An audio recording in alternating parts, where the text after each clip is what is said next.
And there are people across this country who are losing their jobs for far less than this. And that, by the way, is a just response to acceptance and tolerance of political violence. It's amazing to me that the political left today, who were the originators and the cheerleaders of cancel culture, now have the backbone to attack conservatives for defending their assassinated friend. But there's a key difference here. Democrats want to silence conservatives for speaking obvious, self-evident ontological truths like that men aren't women and men can't get pregnant. That seems pretty basic. That seems like a basic truth that we should all be able to agree on. Republicans, by contrast, are recognizing that a constitutional republic depends on the free and open exchange of ideas that we can debate without violence, and that assassinating a political rival is evil, it's wrong, and it should not be glorified or promoted or justified in any way, including in the way that Congresswoman Ilhan Omar did. So Mr. Patel, thank you again for being here. I'd like to, with the remainder of my time, just get your opinion. Does the FBI recognize the rising threat of political violence in America, and what can you guys do to address it? Yes, we do.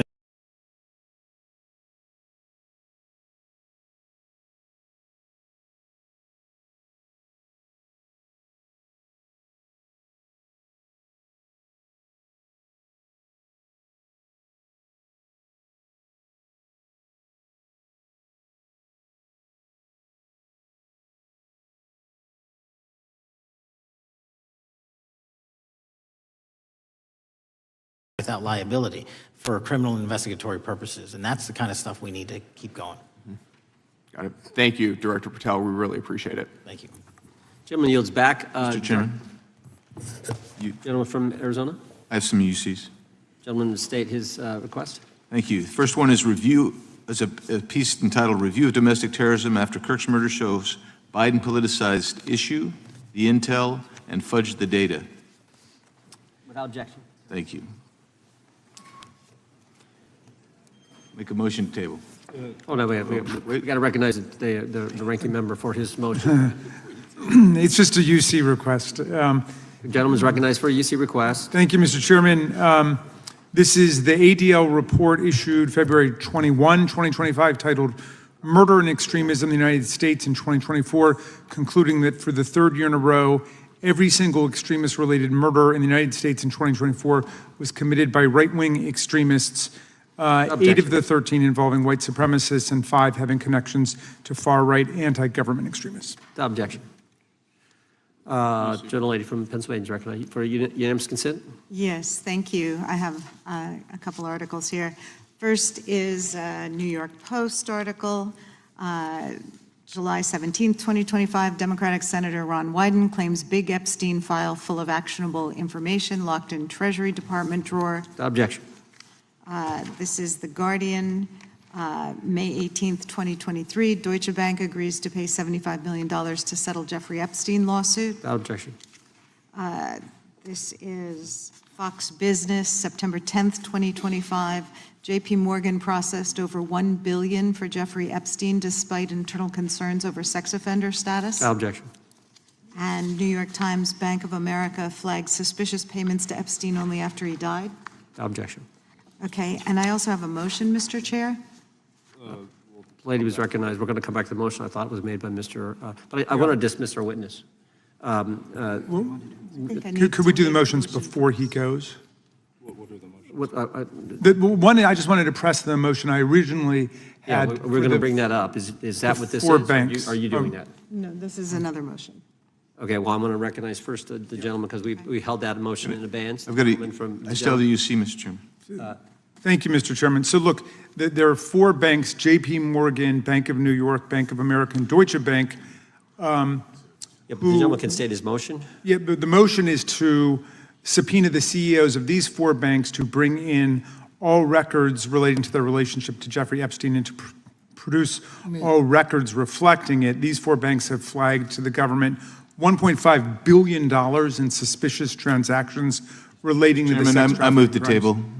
Mr. Diamond just released a statement saying he would be Chairman, happy to motion- comply. Chairman, he doesn't need The to. motion to table, the motion offered by the gentleman from Maryland, the motion to table is not debatable. The question occurs on the motion to table. Those in favor say aye. Aye. Those opposed, no. No. Opinion of the chair, the ayes have it. The motion is tabled. I'd like a recorded vote if we could, Mr. Recorded vote being requested. The clerk will call. Well, we got to get the clerk here.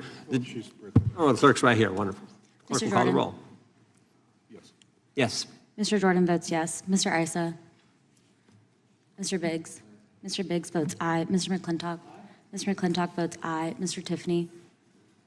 Mr. Massey? Mr. Roy? Mr. Roy votes aye. Mr. Fitzgerald? Mr. Klein? Mr. Klein votes aye. Mr. Gooden? Mr. Van Drew? Mr. Nels? Mr. Nels votes yes. Mr. Moore? Mr. Moore votes yes. Mr. Kiley? Ms. Hageman? Ms. Lee? Mr. Hunt? Mr. Fry? Mr. Grothman? Mr. Grothman votes aye. Mr. Knott? Mr. Knott votes aye. Mr. Harris? Mr. Harris votes aye. Mr. Onder? Mr. Onder votes aye. Mr. Schmidt? Mr. Schmidt votes aye. Mr. Gill? Mr. Gill votes aye. Mr. Baumgartner? Mr. Raskin? No. Mr. Raskin votes no. Mr. Nadler? No. Mr. Nadler votes no. Ms. Lofgren? Ms. Lofgren votes no. Mr. Cohen? Mr. Johnson? Mr. Johnson votes no. Mr. Swallow? Mr. Swallow votes no. Mr. Liu? Ms. Jayapal? Mr. Correa? Ms. Scanlon? Ms. Scanlon votes no. Mr. Neguse? Mr. Neguse votes no. Ms. McBath? Ms. McBath votes no. Ms. Ross? Ms. Ross votes no. Ms. Ballant? Ms. Ballant votes no. Mr. Garcia? Mr. Garcia votes no. Ms. Kamlager-Dove?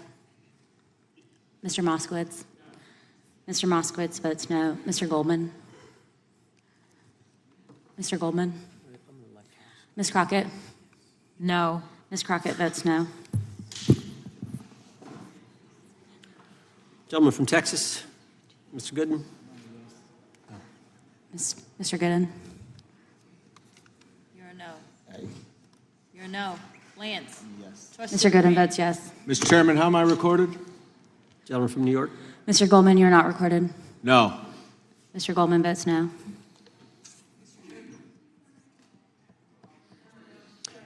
Gentlelady from Washington. Ms. Jayapal votes no. Gentleman from California. Gentlelady from California. Mr. Liu votes no. Ms. Kamlager-Dove votes no. Gentleman from Kentucky.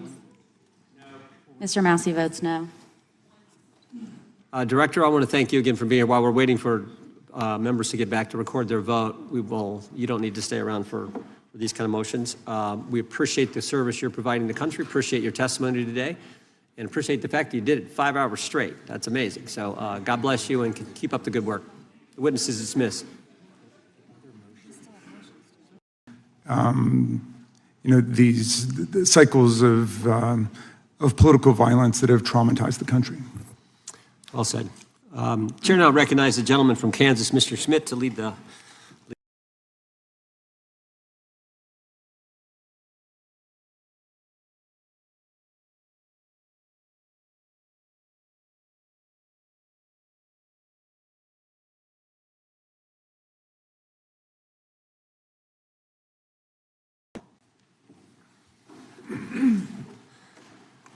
As is customary, we will begin with opening statements. 5 weeks ago, because of the work of Director Patel, we learned that the former chair of the House Intelligence Committee and current United States Senator leaked classified information. We learned this because a whistleblower came forward. Whistleblower with 23 years experience in the intelligence community, a Democrat staffer on the committee, said this: they were pressured to leak classified information, which sort of raises the obvious question.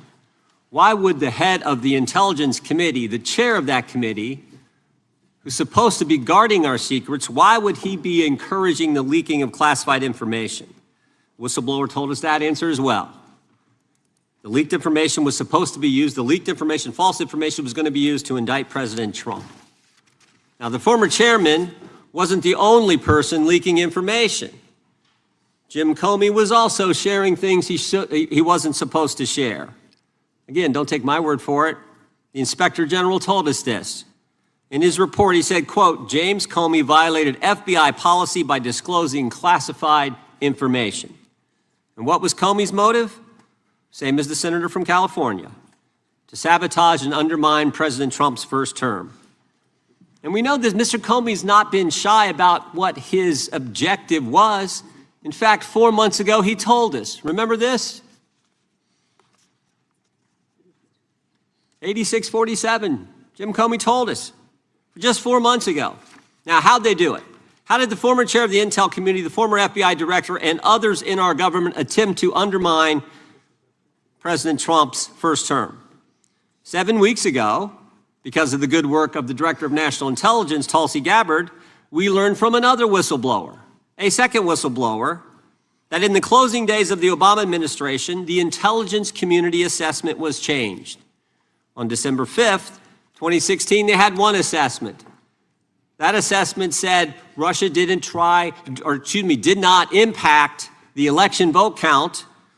There was a meeting at the White House on December 9th, 2016, where it was decided, no, we're not going to have that. We're going to come up with a new one. And the new one said Russia was trying to influence election and did influence election, which just wasn't accurate. And that new one is published on January 6, 2017.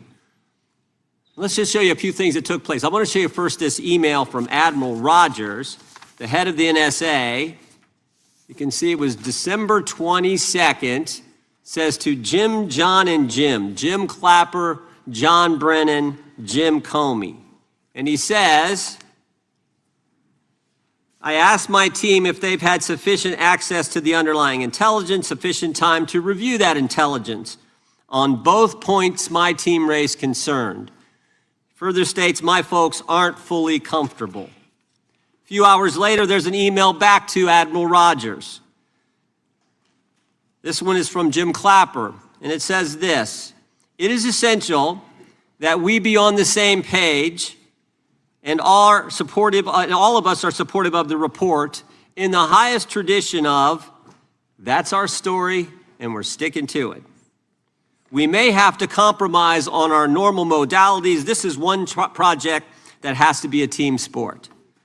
That's our story, and we're sticking to it. Compromise on normal modalities, that's a fancy way of saying, that's the government speak for we're going to have to change the rules.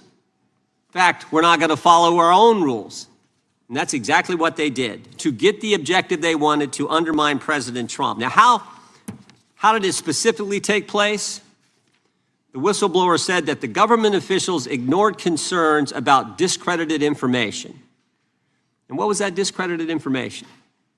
What was the discredited information that they didn't ignore the concerns about? What did they use, that discredited information? Of course, it was the dossier, the now famous Steele dossier that was paid for by the Clinton campaign when they hired the law firm Perkins Coie, who hired Fusion GPS, who hired the foreigner Christopher Steele, who wrote all this garbage and lies down. That is what was used to change the intelligence community report.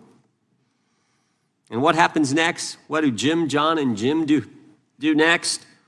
They go to Trump Tower on January 6, 2017, to brief then President-elect Trump about the dossier.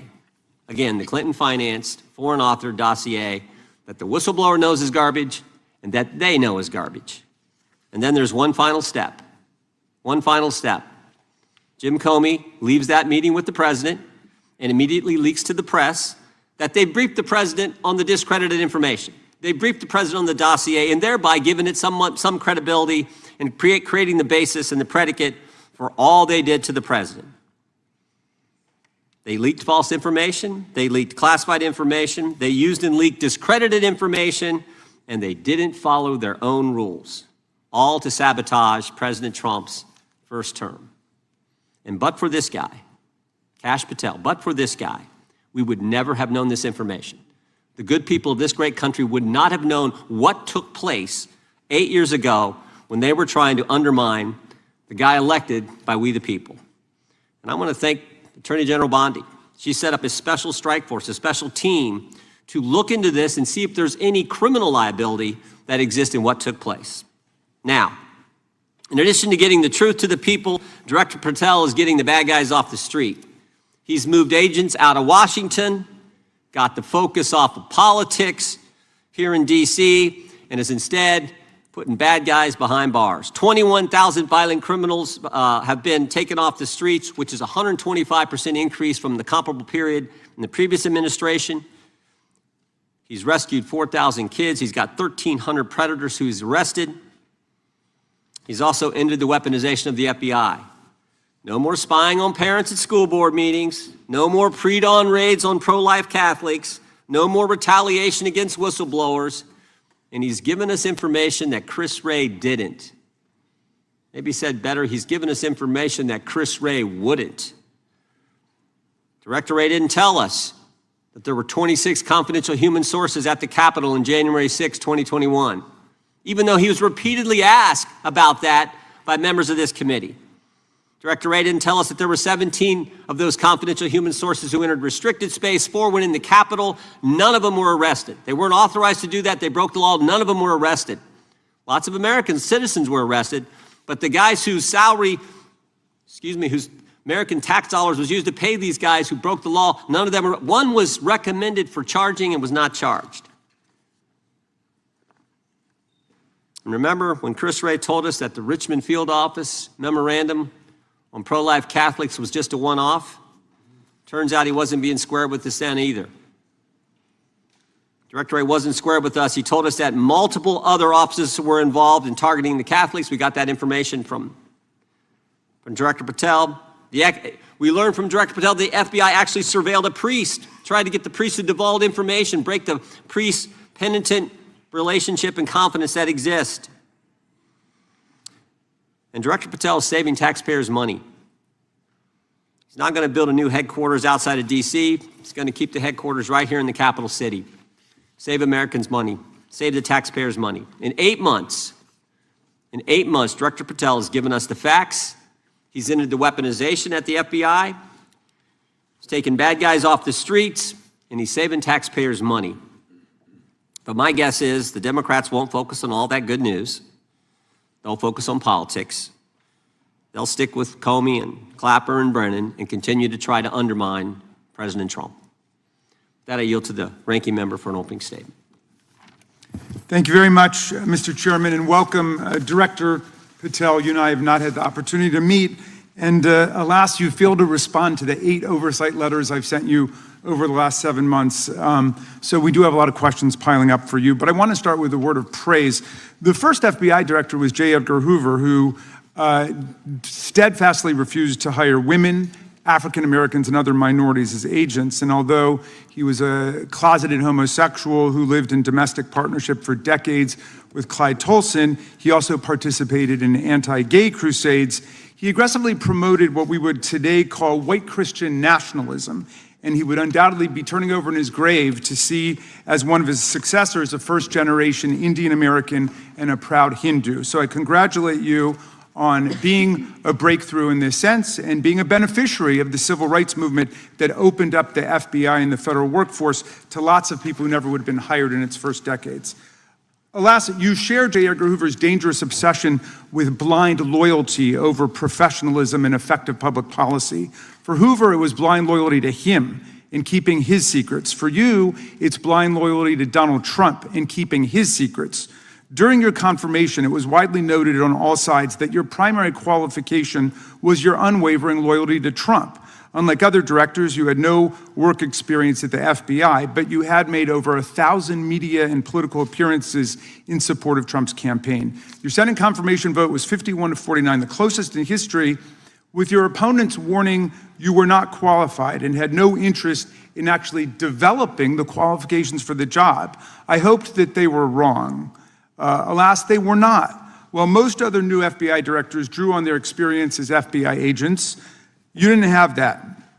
But you did write a picture book trilogy for children ages 5 and up based on your experience clashing with President Trump's political enemies. In your book, you describe your literary alter ego, Kash the Knight, as a wacky, easily bored wizard carrying out King Donald's vengeance by driving his enemies out of the kingdom. In the books, King Donald is besieged by the evil Hillary Queentown, but saved in the end by Kash. Then Kash goes on to catch mules who are stealing the 2020 election for the great King Donald from Sleepy Joe. And then in the third book, Kash takes down the dragon of the jalapenos, nicknamed the DOJ. Your supporters had hoped that you would graduate from imagining yourself a romantic fairy tale knight to actually running America's premier federal law enforcement agency. Alas, just as we've learned how dangerous it is to put a science-denying anti-vaxxer in charge of our public health, we've learned how dangerous it is to name as director of the FBI a man who thinks of himself as a fairy tale knight who keeps a fire-breathing dragon named DOJ at home to forcibly drive villains out of the kingdom. When Charlie Kirk was assassinated, while his killer was still on the loose, you decided you didn't need to be at FBI headquarters in Washington to work with your team while the chaotic manhunt unfolded. You spent your evening dining in a swanky Midtown Manhattan restaurant and tweeting out false information that the subject of the shooting was in custody, a statement you had to retract 1 hour later. Your performance was so disturbing that even the MAGA base was alarmed. Culture warrior Christopher Rufo, who just a few months ago sat in your chair as a Republican witness, observed that you performed terribly, and he called for your ouster.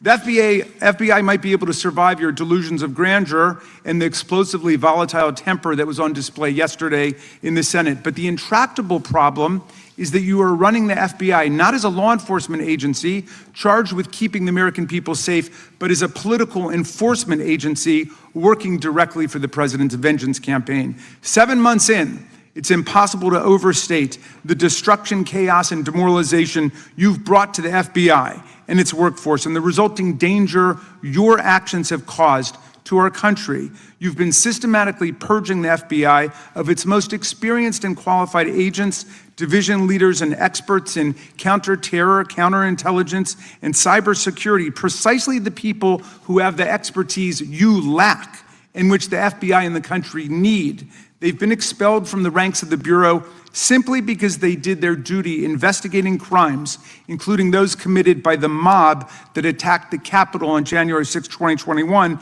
and beat the hell out of more than 140 police officers, or simply because you suspected them of being insufficiently loyal to Donald Trump. You illegally sacked Brian Driscoll, the former acting director of the Bureau and a decorated counterterrorism expert who worked at the FBI for nearly 20 years. According to Driscoll, you told him your own job, quote, depended on the removal of agents who worked on the cases against the president, regardless of whether the agents chose to work on those cases or not. You added, quote, the FBI tried to put the president in jail and he hasn't forgotten it.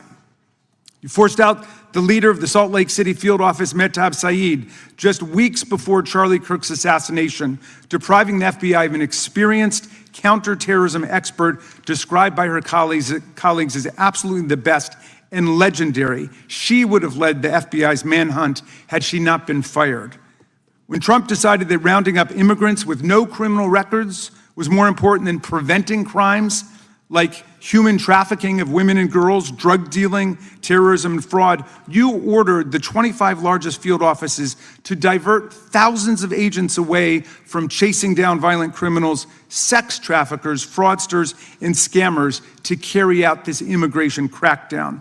Director Patel, you treated the men and women at FBI with disrespect and paranoia. You've assembled a roving band of freelancing henchmen within your office and charged them with conducting unauthorized investigations, targeting and harassing career FBI employees. Amazingly, you forced senior leadership to repeatedly take polygraph tests to prove their political loyalty and pushed out leaders who refused these demeaning exercises. And now we're seeing one very clear reason why you want to build a political FBI. The Epstein Files. You want an FBI blindly loyal to Trump and to you as his enforcer so you can continue your cover-up of a massive international sex trafficking ring with more than 1,000 victims betraying all of the survivors of the sexual violence. Before you got in this job, you called for full release of the Epstein Files, telling podcaster Benny Johnson that the only reason the list was not released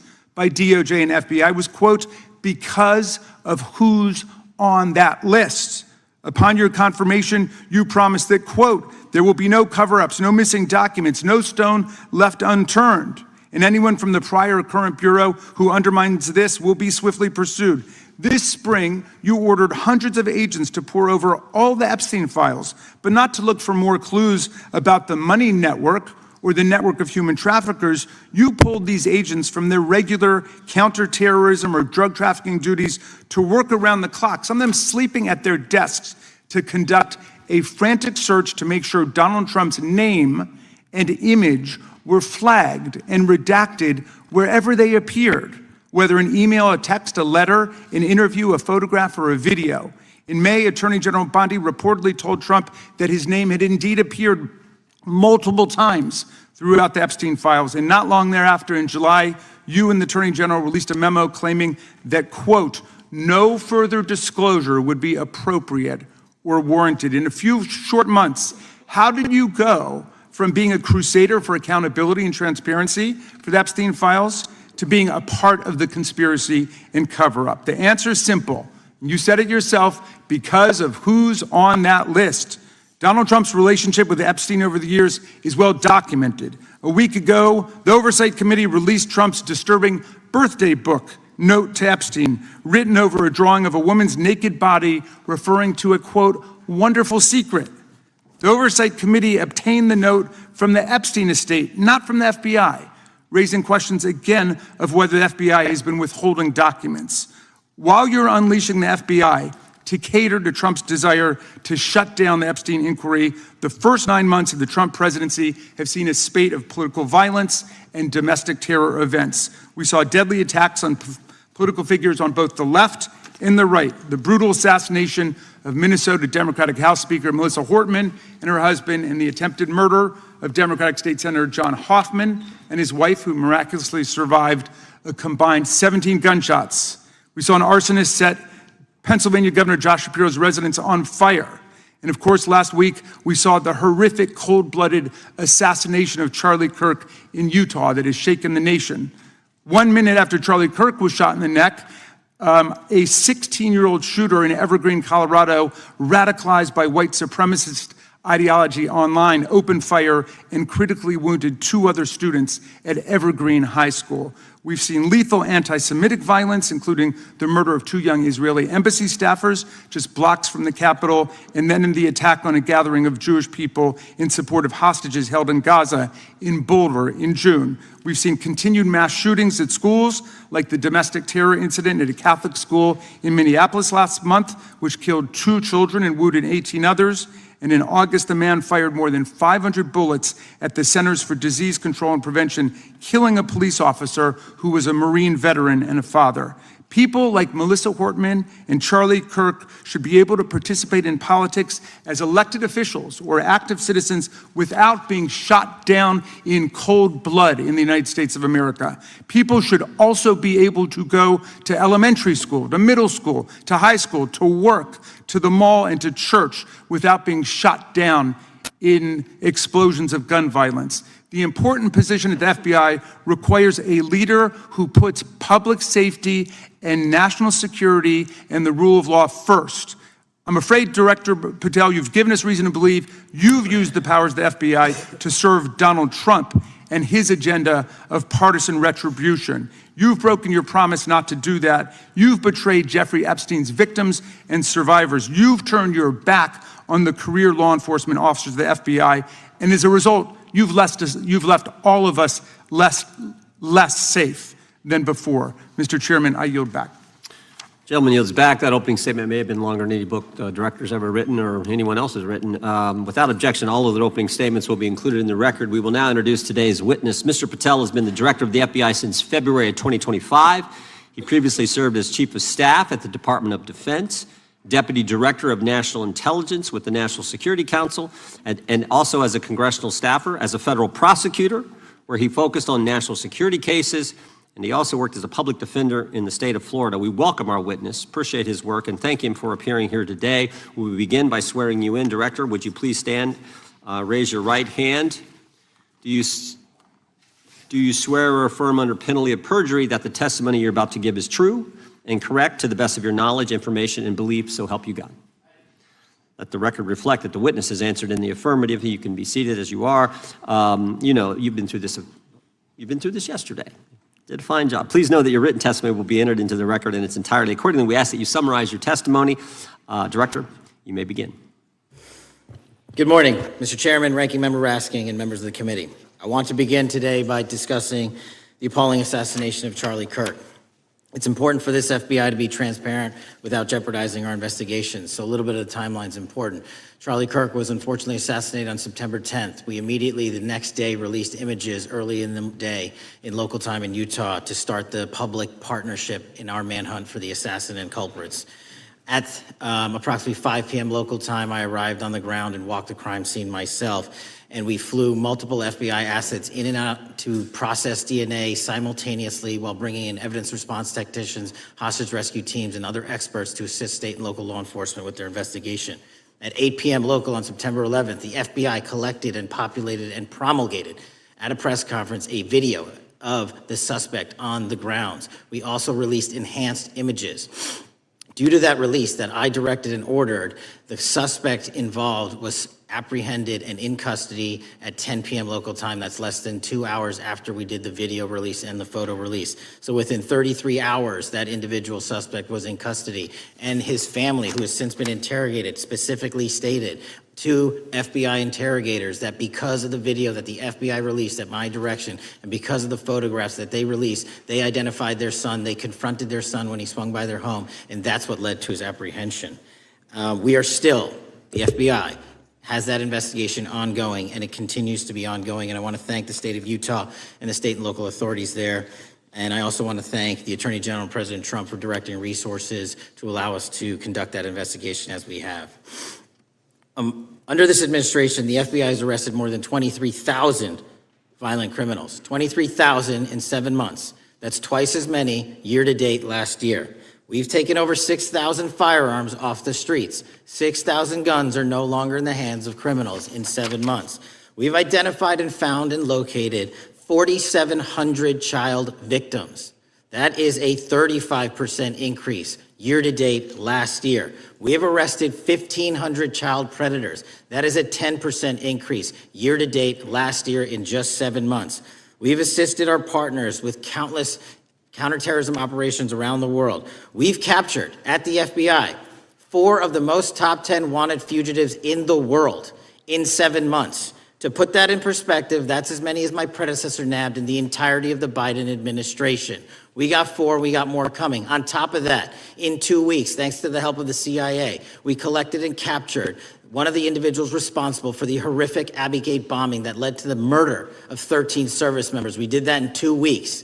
They didn't do it in the 4 years of the entire prior administration. Nationwide, we've been executing our Operation Summer Heat, the FBI's national focus on targeting violent crime based on intelligence-driven operations. Ask the citizens of Seattle, Miami, Memphis, Charlotte, Chicago, New Orleans. To specifically highlight New Orleans and Nashville, there has been a 250% increase in violent crime arrests in those cities alone and other mid-major cities that I've just listed. In just a few short months, we have already unleashed 1,000 FBI personnel across this country. Every single state across this country is getting a plus up. This is a fiction that the FBI is short or that we are compromising the men and women in the field. They do not need to be in Washington, D.C., so we're sending them into the field to each and every one of your states. Because of that, crime is at an all-time low. We had to do it because of the explosion of crime. And maybe the most important stat for Americans to realize, in just 7 months, we are on track to produce the lowest murder rate in modern U.S. history by double digits. Those are results not of mine. Those are results of the men and women of the FBI. If you want to criticize me, bring it on, but do not attack the brave leaders in the field. We are also working 24/7, 365 on the opioid epidemic that is killing more than hundreds of thousands of people a year. We have seized 1,600 kilograms of fentanyl off the streets so far in 7 months. Year-to-date, 25% increase. To put that in perspective, that's enough to kill a third of the American population, 120 million Americans. 100,000 kilograms of cocaine and meth gone off the streets. Earlier this year, I highlighted in Cincinnati, Ohio, how we're getting creative to chase down those that were willing to do harm to our citizens, not just by striking at the heart of the fentanyl producers, but the fentanyl precursor companies in China. And we indicted for the first time multiple companies and individuals, not just in America, but in mainland China, that are producing the ingredients that produce and make fentanyl that kill our children. And we're going to keep going. Counterterrorism work, cyber attacks, and foreign adversaries are something the FBI must never sleep on, and we are not sleeping. In the counterintelligence space alone, this year, year to date, 30% increase in counterintelligence arrests from the DPRK, Russia, Iran, and China. And I want the American people to know, in this setting, there's a lot of work that the brave men and women of the FBI are doing we just can't get into, but they don't stop. Our cyber threats, ransomware attacks, those harming our children online. We have nearly a 20% increase in indictments and arrests in 7 months alone this year. We're going after those that harm our malware, infrastructure systems, telecom systems, and energy structure. Combating SALT and Vault typhoons are just a little bit of the examples we're doing. Maybe most importantly, under the counterterrorism and domestic terrorism umbrella, are nihilist, violent extremists, and those that label themselves 764, who wish to go online and convince children to maim and mutilate themselves and commit suicide. And we are producing record numbers of arrests under that umbrella organization. We even stopped an individual in the 764 network who wanted to conspire to kill an adolescent girl. He is now in custody. Transparency remains one of my main priorities at the FBI. And this is what I've done in my 7 months at the helm. We've produced more than 33,000 pages of documents to Congress to a variety of committees, including, I believe, 7,500 to this committee alone, if memory serves me correct. To put the 33,000 in perspective, my predecessor in 7 years produced 13,000 pages in total to the United States Congress. His predecessor in 4 years produced 3,000 pages in total. I repeat, I have produced 33,000 pages in 7 years to this Congress and will continue to do so. I'm dedicated to restoring the trust and the mission and the integrity of the FBI, and we cannot do so without congressional oversight, and I promise you I will continue to do so. On the Epstein case, the original sin on the Epstein case was how it was handled by Mr. Acosta when he first brought the case in 2006, 7, and 8. The original case had a very limited search warrant, had a very limited search window, had a very limited investigative window. I was not there when those search warrants and that investigation was launched. I would not have done it that way. They were limited to only 3 to 4 years of investigations from 97 to approximately 2001 and 2002 to 2005. Mr. Acosta allowed Mr. Epstein to enter into a plea agreement where he served weekend jails for trafficking minor women. He also was allowed to relieve jail to go home on the weekends. Plus, he allowed a non-prosecution agreement to be signed as part of that plea deal, prohibiting future investigations from that prosecution and from that evidence, and prohibiting the collection of further material. That is the original sin. We are working with Congress to produce more than any administration ever has material on Epstein. And I welcome the challenge to tell us that we are not being as transparent as the law allows. We even went to court and asked the judges to lift those prosecutorial agreements and to lift those court order seals, and they denied us 3 times. Congress is welcome to do the same and join the fight. And I'd lastly like to focus on operation that the president led in D.C.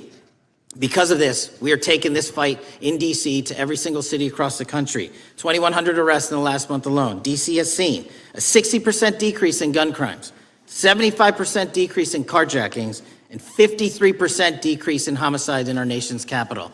And rightly so. We're bringing that fight to the streets of America. I want to thank you for your support, and I'm proud to be the director that leads this FBI into a new headquarters building that they've needed for decades, saving the taxpayer $3.5 billion, and also providing our workforce a safe environment. If you don't know the calamity that is the Hoover Building, I invite each and every one of you to walk around. I'll give you a tour myself, and you can see where the cement falls on the heads of our employees that is only to be saved by netting.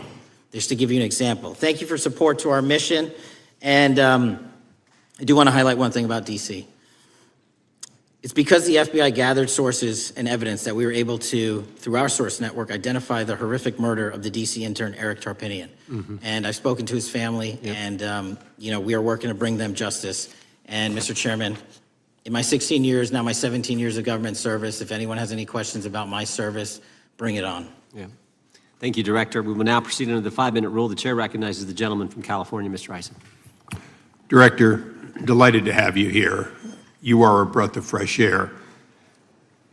As you outlined, and I won't repeat it, the accomplishments, you did so with the same resources as your predecessor, roughly. Is that correct? I believe so, yes.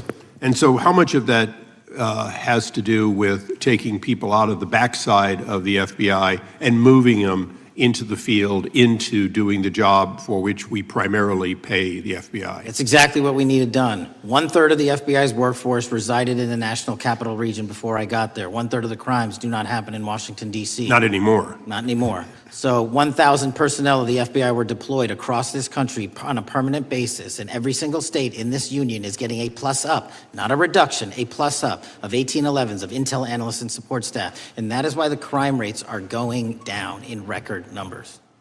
Thank you for doing that, and it's perhaps the hardest thing for a bureaucrat to do is to lower the head count around them that support them, and I appreciate your willingness to do it different than your predecessor. A lot of what you covered earlier was the find, the discovery, and then the prosecution that is done by the DOJ. But I want to talk a little bit about the prevent side. On the Charlie assassination, sir? No, on all of these. Okay.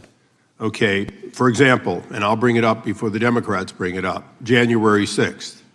January 6th, we now know, because of your find, that in fact there were people involved who were not just observers but participants who in fact, it's been alleged, and I personally believe, in fact, were part of promoting, perhaps even the one woman who died, encouraging her to walk through a door that led to her death.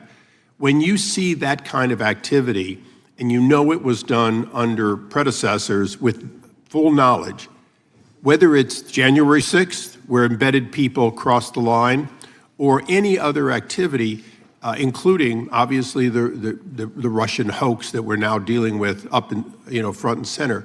My question to you is, what can you or others do to prevent it from occurring again? Not on your watch, but on future watches. How can we know that this won't happen again the moment you leave the FBI? It's simple. What I'm doing through our leadership cadre is having FBI agents do what they were trained to do, not what they were not trained to do, not put them in situations that both harm them and the public. We're also utilizing our SORT networks and prioritizing the threat structure to go after the narco traffickers, the counterterrorism people, the counterintelligence threats, and the cyber threats. That's what they were trained to do, and that's what we're letting them do. One major question I have, after decades of doing this, on our side of it, both the chairman, myself, and others, both at oversight and here, have seen that the FBI and the Department of Justice hide behind non-statutory practices. Now, you've changed the interpretation of many of those practices. That's why we're getting the discovery that was previously withheld. How do we work together to make sure that we never again have false walls, non-statutory walls that say the Department of Justice has a prohibition about giving, quote, you fill in the blank, that has led to the chairman not seeing anything until you took over? I'm wedded to aggressive constitutional oversight. Having been a House congressional staffer, I know that is an important part of securing our democracy. And the way we make it an everlasting, enduring process is by showing the American people the results of what we are doing and the important work of this committee and putting it out to them so they can see government waste, fraud, and abuse. And then they can demand from our constituents and our electors that they want this process to continue. Last major question here. Some things are so sensitive that we both would agree they cannot be made public. Will you commit to this committee, when it is too sensitive to disclose, that you would at least make it available for in-camera review by the chairman and ranking members or others designated? I have done that, and I will continue to do that. Well, thank you, Mr. Chairman. This is a breath of fresh air. This is the beginning of what we need. But my questions today for the director are ones in which I believe that we do need to codify by agreement or by statute if necessary, the kind of openness and transparency that we're seeing from this administration, the kind of discovery that's allowing us to do our oversight properly. And I would hope that that be the follow-up to this, obviously along with the Attorney General. And I yield back my 4 seconds. Thank you. The gentleman yields back. The gentleman from New York is recognized. Thank you, Mr. Chairman. Welcome, Director Patel. In the wake of the tragic murder of Charlie Kirk, Donald Trump said, quote, "Violence and murder are the tragic consequences of demonizing those with whom you disagree, day after day, year after year, in the most hateful and despicable way possible," close quote.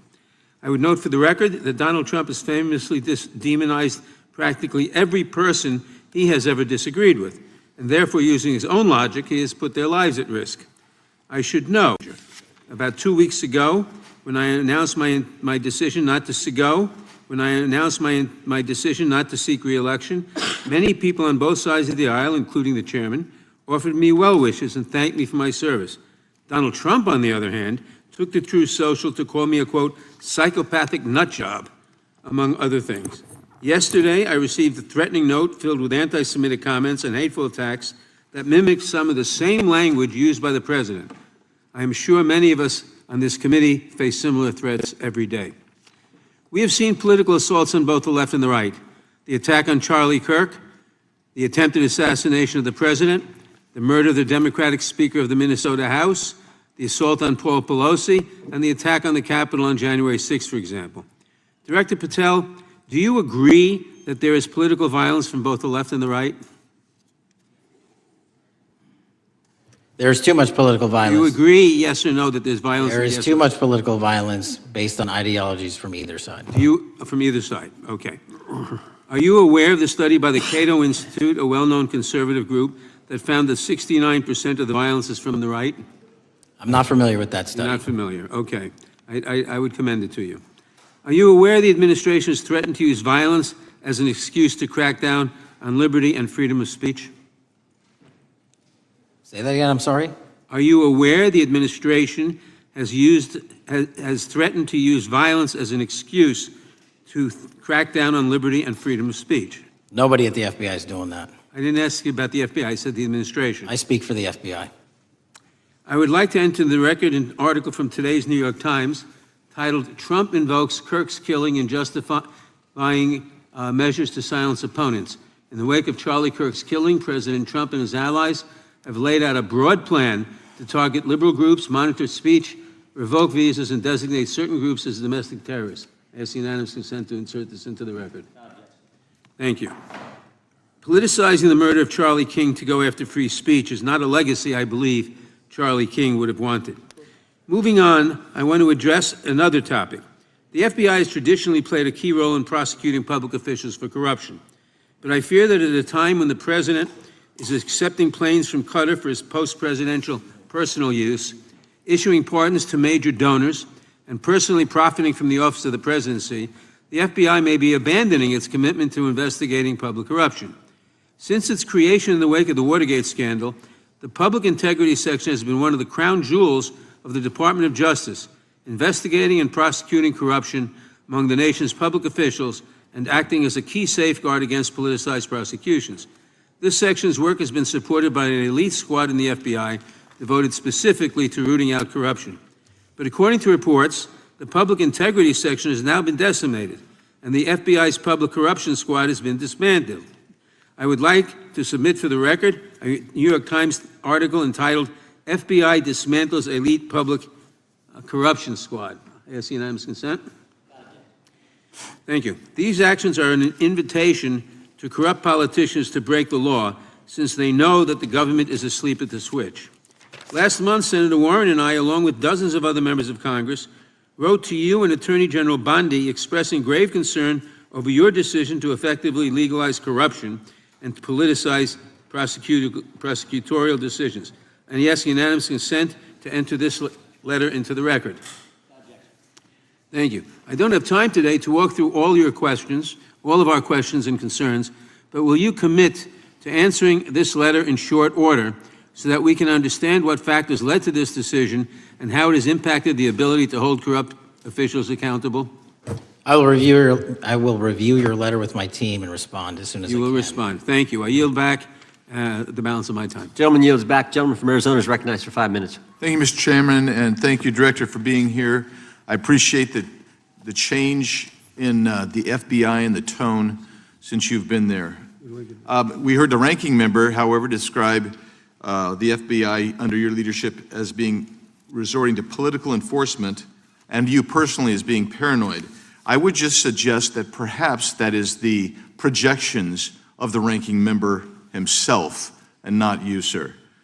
I want to refer to something that was said yesterday in yesterday's hearing by Senator Grassley. He said, it's well understood that your predecessor left you an FBI infected with politics. At your nomination hearing, he gave you records, made public records about whistleblowers regarding something called Arctic Frost. Arctic Frost was the FBI case opened and approved by anti-Trump FBI agent Thibault, and Arctic Frost became Jack Smith's elector case. The new records show that Arctic Frost was much broader than just an electoral matter. In fact, it was expanded to Republican organizations. Some examples of the groups that the Ray FBI sought to place under political investigation included the Republican National Committee, Republican Attorneys General Association, and Trump political groups. In total, 92 Republican targets, including Republican groups, Republican-linked individuals, were placed under the investigative scope of Arctic Frost. On that political list for investigation was one of Charlie Kirk's groups, Turning Point USA. In other words, Arctic Frost wasn't just a case to politically investigate Trump. It was the vehicle by which partisan FBI agents and DOJ prosecutors could achieve their partisan ends and improperly investigate the entire Republican political apparatus. I'd ask that, Mr. Chairman, that document be admitted. Without objection. So, I know that this may be under current investigation, but I wish to ask specific questions about this for just a moment. What search tools were used in Arctic Frost to view private communications of targets? I believe the traditional search tools, search warrants, lawful service of process, and the tools that the FBI has in our infrastructure systems, cybersecurity systems, and counterintelligence systems. But generally speaking, if I may, I want to use this to highlight the fact that I'm continuing my promise to work with Congress to produce documents simultaneously and also conduct ongoing investigations. I'm giving you as much as I can, and I'll give you more when I can. Thank you. Another question regarding that is, were there any directives from the Biden White House concerning the Arctic Frost investigation? Were there any directives or communications from the Biden White House itself concerning the Arctic Frost investigation? I'll just rely on what was turned over to date, sir. Okay. So I want to add here, the search warrants that were used included the seizing of a U.S. member of Congress, his phone. I think we all know who that was and how that was taken away and used for political purposes, Mr. Chairman, Mr. Director. So we'll leave that for a second, and let's go over to the Charlie Kirk case for just a second. Let's emphasize this. How many hours did it take from the assassination to the arrest of the assassin, Mr. Director? 33. That seems pretty swift, and it was because of the actual release of videos and photographs that you directed to be released, sir. That's correct, and to put it in perspective, the Boston bomber took 5 days and Luigi Mangione took 5 days. Was the platform Discord forthright from the start with law enforcement about the shooter's communications on its platform? Discord, the platform ownership, has been working with our lawful process, and we are obtaining materials from them on a rolling basis. Thank you. And I want to get back here to Arctic Frost for just a second, Mr. Chairman. I'd like the unclassified document from the FBI released to be admitted to the record. Without objection. And a document from the Economic Times also to be admitted to the record. Without objection. So I'm going to give you the last 30 seconds. We could go on about the Epstein case. I've got a bunch about that, but I'm just going to let you, if you wish to respond to either of the two vitriolic questioning or statement from the Democrats. The work of the FBI speaks for itself. It's on showcase here today, Anyone that wants to attack the FBI can attack me, but leave our leadership structure alone. When you have 23,000 violent felons arrested, twice as many as this time last year, the work speaks for itself. Thank you, Mr. Chairman, and thank you. Appreciate your good work, Director Patel. Yield back. Gentleman yields back. Gentleman from Maryland is recognized. Thank you kindly, Mr. Chairman.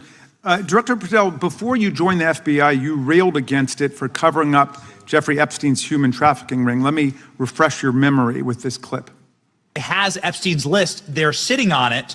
That doesn't seem like something you should do. You're protecting the world's foremost predator. That seems like an evil thing to do, regardless of who may be embarrassed in the release of that list. Why is the FBI protecting the greatest pederast, the largest scale pederast in human history? Simple, because of who's on that list. So you finished that December 2023 interview with a challenge to the FBI and harsh words for Republicans in Congress for not getting the Epstein files out to the public. You can see this clip. Boy pants, and let us know who the pedophiles are.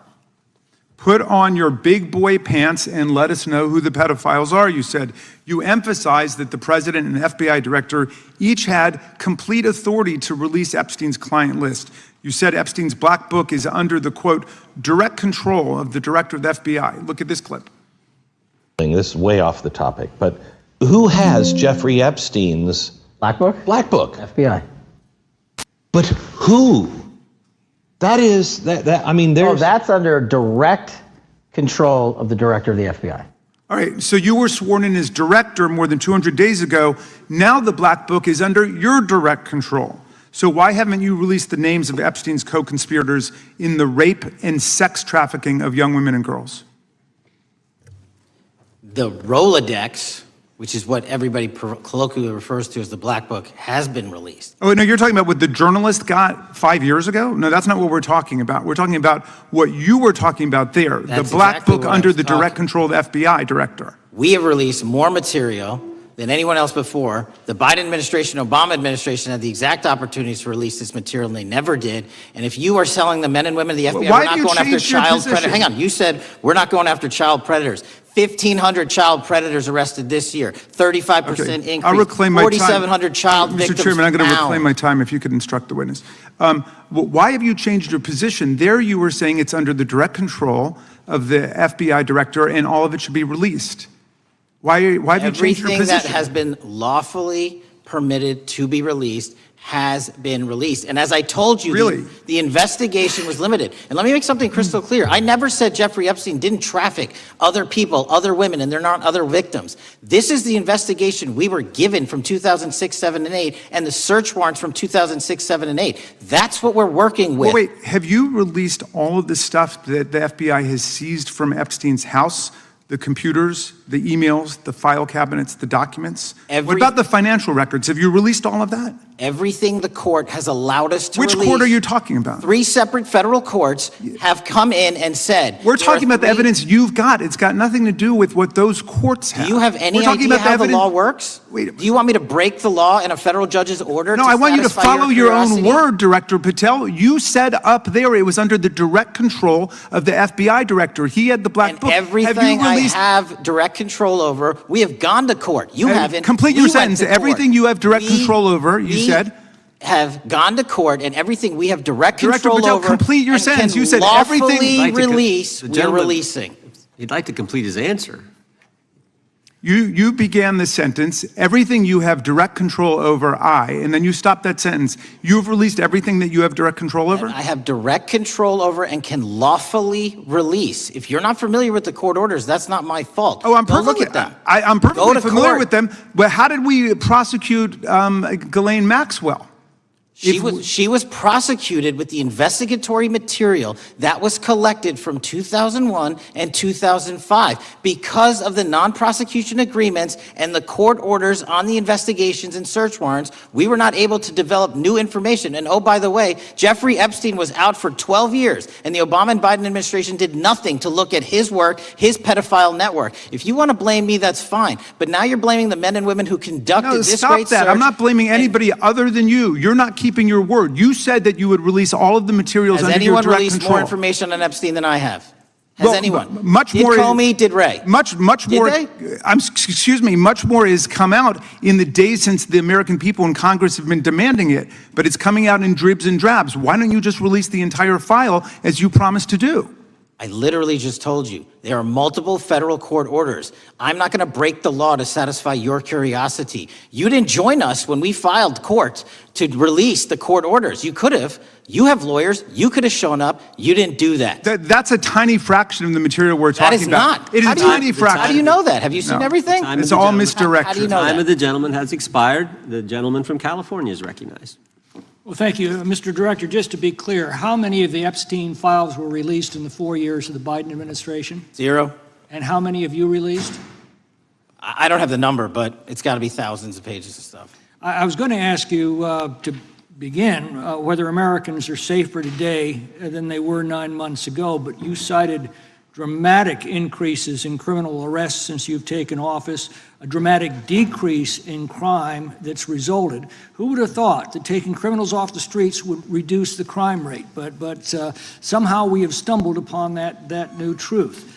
But it begs the question, what was the FBI doing during the 4 years of the Biden administration to see that dramatic an increase in work under your tenure? The simple answer is I'm letting good cops be cops. We're working with our state and local law enforcement. We're energizing our partnerships. We're bringing on more task force officers. When you have more cops in the streets, when you're using ground-based intelligence, when you're not weaponizing law enforcement and focusing on DC and focusing on the rest of America, this is what happens. It is not a significant mind shift in terms of how we maneuver the FBI.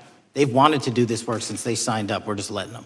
And we've seen many prominent Democrats oppose your efforts to restore law and order to the streets of our nation's capital. I mean, all of us here have seen a dramatic change for the better here in Washington, D.C. Why are so many Democrats attacking you for that? Sir, Democrats have been attacking me for a decade, as is the fake news media. They didn't like the fact that I exposed the Russiagate host and the largest weaponization of the FBI and DOJ in U.S. history. We proved it to be true with congressional oversight. I'm wed to that congressional oversight and will continue to do that work.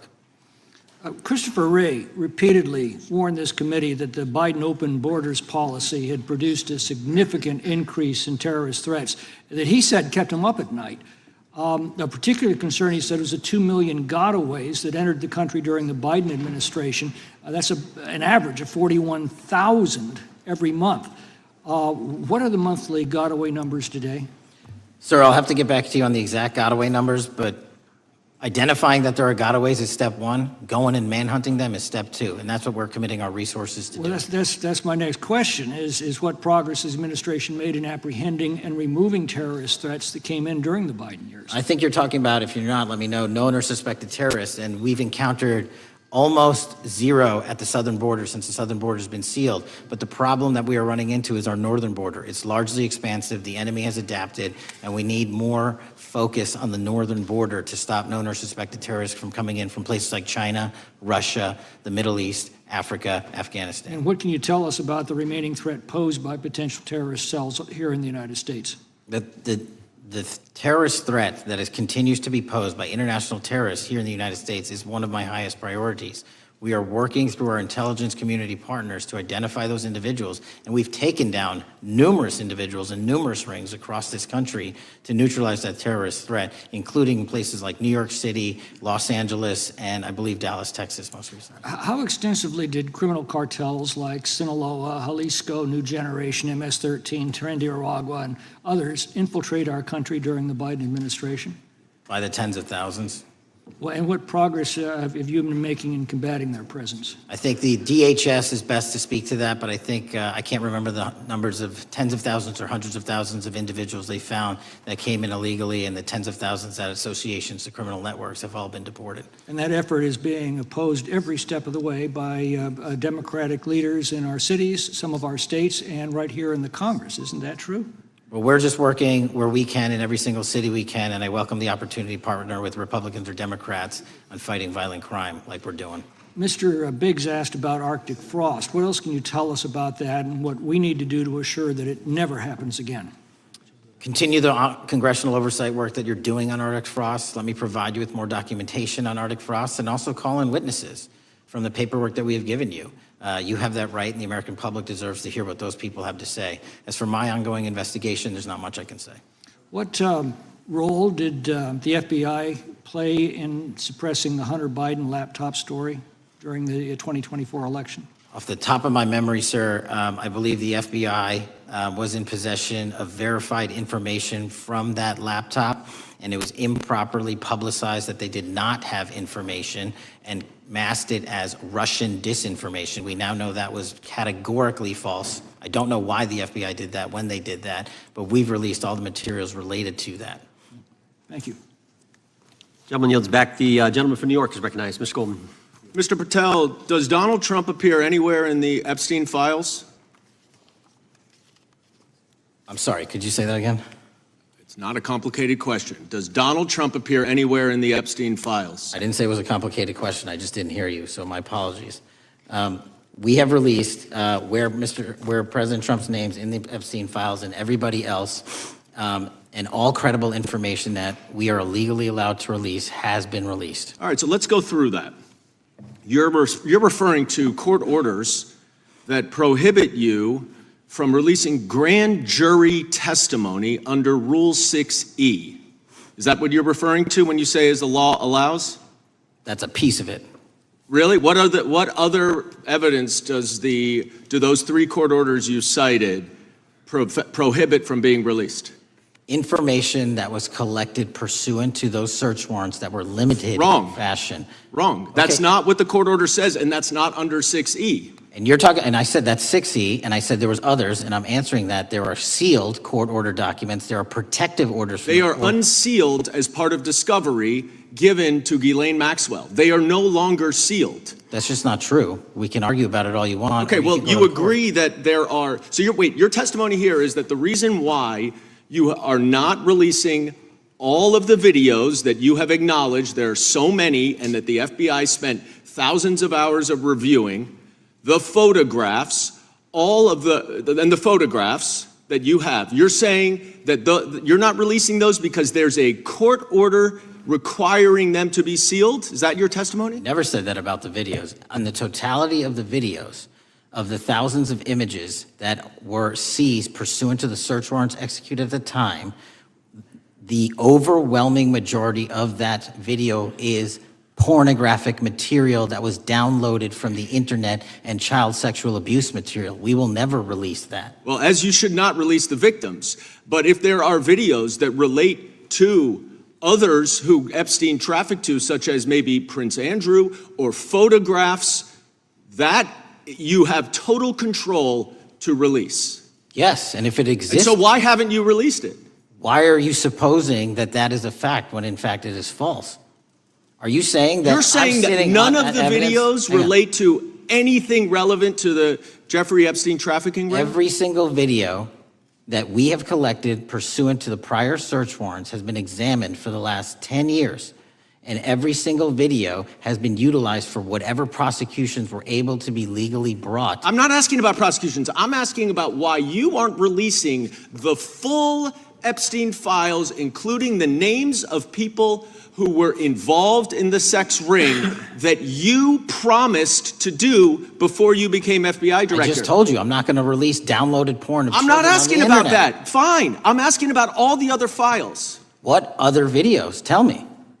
Tell me. That's what I'm asking. Tell me. You're saying there are no videos that would be relevant to anyone else involved in the Jeffrey Epstein sex ring. Pursuant to Mr. Acosta's collection of information based on the search warrants. That's all we have in our possession. And I'm asking you, that stuff. That's all we got. I'm not asking all you got. I'm asking you in that stuff, there's nothing that's related to to any other sex traffic, any other people engaged with Epstein in underage sex. That's correct. To my knowledge, no. Okay. Let's talk about the witness interviews. 302s of witness interviews. Those are not subject to the court order. Those are not subject to any fictional sealed order for a search warrant. Why aren't you releasing those with the redacted names of the victims? We are releasing as much as legally allowed. That's why we went back to the courts. How is that not legally allowed? Sir, do you know how court orders work? Do you know how protective orders Actually, work? Do you know how Mr. sealing Patel, orders I was work? a real prosecutor for 10 years. I know exactly how. So I was a court fake one? orders. And I want to understand what the court order prevents you from releasing witness statements that the FBI took. You should know that as a real prosecutor, when the court hand downs a protective order and a motion to seal, the material is sealed unless that Your judge testimony waives here it. is that all of those witness statements are under a court order, a protective order.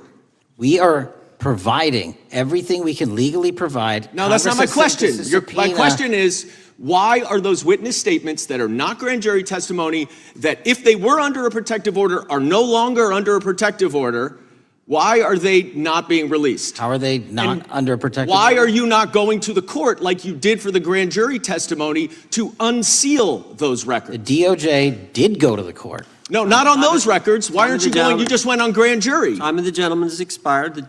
You are hiding the Epstein Files, Time Mr. of the Patel. gentleman has expired. You are part of the cover-up. Can I respond? You sure can. Any allegations that I'm a part of a cover-up to protect child sexual trafficking and victims of human trafficking and sexual crimes is patently and categorically false in the work of my So I hope you will talk to them when they Gentlemen's time have has requested expired. to speak with you. Because the Gentlemen's time has victims have expired. Gentleman requested yields and you are back. not responding to them. Director, yes or no, is the FBI still spying on parents at school board meetings? No, sir. Is the FBI still targeting Catholics? No, sir. Is the FBI still spying on President Trump? I don't believe so. Is the FBI still censoring Americans? No, sir. Is the FBI still targeting Americans for shopping at Cabela's or purchasing Bibles? Nobody is targeted for their faith. Is the FBI still targeting Americans who are pro-life? Nobody is targeting anyone for their beliefs. Is the FBI still cooking the books on crime data?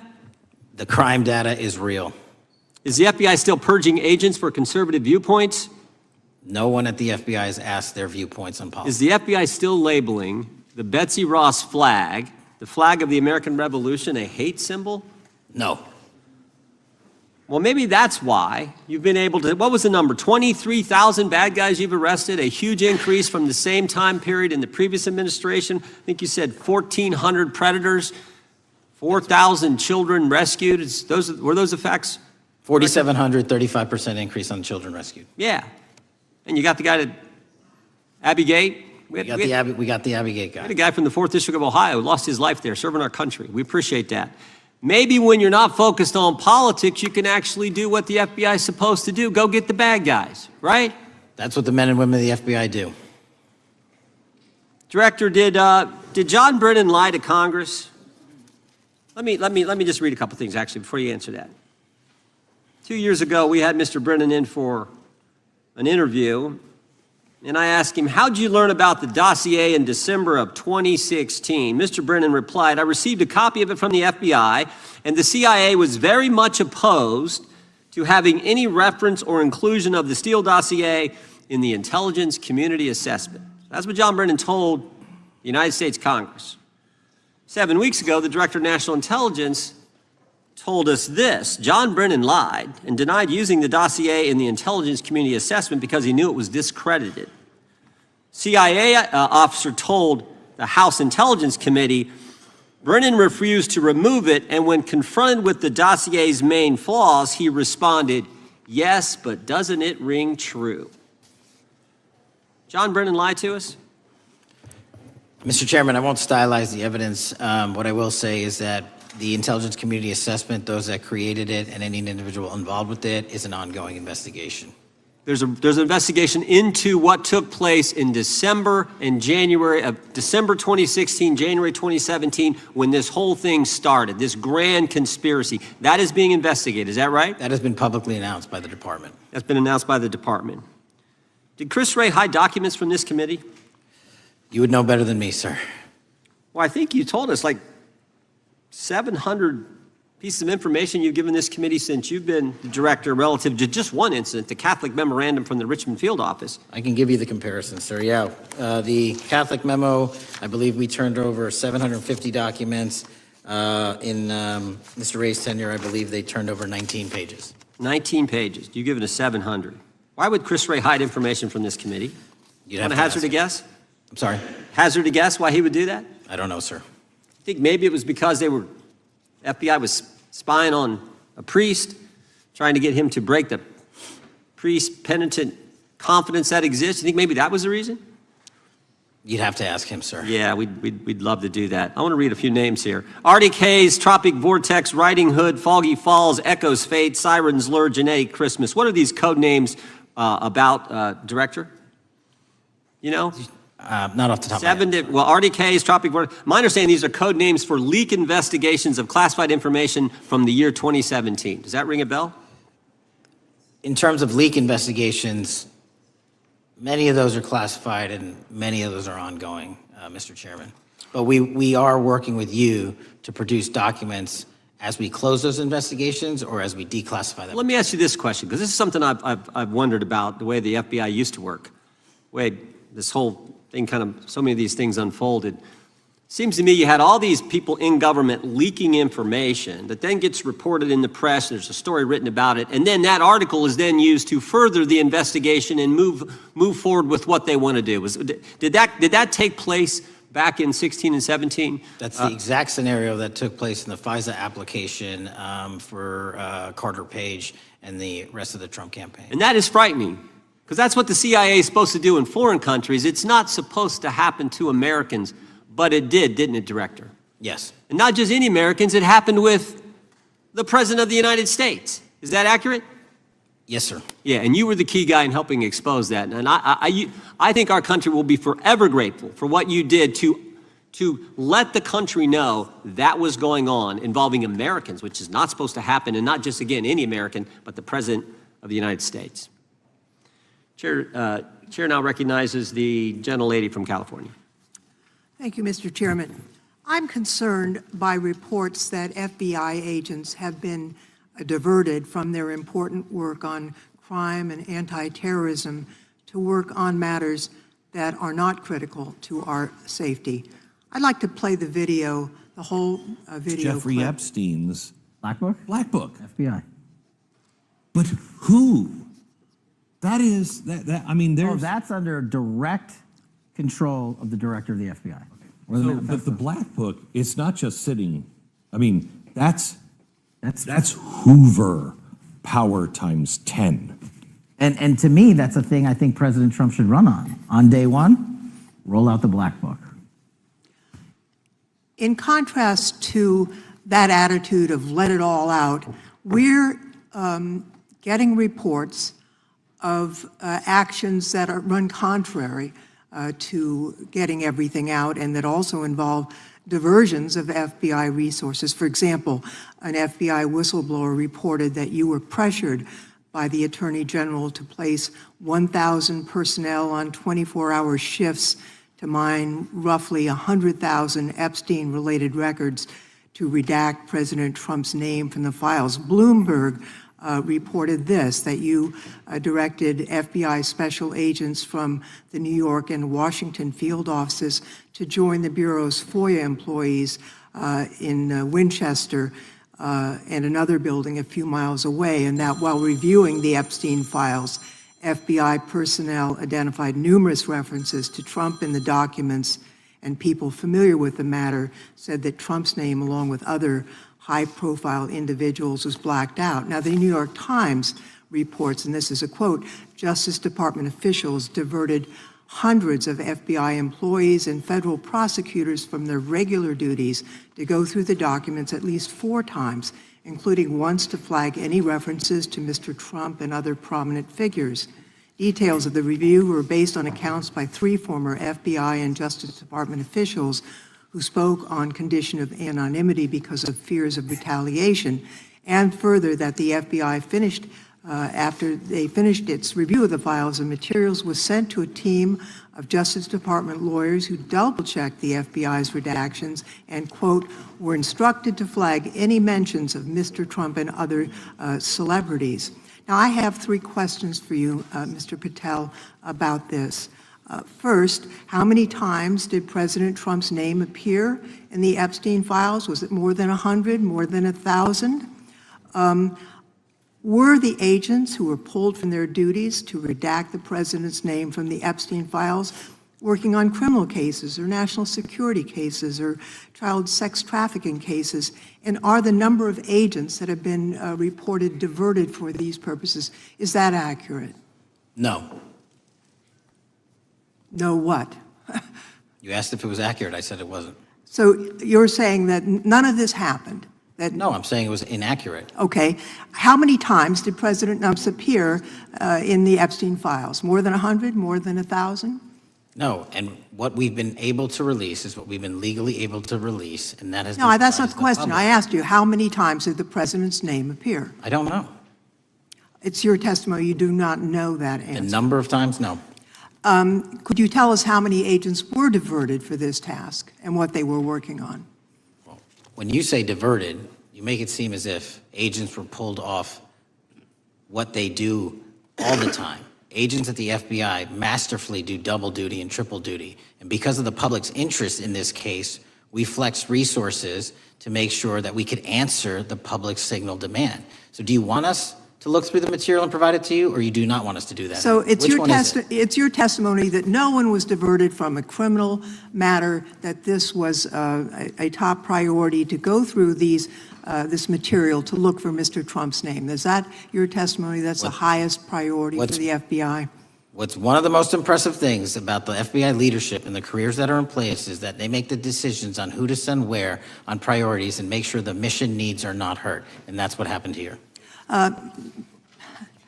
It's shocking to me that the FBI would think that erasing Mr. Trump's name from the Epstein Files is a high priority when we have crime, we have national security threats, we have terrorism threats, we have murders such as that occurred, unfortunately, with Mr. Kirk. It's shocking to hear that that's your highest priority. And with that, Mr. Chairman, I yield literally back. not what I said. Gentleman yields back. Gentleman from Wisconsin is recognized. Director, is President Trump implicated in any wrongdoing related to Jeffrey Epstein? Based on the entirety of the evidence that we have, absolutely not. The president is not implicated? Correct. Thank you. I want to talk a little bit about China's malign influence here in America. And, we've seen spy balloons traverse the United States. We've seen police stations in communities around America. And sitting in the chair you're in just 2 years ago, there was a sheriff from Cochise County, Arizona, Mark Daniels, that was here, who said that the exponential increase in the amount of fentanyl that is coming into America is directly related to the open borders policies of the previous administration. Do you agree with Sheriff Daniels' characterization? In large part, yes. So since you've been director, has there been a reduction we've talked about how the border is largely secure now, right? The southern border, yes, sir. The southern border is largely secure. Has there been a concomitant reduction or a reduction in the amount of fentanyl that is coming into America?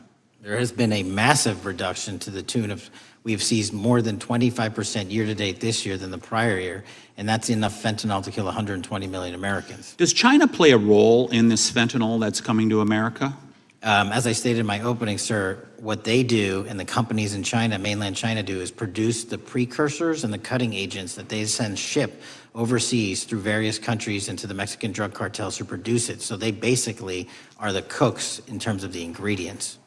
Tell us, what is the FBI doing to stop China from delivering death to America? So for the first time in a decade, I actually reached out to my counterpart at the Ministry of Public Security. No one at the FBI had done so.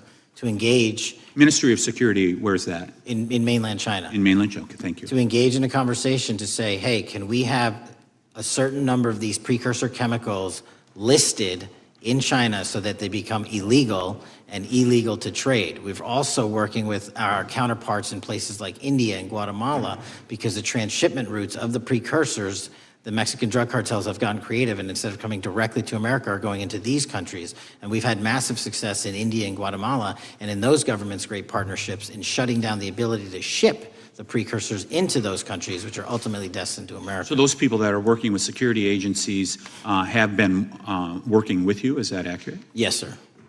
So I want to turn to a couple cases that are at the University of Michigan, where Chinese nationals, on behalf of the Chinese government, smuggled in illicit biological materials,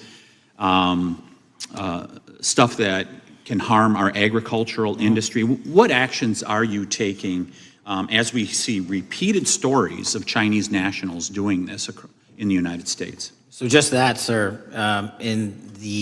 This calendar year alone, as I was mentioning, our counterintelligence operations and cases brought against the Chinese are up by, I think, something like 40%. And specifically, the cases in Michigan show two threat streams, not just against our agricultural industry, which is a threat to national security, but they were also bringing in chemical agents and mushrooms, I'm not the exact expert, that would have ultimately hurt our population. We arrested and charged all of those individuals, and we are aggressively going after them in every single state because they weren't doing it in Michigan alone. Should research universities across the United States be doing a thorough job of vetting Chinese nationals that are coming to their universities?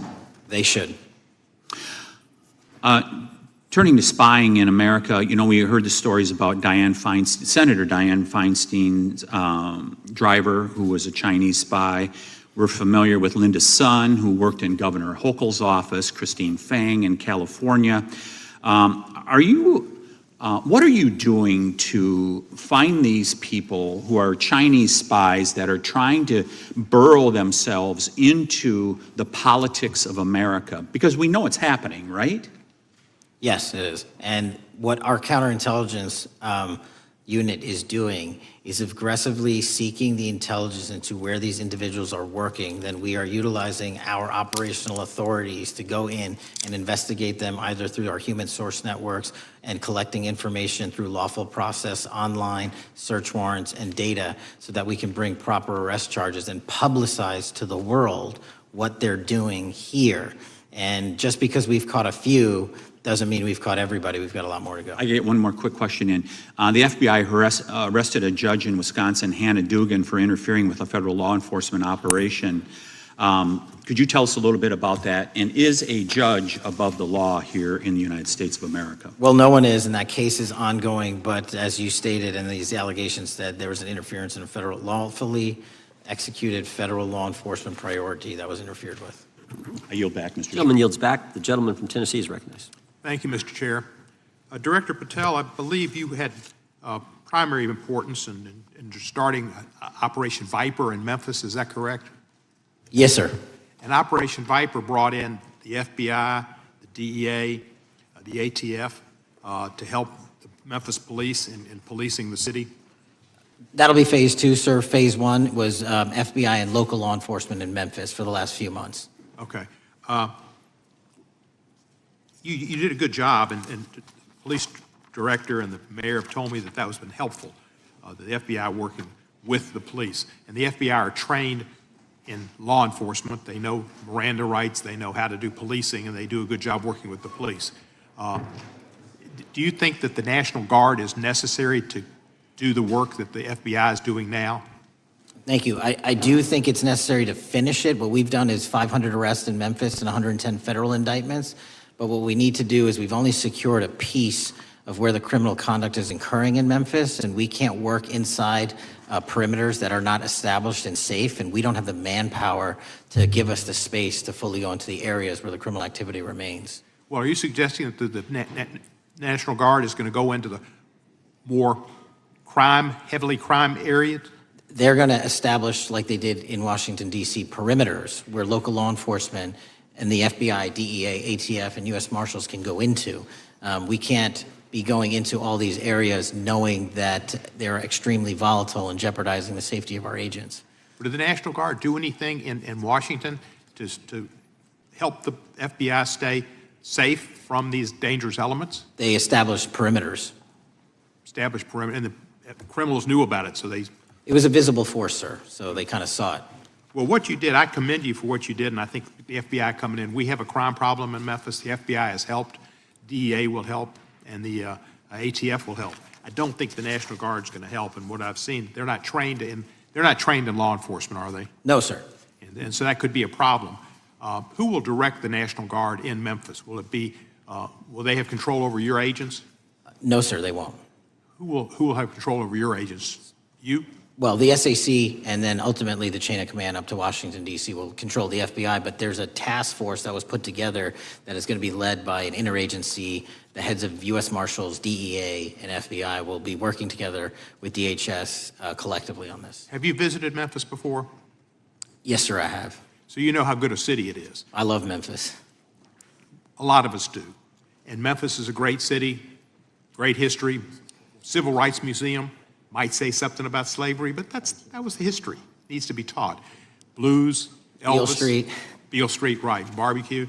And people should come. It's not a troubled city. We've got some crime, but it's not a troubled city. We're not troubled, and we love our city, and we hope that the National Guard doesn't come in and cause people to have questions about Memphis, because it's a city they should visit.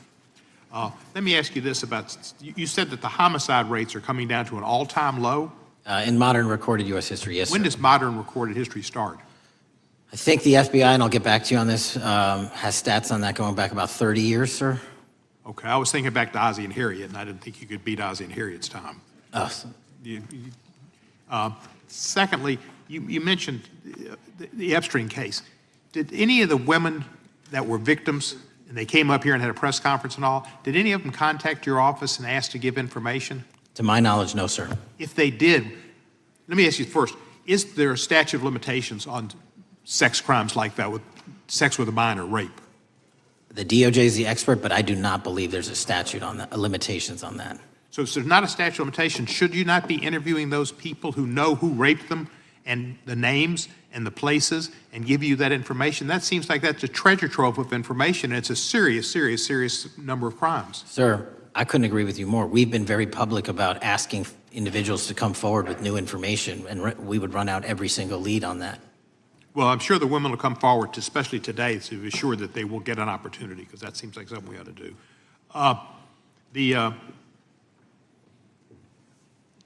Mr. Driscoll, what was his reputation? I can't comment on Mr. Driscoll's matter. It's an ongoing litigation. Yeah, but his reputation you could tell us about. I can't tell you about his reputation. His work has been laid out in that lawsuit. How many of the FBI agents who worked on the January 6th case have been fired? I don't have that number, sir. Do you have a ballpark figure? No, but I can tell you that individuals based on case assignments in the FBI that I have led have not been terminated for case assignments. Thank you, sir. And come back to Memphis, and you work with Kevin Kane in our Tourism Bureau. He's great. Thank you. And thank you for your work in Memphis. Gentleman, yes, back. Mr. Chairman, I have a unanimous consent request. Gentleman's recognized. So I've got 4 documents I'd like to introduce into the record. The first one is Jeffrey Epstein's 6th story played out for years in plain sight. And Acosta is quoted in here saying, "I was told Epstein belonged to intelligence and to leave it alone." The second document is entitled, "What Epstein's Bodyguard Warned About His CIA Connections." The third document is from Fox Digital. It's titled, "Epstein's Private Calendar Reveals Planned Meetings with Obama Admin Official CIA Chief." And the last document is Wall Street Journal article that highlights Ehud Barak's 36 meetings with Jeffrey Epstein. He was the former Prime Minister of Israel and head of military intelligence for Israel.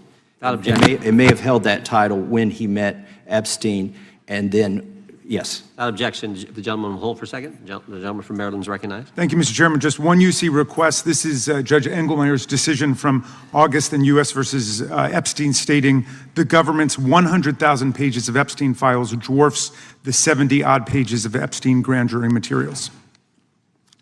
Without objection, the gentleman from Kentucky is recognized for 5 minutes. Thank you, Mr. Chairman. Director Patel, I watched some of your Senate hearing yesterday when Senator Kennedy asked you, "You've seen most of the files. Who, if anyone, did Epstein traffic these women to besides himself?"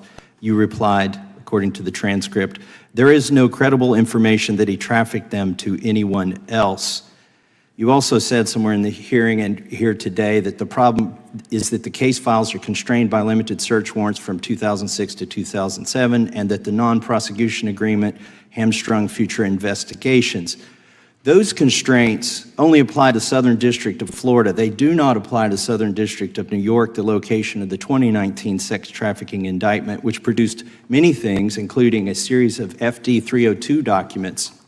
According to victims who cooperated with the FBI in that investigation, these documents in FBI possession, your possession, detail at least 20 men, including Mr. Jess Staley, CEO of Barclays Bank, who Jeffrey Epstein trafficked victims to, victims including minors such as Virginia Roberts Giuffre, may she rest in peace. That list also includes at least 19 other individuals, one Hollywood producer worth a few $100 million, one royal prince, one high-profile individual in the music industry, one very prominent banker, one high-profile government official, one high-profile former politician, one owner of a car company in Italy, one rock star, one magician, at least 6 billionaires, including a billionaire from Canada. We know these people exist in the FBI files, the files that you control. I don't know exactly who they are, but the FBI does. Have you launched any investigations into any of these people, and have you seen these 302 documents? Sir, I have asked my FBI agents to review the entirety of the Epstein files and bring forth any credible information. And we're working with Congress not only to divulge that information and produce it to you, but any investigations that arise from any credible investigation will be brought. There have been no new materials brought to me launching a new indictment. So is the loophole here, or is it your assertion that these victims aren't credible, that the 302s maybe didn't produce credible statements that rise to a probable cause? It's not my assertion, sir. It's the assertion of two different United States attorneys' offices from 3 separate administrations who investigated those same materials in live time. Are the 302 documents in the FBI's possession? They reviewed all that, yes, sir. And so have you reviewed those 302 documents where the victims name the people who victimized them?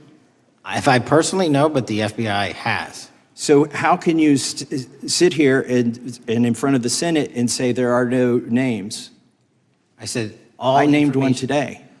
I said we are not in the practice at the Department of Justice FBI of releasing victims' names. That is not what we do. We are also not in the habit of releasing incredible information. That's not what we do. But multiple authorities have looked at the entirety of what we have. Okay, I got to move on here. Were you present when the AG had the White House event when she released the binders to the social media influencers? I was, yes.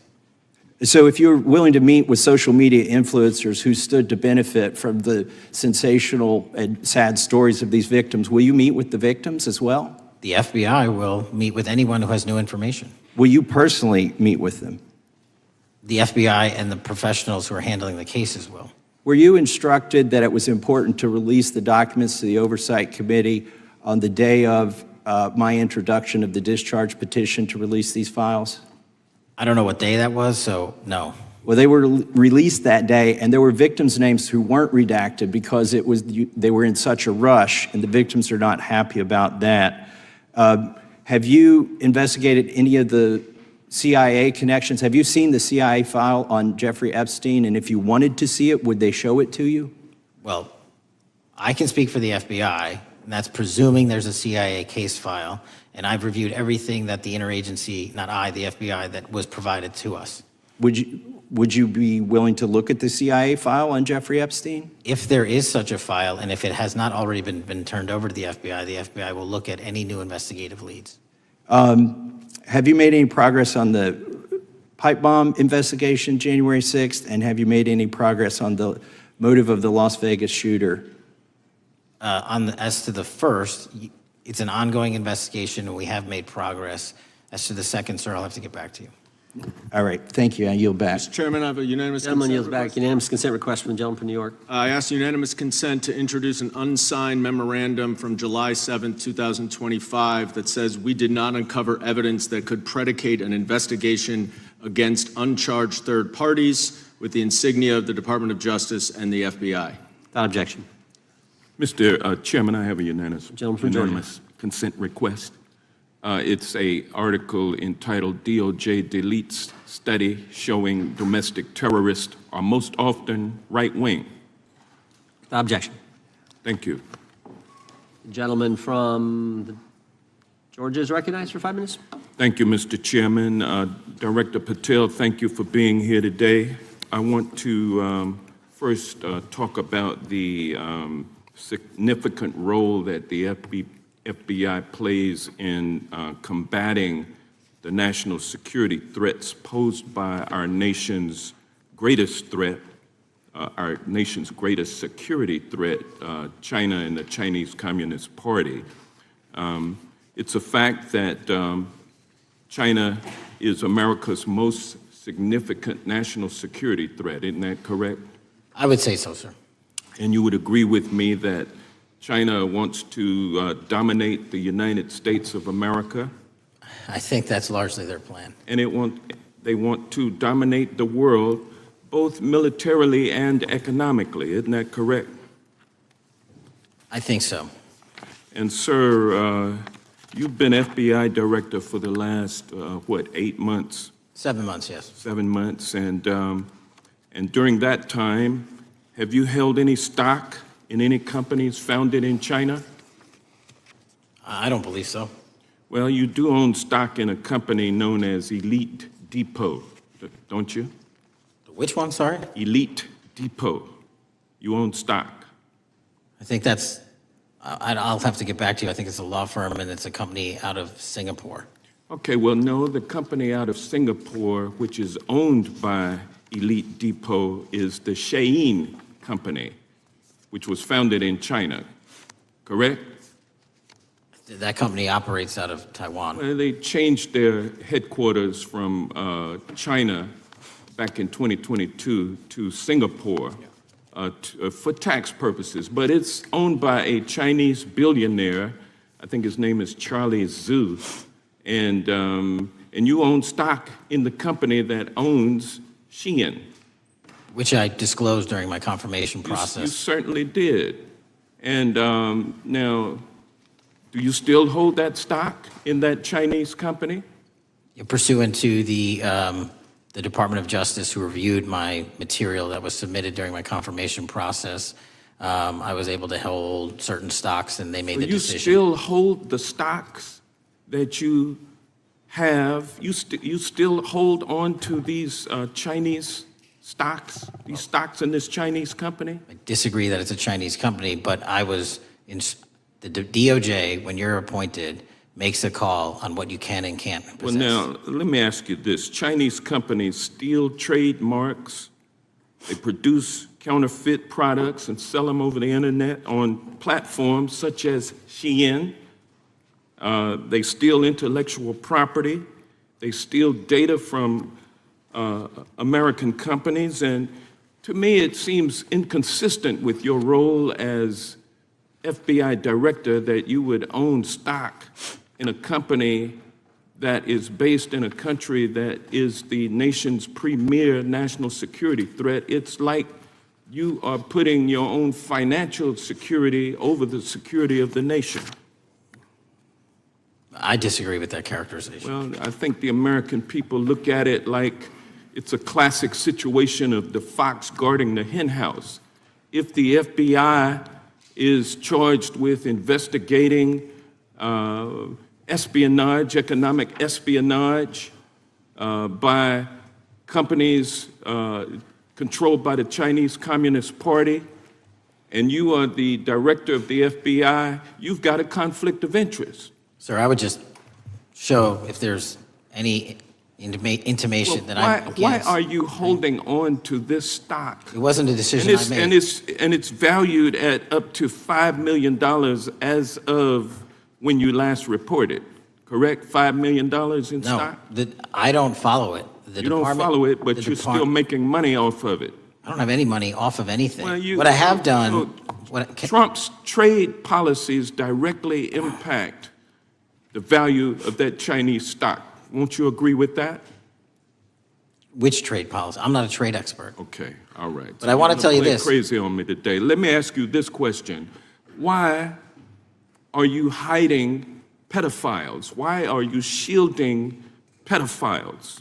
Why are you protecting pedophiles? That is maybe the most offensive thing you could say to me, given the numbers. Well, you have not released Given the the Epstein numbers Files. of pedophiles. You are aware of we the have Epstein arrested- client list that was published in the 18,000 The gentleman has emails released? expired. The gentleman yields back. Can he answer the question? Can I just respond? Of course, the gentleman can answer the question. Since I took over the FBI, there has been a 33% increase. Sir, all of that started under Christopher Your Wray. time is done, but No, it didn't. the witness gets All to of answer that the started question, under and then the we'll go to our previous, next. 33. FBI director, sir, and you're coming in here trying to take credit for something that a previous director Gentlemen, instituted and largely brought to conclusion. I take I no think it's credit. been clear that offensive. the director It's offensive. has numbers are so incorrect much also. better than the previous director. It's Dr. Patel, if you want to I take- answer the question. I take no credit. The men and women of the FBI have seen a 33% increase in the number of counterintelligence arrests out of the PRC. And so all of a sudden, when And you the- coming in 7 months ago, and Gentlemen's time has Heaven on earth. expired. And on sir, the pedophile the American public not gonna accusation, go for that. we have arrested 1,500 child predators in the last 7 months. Under That's more investigations than initiated by anybody the prior Appreciate the directorship. director's good work, and we really appreciate that the time of the gentleman has expired. We now go to the gentleman from Texas. I thank the chairman. I thank the FBI director for coming before the committee. I assume the FBI director, Mr. Patel, I believe you probably agree with me that there is a significant organized effort on the left side of the political spectrum to advance criminal organizations being able to put more criminals out on the streets. And that what we've seen this in daily action. Are you familiar with the report that came out this last Monday from the Law Enforcement Legal Defense Fund? I'm not familiar with that, sorry. So this report came out this past Monday, and it said that significant amount of the money flowing out of George Soros and other leftist organizations and funders has been funding DAs and prosecutors, and quote, many of these DAs had never managed an office, prosecuted a criminal case, developed organizational policies.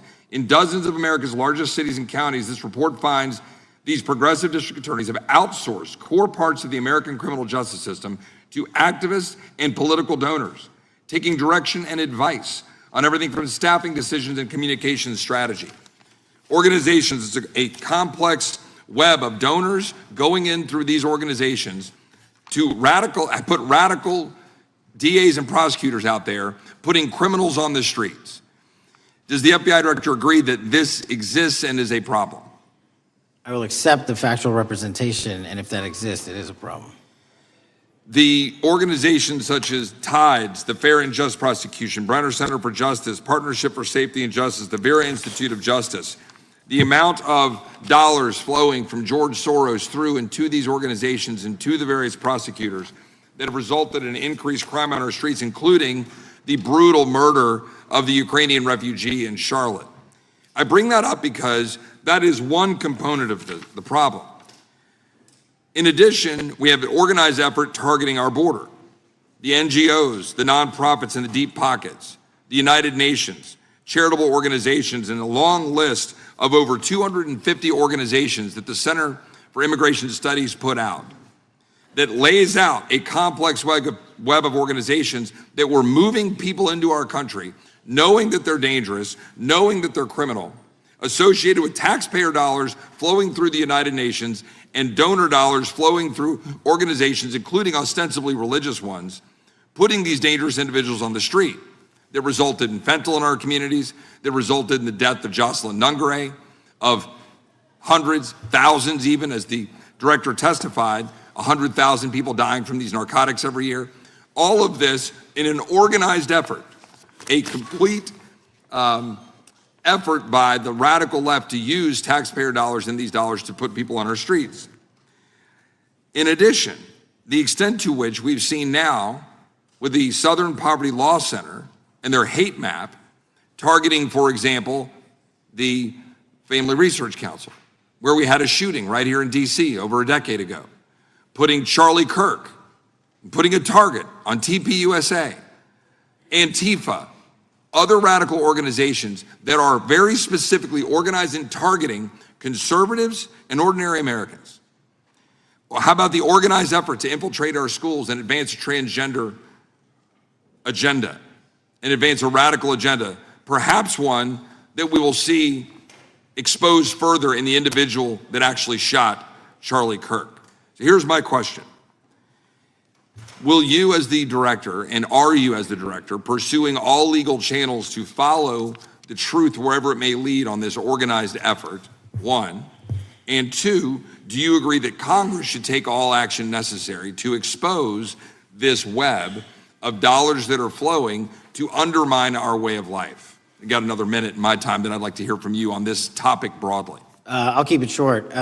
Investigatively speaking, we are doing the following. We are following the money. We are following the money in every organization and every person that is violating the federal code. And it doesn't matter what your background or ideology is, we are following the money. We are using legal process to follow that money, issuing subpoenas to follow that money, using grand juries to follow that money. And when we have results to recommend for prosecution to the Department of Justice, we will do that. And we will continue to publicize documents through Congress, yes, when we make these findings.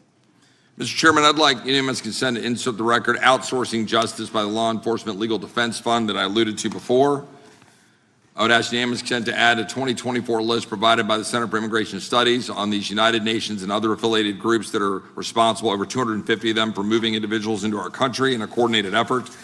I would like a unanimous consent to insert a letter that I sent that currently has 33 members of the United States House of Representatives have signed on it, calling for a special select committee to pursue the organized effort from the radical left to target our way of life and undermine our security by putting criminals on the street and having our borders being wide open and putting us in danger. With that, I would yield back. Without objection. Gentleman yields back. Mr. Chairman, I have a couple of unanimous Gentleman's requests. One is a letter from Senator Tom Cotton, dated last year, urging the U.S. to, quote, ensure that data from U.S. companies is not harvested by the Chinese Communist Party through the purchase of Xi'an software and technology. Without objection.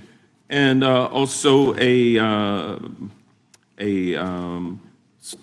statement by Marco Rubio, then Senator Marco Rubio, which warned our UK allies about, quote, Xi'an's deep ties to the People's Republic of China. Without objection. Also, crime is the record crime is down in 2025. Trump doesn't deserve credit, which demonstrates that the crime rates have been decreasing since 2023, which was published by the Vera Institute. Also, a unanimous consent request to enter into the record a NPR report from July of 2024. GOP vows to make America safe again. Statistics contradict their growing crime claims. Without objection.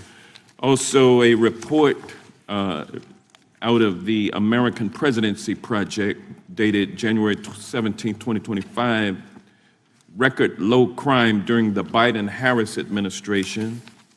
Without objection. Also, Joe Biden is correct that violent crime is near a 50-year low, which was a PolitiFact publication of May 2024. And last but not least, a FBI releases 2024 reported crimes in the nation statistics. These are FBI statistics published on August 5th, 2025, which details decreases in murder, rape, aggravated assault, and robbery in 2024.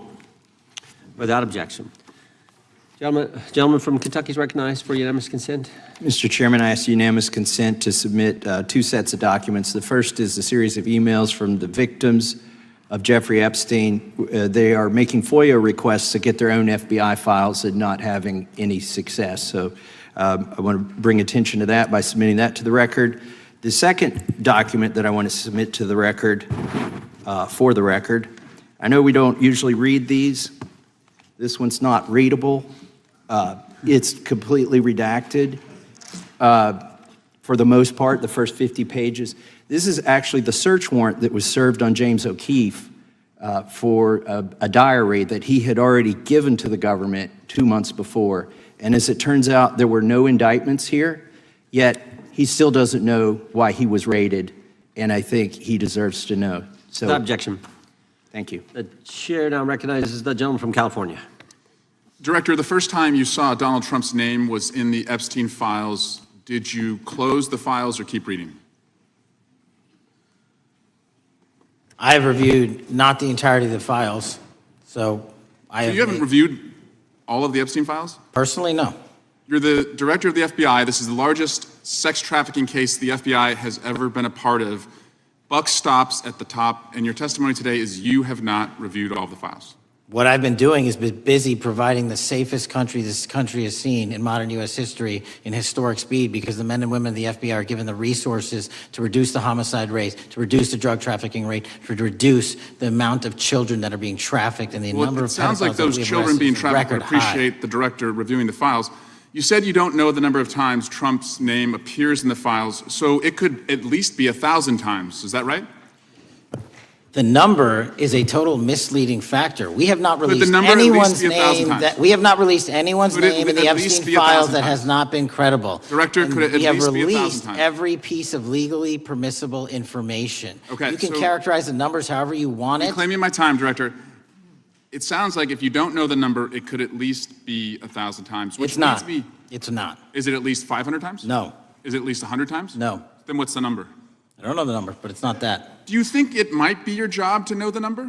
My job is to provide for the safety and security of this country. My job is not to engage in political And that innuendo includes protecting so you can go sexual out to the assault sticks and get your 20-second hit in your fundraising reclaiming my article. time, But Director. keep going, reclaiming your time, because the Director, people of California If are being Trump- if the underserved by president- your If the representation. president is not implicated, why not release everything that involves him? We have released everything, the president and anyone else's side, that is credible and lawfully be able to be released. Your fixation on this matter and baseless accusations that I'm hiding also child Mr. Massey's pedophiles is disgusting. interest. Anyone that says that needs to look at the stats alone. And go back to the state of California, who's receiving the biggest surge in FBI resources through my redeployment, because the cities of Los Angeles, San Diego, and San Reclaiming Francisco my time, need it. Director. Remembering your oath to tell the truth, did you ever tell Donald Trump his name is in the files?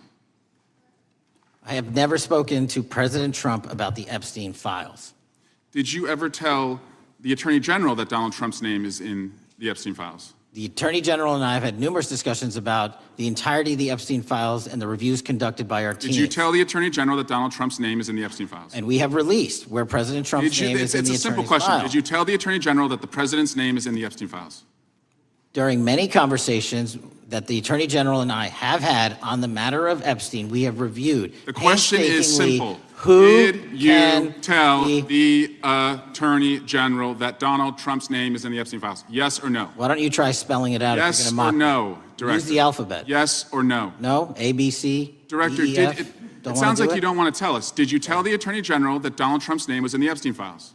Why don't you try serving your Director, constituency did by you tell the focusing on Attorney reducing General that violent Donald crime in this Trump's name- country and the number of pedophiles that Director, are legally reclaiming my harbored in time, your Director. sanctuary cities in Director, California? reclaiming I'll my work with time. you on that. Do Regular you order, wanna Mr. work with us Chairman. on that? Director, Time reclaiming my belongs to the time. gentleman from California. Did you tell the Attorney General that Donald Trump's name is in the Epstein files? Yes or Question no? has been asked and answered. You have not answered it, and we will take your evasiveness as a consciousness of guilt. Director, did Donald Trump ever say to you, just find and release the entire truth? Don't worry if I'm in it. The instructions from the administration were to release all credible information, and we have done that. Did Donald Trump ever provide information about Jeffrey Epstein as an informant? Donald Trump has not been, and I can only speak for the FBI, an informant of the FBI. So, Director, you've played this cute shell game where you say you can't release everything because the court has said that it legally is not allowed to be released, but the court calls bullshit. Judge Richard Berman said that when you went to the court, quote, information contained in the Epstein grand jury transcripts pales in comparison to Epstein investigation information and materials in the hands of the Department of Justice.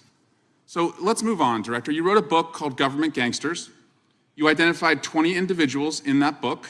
You put me on that list at the top of the list. Thank you. My children find it flattering. 20 of those individuals have been investigated or have had adverse actions. Director, considering that you have identified these people as, quote, government gangsters, will you recuse yourself from making any investigation decisions about these individuals? Anyone that has been terminated at the FBI has been done so No, the because question they failed again, to meet the muster in their Director, constitutional I will obligation. work on the audio-visual capabilities. I'm of going to this room, so borrow I don't your think you can hear me. terminology and call I'm reclaiming bullshit my on your time. entire career in I'm Congress. reclaiming my time, It has been Director. a disgrace to the American Director, I'm people. reclaiming my You time. can Will reclaim your you time all you recuse want. yourself? Mr. Chairman, you're going to allow a witness to speak this way? Mr. Chairman, would you give recuse yourself, The gentleman has no time Mr. to Chairman, would you Mr. Chairman, admonish the point of- witness not to insult members? The gentleman has no time. Mr. Chairman, the just committee will remember. quick point of order.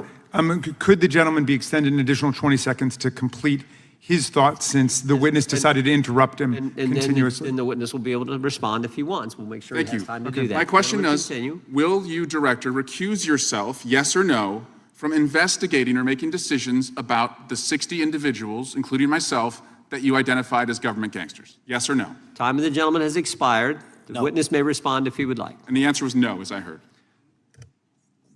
Correct. Okay. The gentleman from Wisconsin, the gentleman yields back. The gentleman from Wisconsin is recognized for 5 minutes. Thank you, Chairman. Thank you, Director Patel, for being here today. I wanted to talk a little bit about the assassination of Charlie Kirk and the FBI's subsequent investigation. I know it's really sensitive, and you know, you can make the call as to whether or not, obviously, it's something that you can respond to, but I think it's still fresh on many people's minds. I want to congratulate you and Utah law enforcement for the work you did in identifying the suspect and apprehending him. According to public reports, and I think this is what maybe it's, I still have questions about, and maybe the public does. According to public reports, the alleged shooter arrives on the Utah Valley University campus nearly 4 hours before the shooting. Was that your understanding? Is that kind of? I'll let the public reports reflect themselves. I don't have the exact timeline. Okay, so we don't have any idea kind of his prep or how he set up or how he utilized that time when he first showed up on campus? All of those are being currently investigated through our cell phone analysis and through our witness interviews, and the state of Utah has now announced charges seeking the death penalty against its suspects, so we're a little limited in what we can continue to say. Sure, I understand.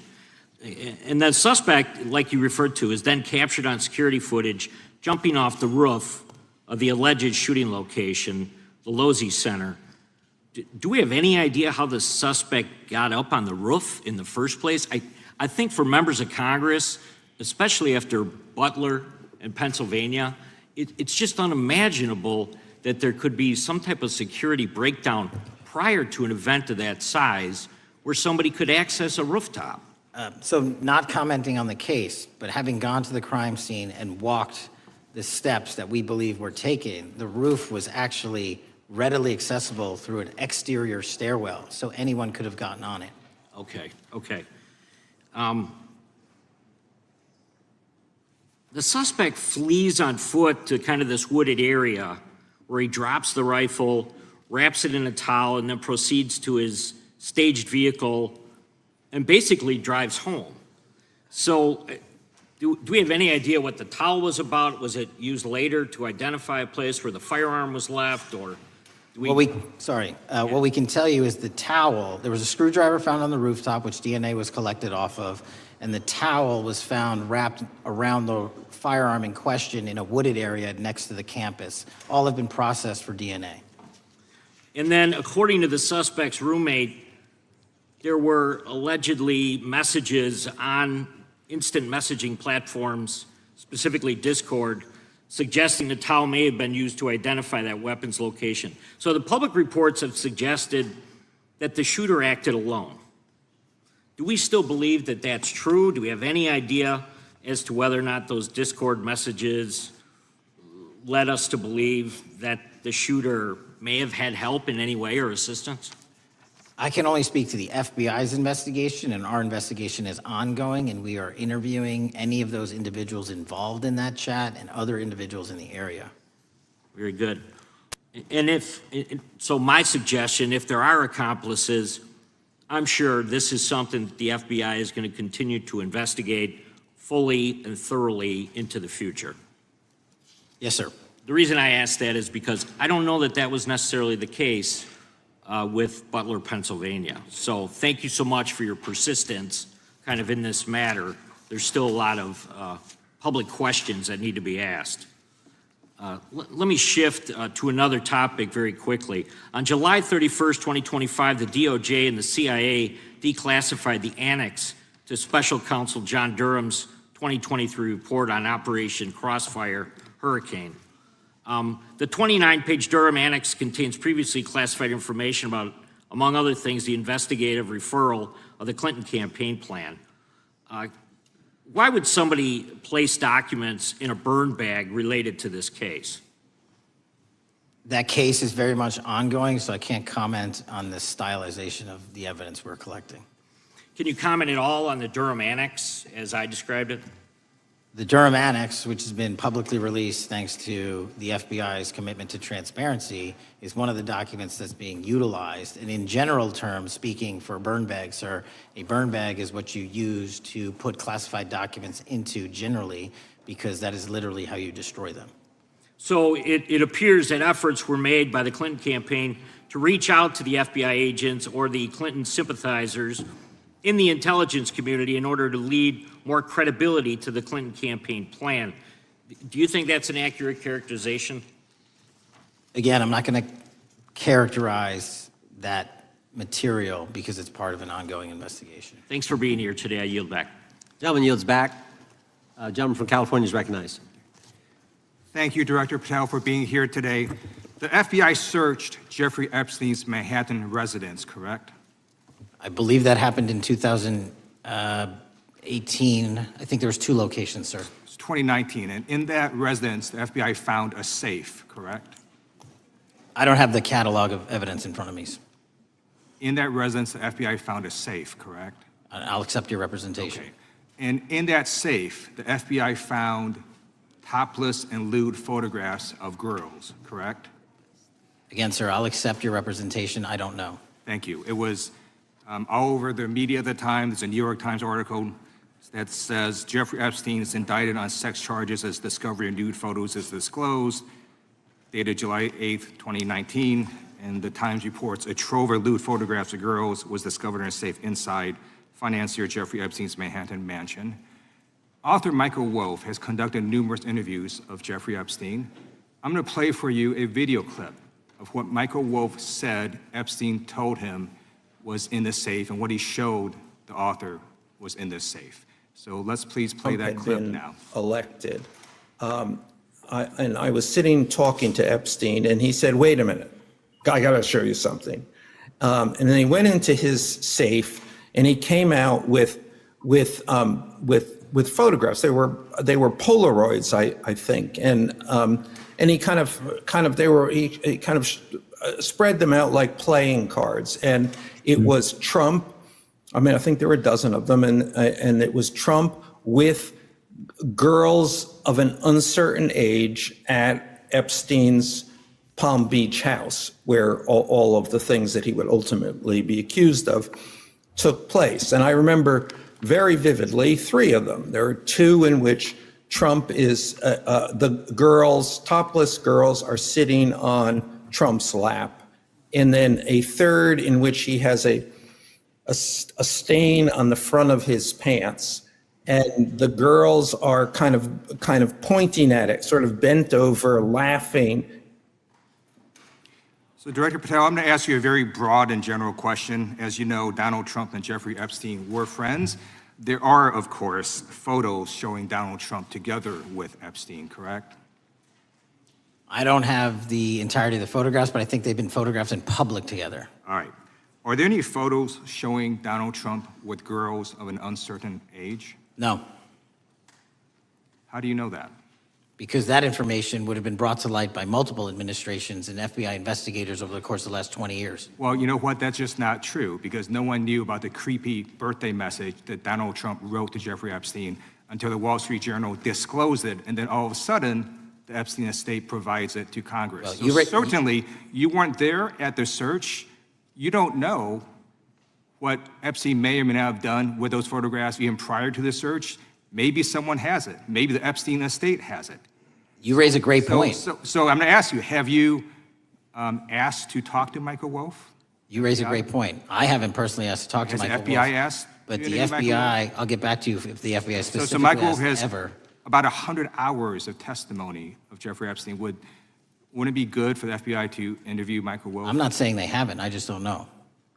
Has FBI subpoenaed the tapes that Michael Wolff has conducted of Jeffrey Epstein? I don't know. All right, so if you could provide us an answer, that would be terrific. Well, let me ask you this question then.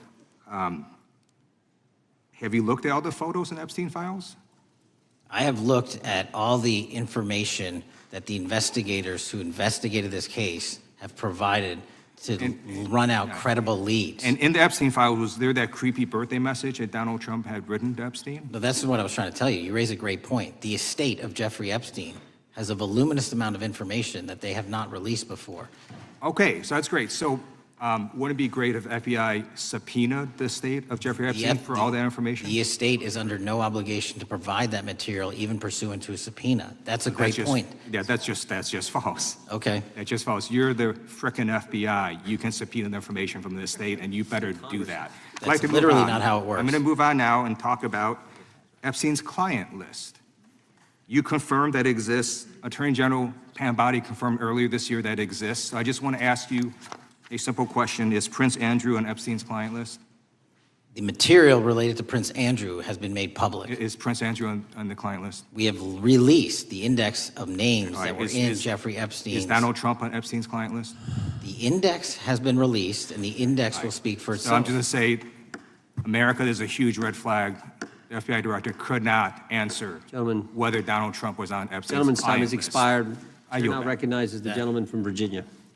Thank you, Mr. Chairman. I want to thank the director for being here and for his work over the last several months, removing the taint of partisanship that has infected the intelligence community over the past several years under the last administration, under the last several directors, standing up for law enforcement, standing up for the brave men and women who work in your agency. But to set the record straight, we have to correct the record. And the record, early days of the first Trump administration saw a dramatic spike in news stories that contained sensitive and sometimes classified details about the FBI's bogus Russia probe, about a leak a day. It's unacceptable that senior FBI officials coordinated to leak classified information to try and harm President Trump. Documents produced to the committee in August of this year revealed that the FBI interviewed a former Intelligence Committee staffer who gave details on a systematic process through which leaks of classified information were affected by then Chairman, now Senator Adam Schiff. Were these findings escalated within the Bureau's chain of command, and if so, to what level? Sorry, were the findings escalated? Were these findings that were given to us escalated within the Bureau's chain of command, and if so, what level? Did you receive this information? That entire matter is currently under investigation by the people at the FBI that handle leaks of classified information. All right, it's good to know that there is an ongoing investigation. Can you tell me whether these leaks to the media compromised any ongoing FBI investigations during the Trump-Russia probe? I can tell you, generally speaking, the leaks of classified information are detrimental to any work the FBI is doing. Now, former Director James Comey testified before the Senate Judiciary Committee that he had never been an anonymous source, nor authorized anyone to be an anonymous source in news reports about matters relating to the Trump investigation or the Clinton investigation. Was Comey's testimony true? In reference to Director Comey, I'm very limited in what I can say because of what the current status of those matters are with the FBI and the Department of Justice. When I am able to make those public, I will. Can you tell me if there's an ongoing investigation there? Again, without identifying any individuals related to the information you're generally speaking about, there is an ongoing matter that has been under review by the Department and the FBI for some time. Because we know that the documents that we received last month revealed that former Director Comey used Columbia University law professor as a conduit to leak stories to the media that contained classified information. Let me move on to the way that the FISA process was weaponized by past directors. Prior to your confirmation, you raised concerns about government misuse of FISA, including Section 702, stating that FISA was in need of major reform. Specifically, you highlighted that the Fisk report that the FBI had conducted 278,000 improper searches of the FISA database. Do you remain concerned about governmental abuse of FISA in Section 702? I'm always concerned, but what we've done since I became FBI director is implement new audit systems. We are nearing 100% review of the 702 query system that you are specifically referring to, and we've also eliminated anyone that has ever touched that database that has in any way made a mistake, whether intentional or not. And we have also identified a system in which those going forward who misuse the 702 system, they don't get 2 strikes. They get 1 and you're done. Okay, I'm glad you mentioned you're continuing to audit because, as you know, in May, the New York Times reported you closed the FBI's Office of Internal Auditing. Can you explain why you decided to close this office? Yeah, because under the new restructuring of the FBI, to save resources, there were 2 different places doing the exact same thing. We have a specific division dedicated to audits. I didn't need another audit system doing the audits again. And so we folded some of those folks with their expertise into our specific division and then took the rest of those folks and are moving them out across the country. Under previous FBI leadership, FBI agents were found to have lied to the Fisk.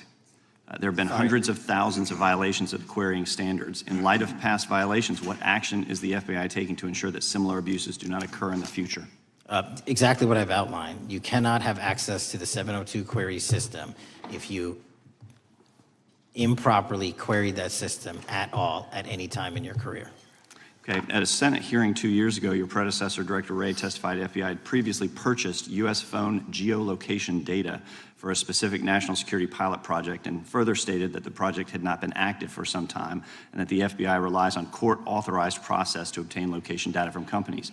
Does the FBI purchase location data or any other data of Americans from data brokers? I don't believe so, but I'll get back to you. Thank you, that'd be important. I appreciate that. I yield back. Gentleman yields back. Gentleman from Washington is recognized. Thank you, Mr. Chairman. Mr. Patel, before you joined the FBI, you had very strong opinions about what the FBI was hiding regarding Jeffrey Epstein. In a September 2023 interview with Glenn Beck, you said the Black Book is under the, quote, direct control of the director of the FBI. In December 2023, you said, let us know who the pedophiles are. Even for a short time after becoming FBI director, in February of 2025, you tweeted, quote, there will be no cover-ups, no missing documents, no stone left unturned. In June, you told Joe Rogan, quote, we've reviewed all the information, we're going to give you every single thing we have and can. But then suddenly in July, everything changed. You and Attorney General Pam Bondi released one video and said that there was nothing more to see. Your July memo says you uncovered more than 300 gigabytes of data and physical evidence, but that you had decided no further disclosure would be appropriate or warranted. That is a quote. I think what happened, Mr. Patel, is that suddenly you discovered that Donald Trump's name was all over these files, and you started a giant cover-up. So you are under oath, Mr. Patel. You just testified to Mr. Swalwell that you did not speak to the president about the Epstein files. To your knowledge, did Attorney General Pam Bondi speak to the president about what was in the Epstein files? I can't speak for Attorney General Pam Bondi. So to your knowledge, you don't have any information. The question was, do you have any knowledge? Do you have any knowledge? I can't speak. You are refusing to answer the question. So let me tell you that the Wall Street Journal reported that in May, Bondi told Trump that he was in the Epstein files, and at the same meeting said that the DOJ did not plan to release the files. Yesterday, you testified to Senator Kennedy that there was, quote, no credible information that Epstein trafficked girls to anyone else, and that you have, quote, continuously and publicly asked the public to come forward with more information and we'll look into it. Today, in response to Mr. Massey's question, you appear to say that the survivors were not credible.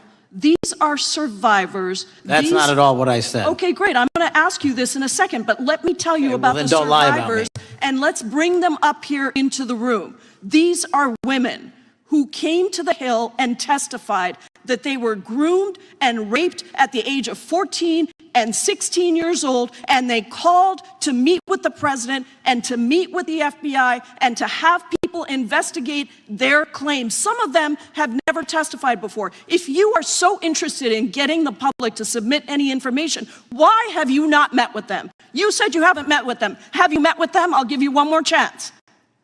My job as the FBI director is to invite Is the all answer yes or investigative no leads. to whether or not you met with these women who were sexually abused and raped?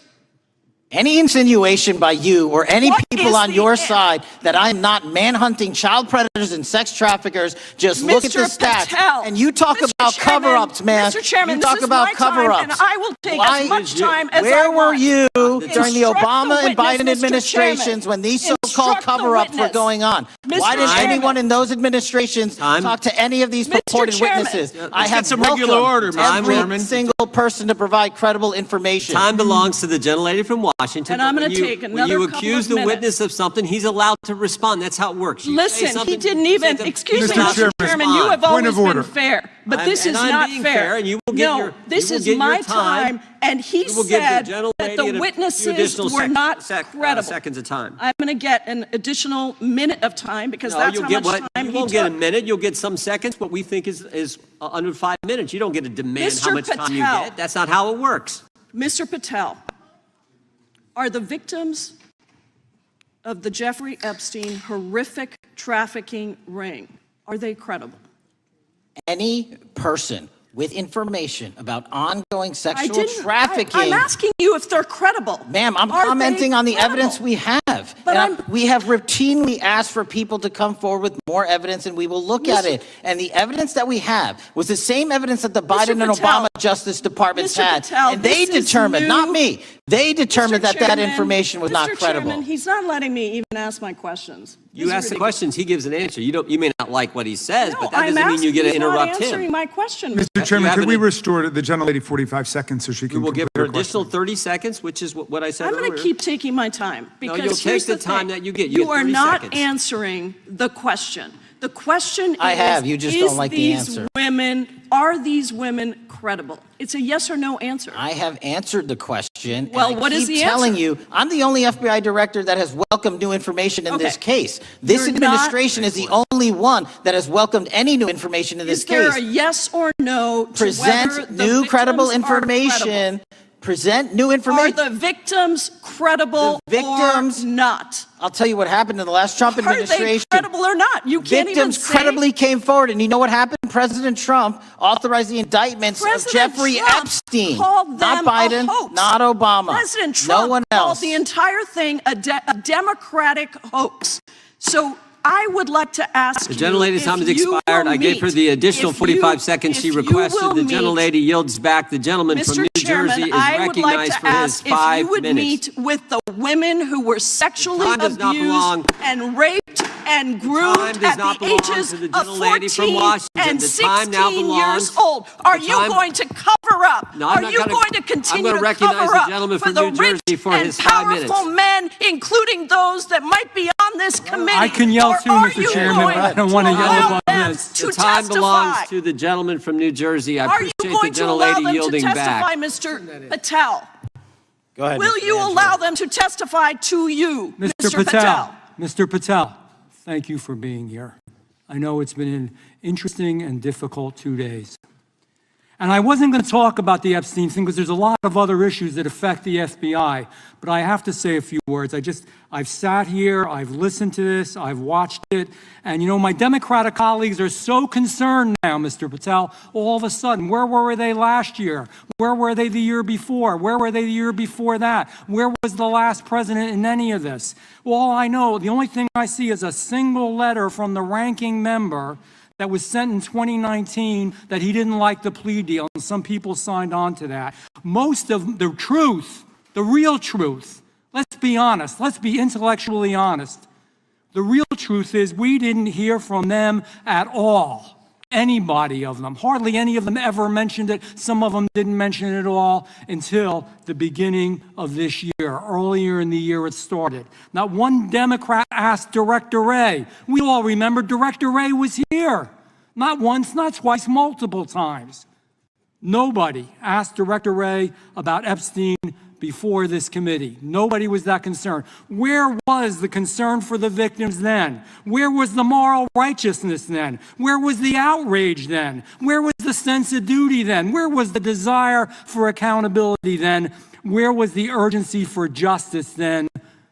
Most of all, where the hell was the integrity then? You know what the truth is. Let's just say it, man. Tell the truth time. The truth is, it's politically useful for them to try to do this now, even though they didn't give a damn about it in the past. And you know what? That's an insult to the victims, and that's an insult to America. Continue to do the work you're doing. Continue to uncover what needs to be uncovered. One real quick thing before I say anything to 9/11. We know that was mishandled by the past director and by the past FBIs. There are family members here. There are family members who are concerned. God Almighty, we want to get to the truth of that. I ask you, please, to meet with them, to talk to them, and to investigate this with truth. You know, in the Biden administration, we went through a very dark and difficult period of time. The FBI trust was broken with the people. Catholics were, this is the stuff we've been talking about, were labeled radical threats for praying in their churches with their rosaries. Parents at school boards were called terrorists for standing up for their children. Hindu holy men in New Jersey. We have the largest Hindu temple in the world. They were attacked. They were put up against the wall with guns to their heads. So it isn't just a Catholic or Christian thing. American Jews were targeted in colleges and universities, and a lot of folks in the FBI, in the past FBI, not this one, didn't give a damn. We can't go back to targeting religion. We can't go back to silencing free speech. The Biden administration did that. So I got questions for you. Hopefully thoughtful questions that you can answer for us in a thoughtful way. How is this FBI now, under your leadership, how are we restoring trust for Catholics, for Hindus, for Jews, for parents, for all the other, for just American people that were targeted by FISA because they had a different viewpoint? How are we restoring that trust in the FBI? In multiple ways, sir. One, and maybe most importantly, is through transparency and providing the American public with the material so they can see, read it themselves as to what the abuses were in the past, whether it relates to the Catholic memo or the Hindu incident you talked about at the largest temple in North America. Any institution of faith and any member of faith will not be investigated by this FBI because they are men and women of faith ever, period. And nor should they. Nor should they. I don't mean to interrupt you, but my God, of all the amendments to the freedom of speech, freedom to believe in what you want to believe in, I know you're standing up for that. Continue. I'm sorry. No, that's it. Sorry. Okay. The Richmond memo was driven by a reliance on sources. The Southern Poverty Law Center, you know, the words sound nice, but the organization's not so nice. And we've seen the Anti-Defamation League distort data that counts as violence. Have you been able to identify and eliminate these kinds of partisan sources? We welcome all sources, but we want objectivity and neutrality and decency in the way we report all this. Have you been able to uncover any information there? How do we make sure our sources are good in the future? We have reviewed the source processes that infiltrate any institutions of faith, and they will no longer be going into institutions of faith. They will be directed towards criminal activity and protecting the homeland, the two most important missions the FBI has, and that's what we're going to continue to do. Good. And I'll say this, there was a lot of bull today, a lot of you know what, and I'm not going to say it because I respect the institution so much going on around here. Continue to do the work of the people. You are here for that reason. The administration is here for that reason. It was weaponized and politicized, the FBI, in the past. I hope to God we never, ever see that again. One of the darkest parts of American history. Thank you, Mr. Patel. I yield back. Mr. Chairman, I have a unanimous consent. Gentleman yields back. The gentleman from New York is recognized for UC. I would like to introduce a CNN article that explains how an alleged top leader of the MS-13 gang was dismissed. His case was dismissed in Brooklyn so that he could be deported back to El Salvador, even though he was charged with murder.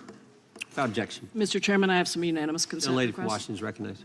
I ask unanimous consent to enter into the record an article titled "Justice Department Told Trump in May that his name is among many in the Epstein Files." Without objection.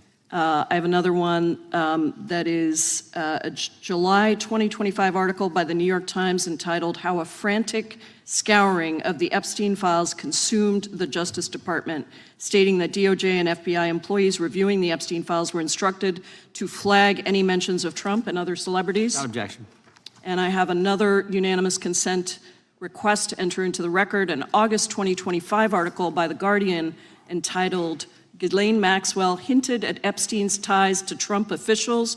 Why wasn't she pressed for names?" stating that Maxwell told Deputy U.S. Attorney Todd Blanche that some of the, quote, cast of characters around Epstein are in Trump's cabinet. Without objection. Chair now recognizes the gentlelady from Pennsylvania. Thank you, Mr. Chairman, and thank you, Mr. Patel, for coming before us to testify today.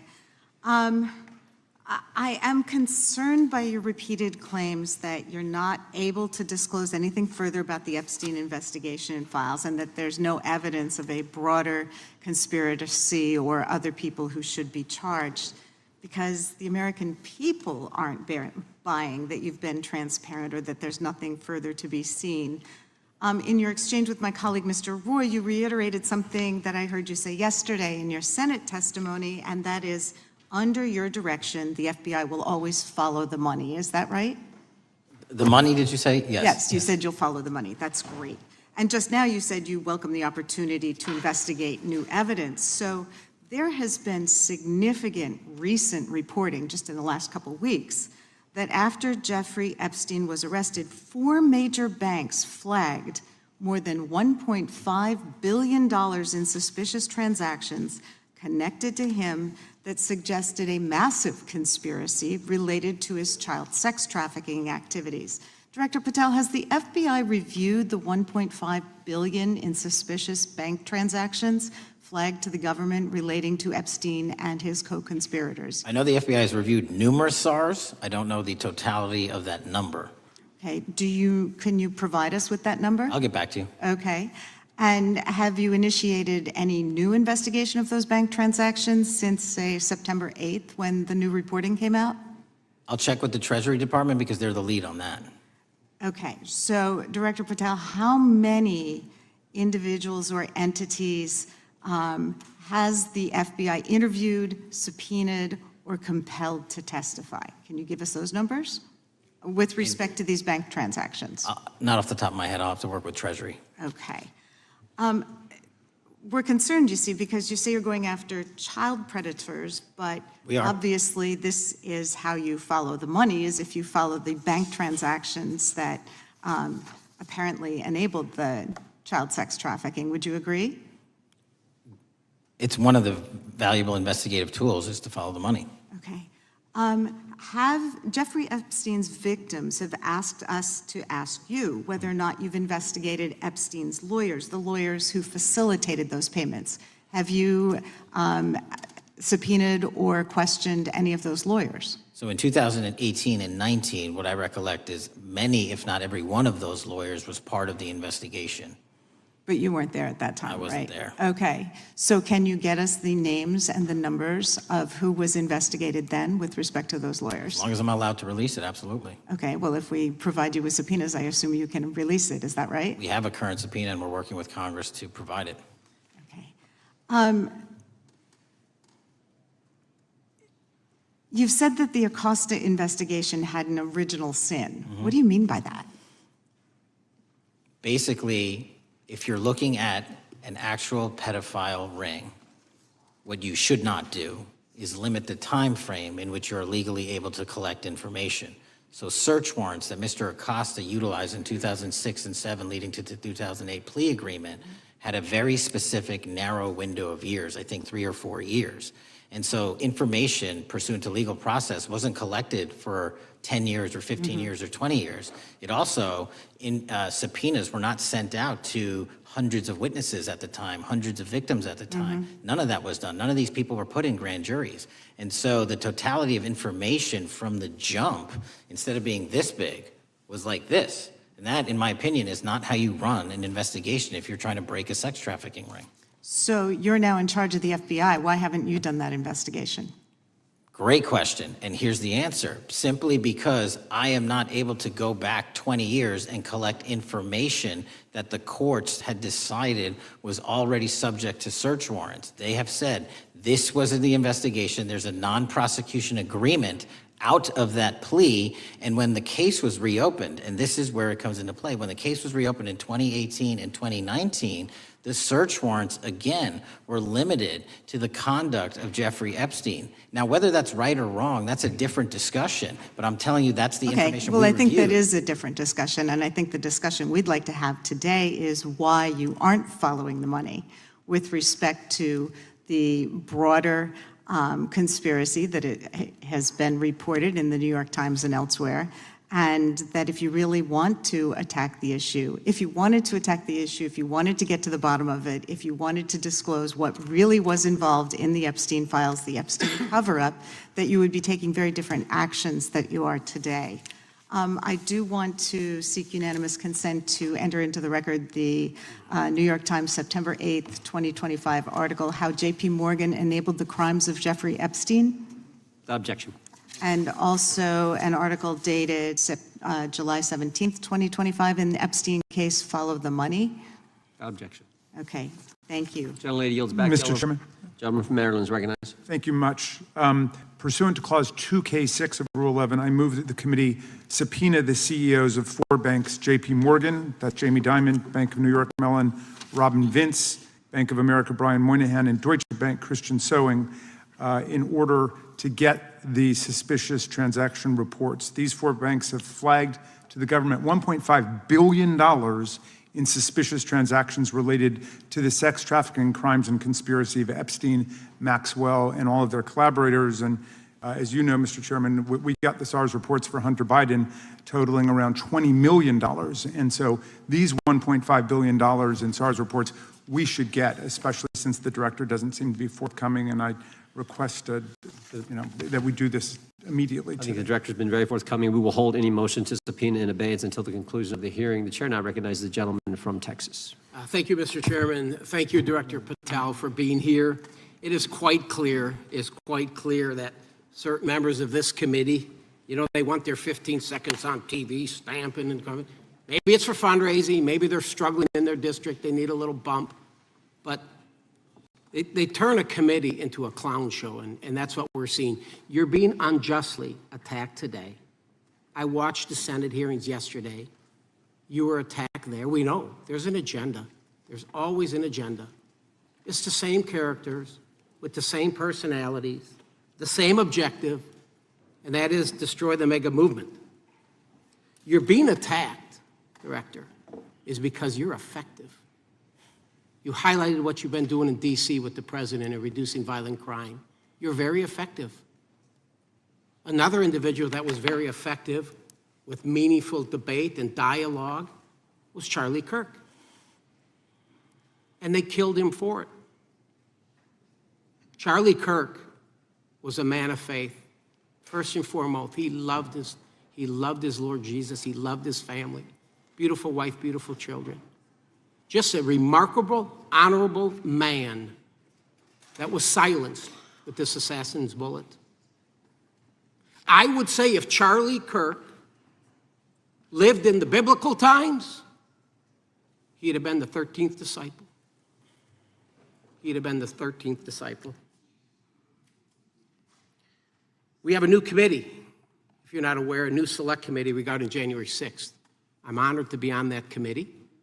I'm looking forward to working with other members to expose truth, questioning federal agencies that were involved on January 6th, like the FBI, played a role, but we don't really know, Director, to what extent.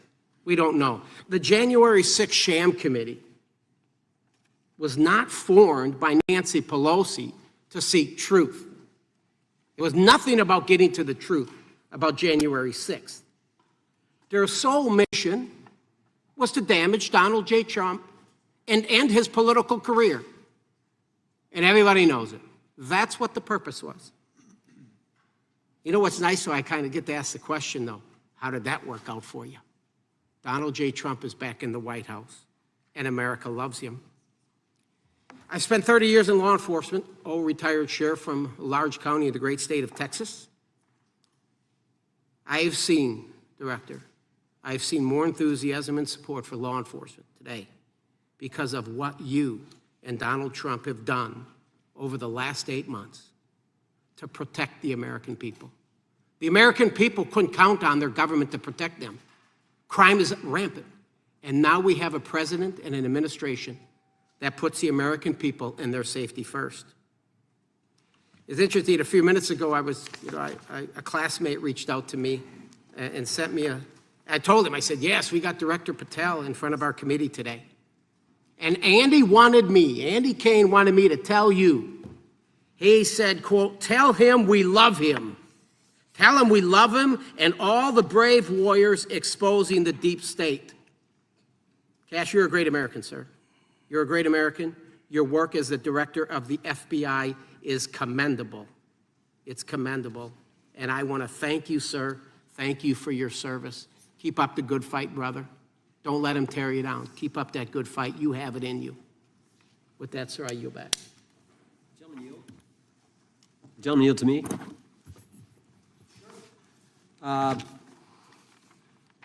Director Patel, there were 26, the gentleman mentioned the select committee, there were 26 confidential human sources at the Capitol on January 6, 2021. 4 entered the Capitol and thereby broke the law. Do you know if those individuals were being paid by the Ray FBI? So we've provided 600 pages of documents to this committee alone regarding January 6th. That's 600 pages more than any of my predecessors. Yep. Generally speaking, confidential human sources are always paid by the FBI. That's how it works. I can't speak to the specifics on each one and how much they make. And we appreciate it. We've reviewed some of that material, and you've given us a lot of material that we didn't get from Director Ray. That specific question, I think, is important to the American people.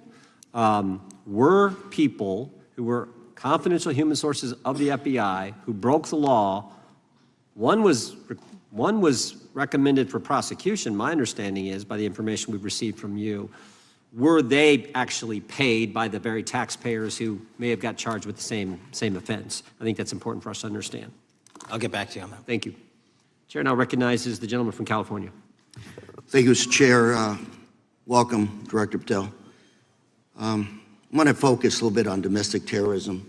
We have a graph here, data up to 2021, but as you can tell, domestic terrorism is on the rise. Nation, our citizens under threat. We saw the assassination of Charlie Kirk, 2 assassination attempts on the president, school shooting, Minnesota last month, and closer to home, just a couple of days ago, Huntington Beach, peaceful vigil for Charlie Clark, infiltrated by neo-Nazis who essentially made the local individuals attending that event fear for their safety. All of us know that a lot of these domestic attacks are by lone wolves, but yet they do leave clues, social media or elsewhere. Director Patel, you're it. You're the thin blue line.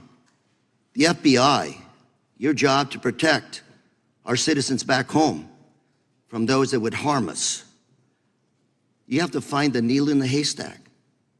Takes a lot of work, a lot of resources. Talking to my local sheriff this morning, who said they're concerned. Federal cuts to local grants that help them do the job.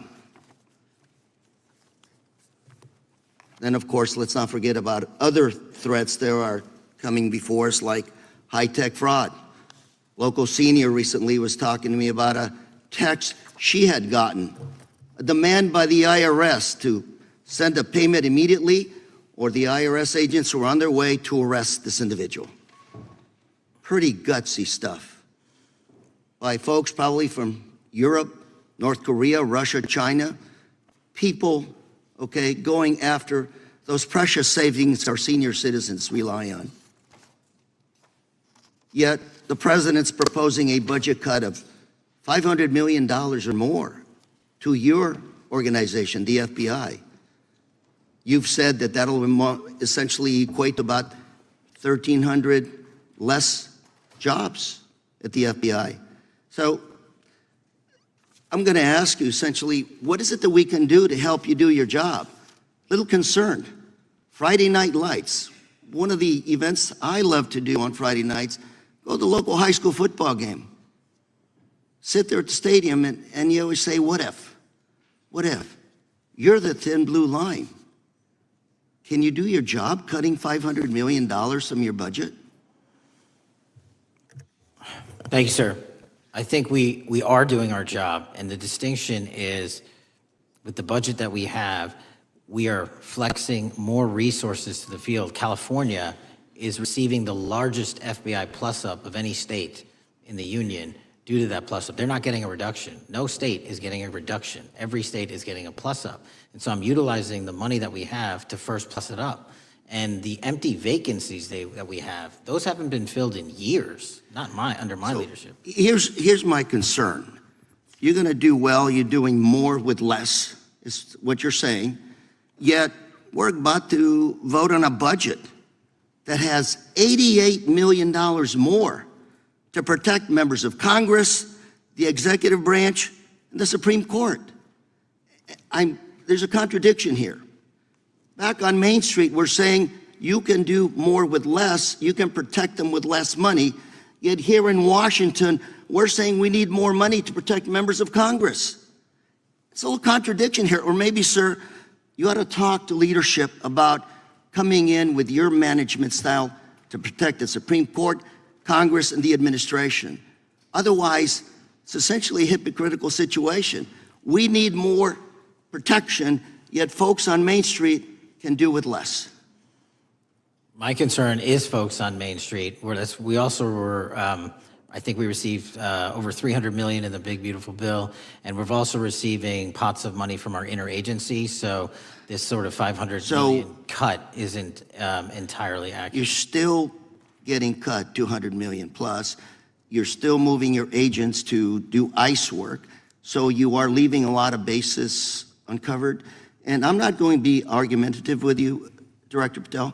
I'm just saying, if that thin blue line does not hold, people on Main Street will pay the price. I agree with you, sir. And I just look forward to working with you because I am very concerned that these kinds of budget cuts are short-sighted, especially when my local sheriff calls me and says, we need more support, and we're looking at budget cuts. I'll work with you, sir. Thank you, Mr. Chair. I yield time. Mr. Chairman, I have another unanimous consent request. The gentleman yields back. The gentleman from New York is recognized for unanimous consent. I seek to introduce a December 2024 OIG report from the Department of Justice, which confirms the conclusion of the Bill Barr Justice Department that the so-called whistleblower, a disgruntled former employee of the Intelligence Committee, was not a credible witness and there were no further actions taken. Without objection. Mr. Chair, I'd like to submit some items for the record. You bet. Gentleman from California. First one, Trump's deportation diverts FBI agents off child predator cases. Second one, FBI director backtracks on administration's proposed budget cuts. And number three, Trump administration says 70% of ICE detainees do not have criminal convictions. Without objection. Gentleman from Texas is recognized. Thank you. Director, earlier this year, the committee learned of new documents tied to the Crossfire Hurricane investigation and the Russia collusion hoax against President Trump. Your efforts in declassifying key documents tied to this investigation allowed the committee to acquire thousands of pages that it did not have previously.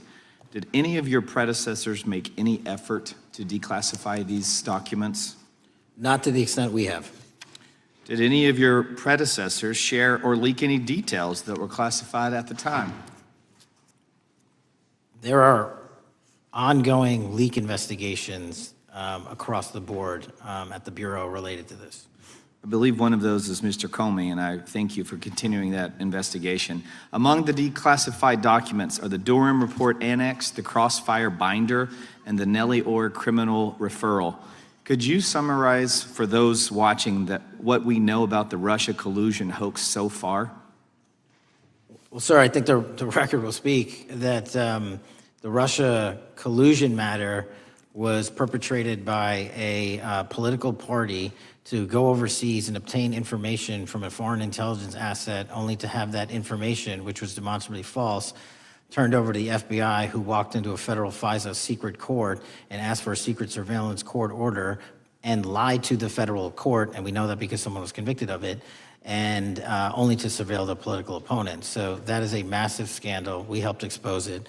And in terms of the pages of productions, I provided 1,400 pages of production related to Crossfire Hurricane, and my predecessors have provided 0. I appreciate that, and I appreciate your courage and commitment to declassifying these important documents for our review, and hope that you'll continue with this commitment. Can we expect to see more declassification efforts regarding the Crossfire Hurricane and Russia collusion hoax? Yes. Thank you. I yield the remaining balance of my time to Chairman Jordan. Oh, I thank the gentleman for yielding. And Director, that's when it all started, right? The whole Russia, that's when it all began. And then it was Mueller, then it was impeachment, then it was Jack Smith and Fonnie Willis and Alvin Bragg and you name it. But it all started then. And that's why I think the gentleman from Texas wants to make sure we get all the information there. And I want to go back to when it was changed. We talked about this earlier. I just want to read to you what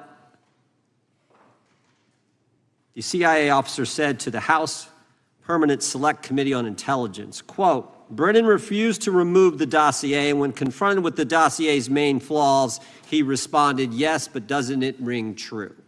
So that's what he initially said. And then when he was talking to this committee, he said the CIA was very much opposed to having any reference or inclusion of the Steele dossier in the intelligence community assessment.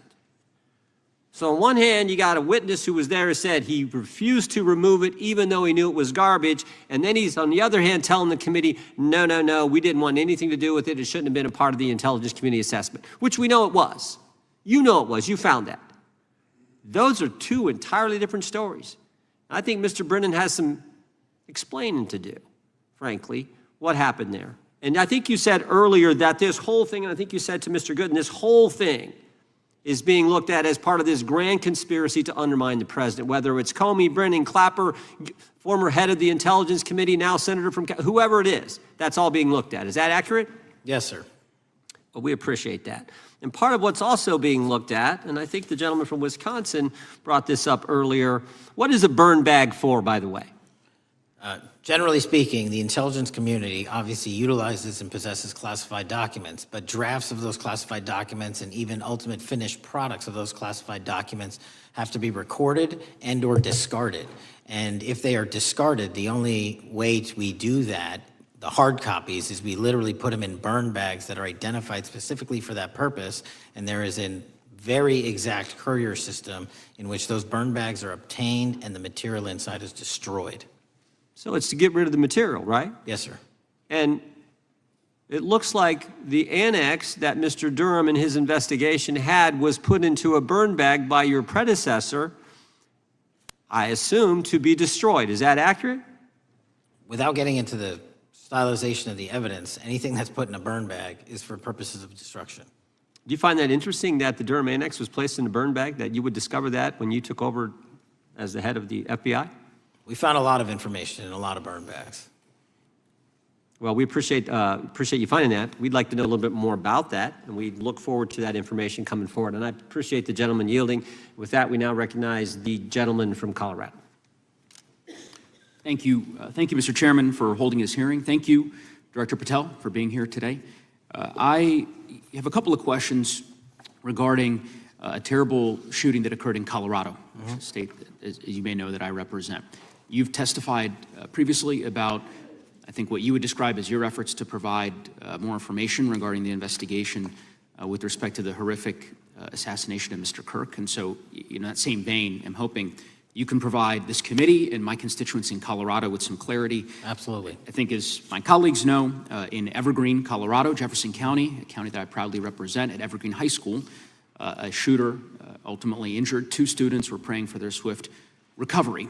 There's an article here from Colorado Public Radio. The title is, quote, FBI was already investigating an account that may have been linked to the Evergreen shooter. You're familiar with the circumstances generally, Director, regarding this terrible tragedy. Yes.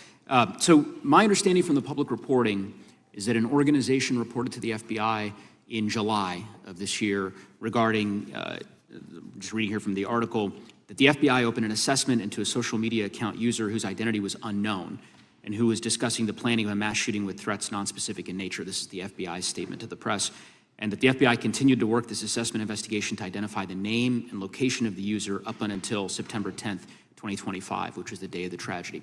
Can you provide us some clarity on what were the impediments to finding, the account user, and maybe describe in greater detail the FBI's work in that regard? Generally speaking, yes, because I know even though the shooter's deceased, the investigation we're not done. Sure. And so the impediments to finding these individuals, and you highlight a great point.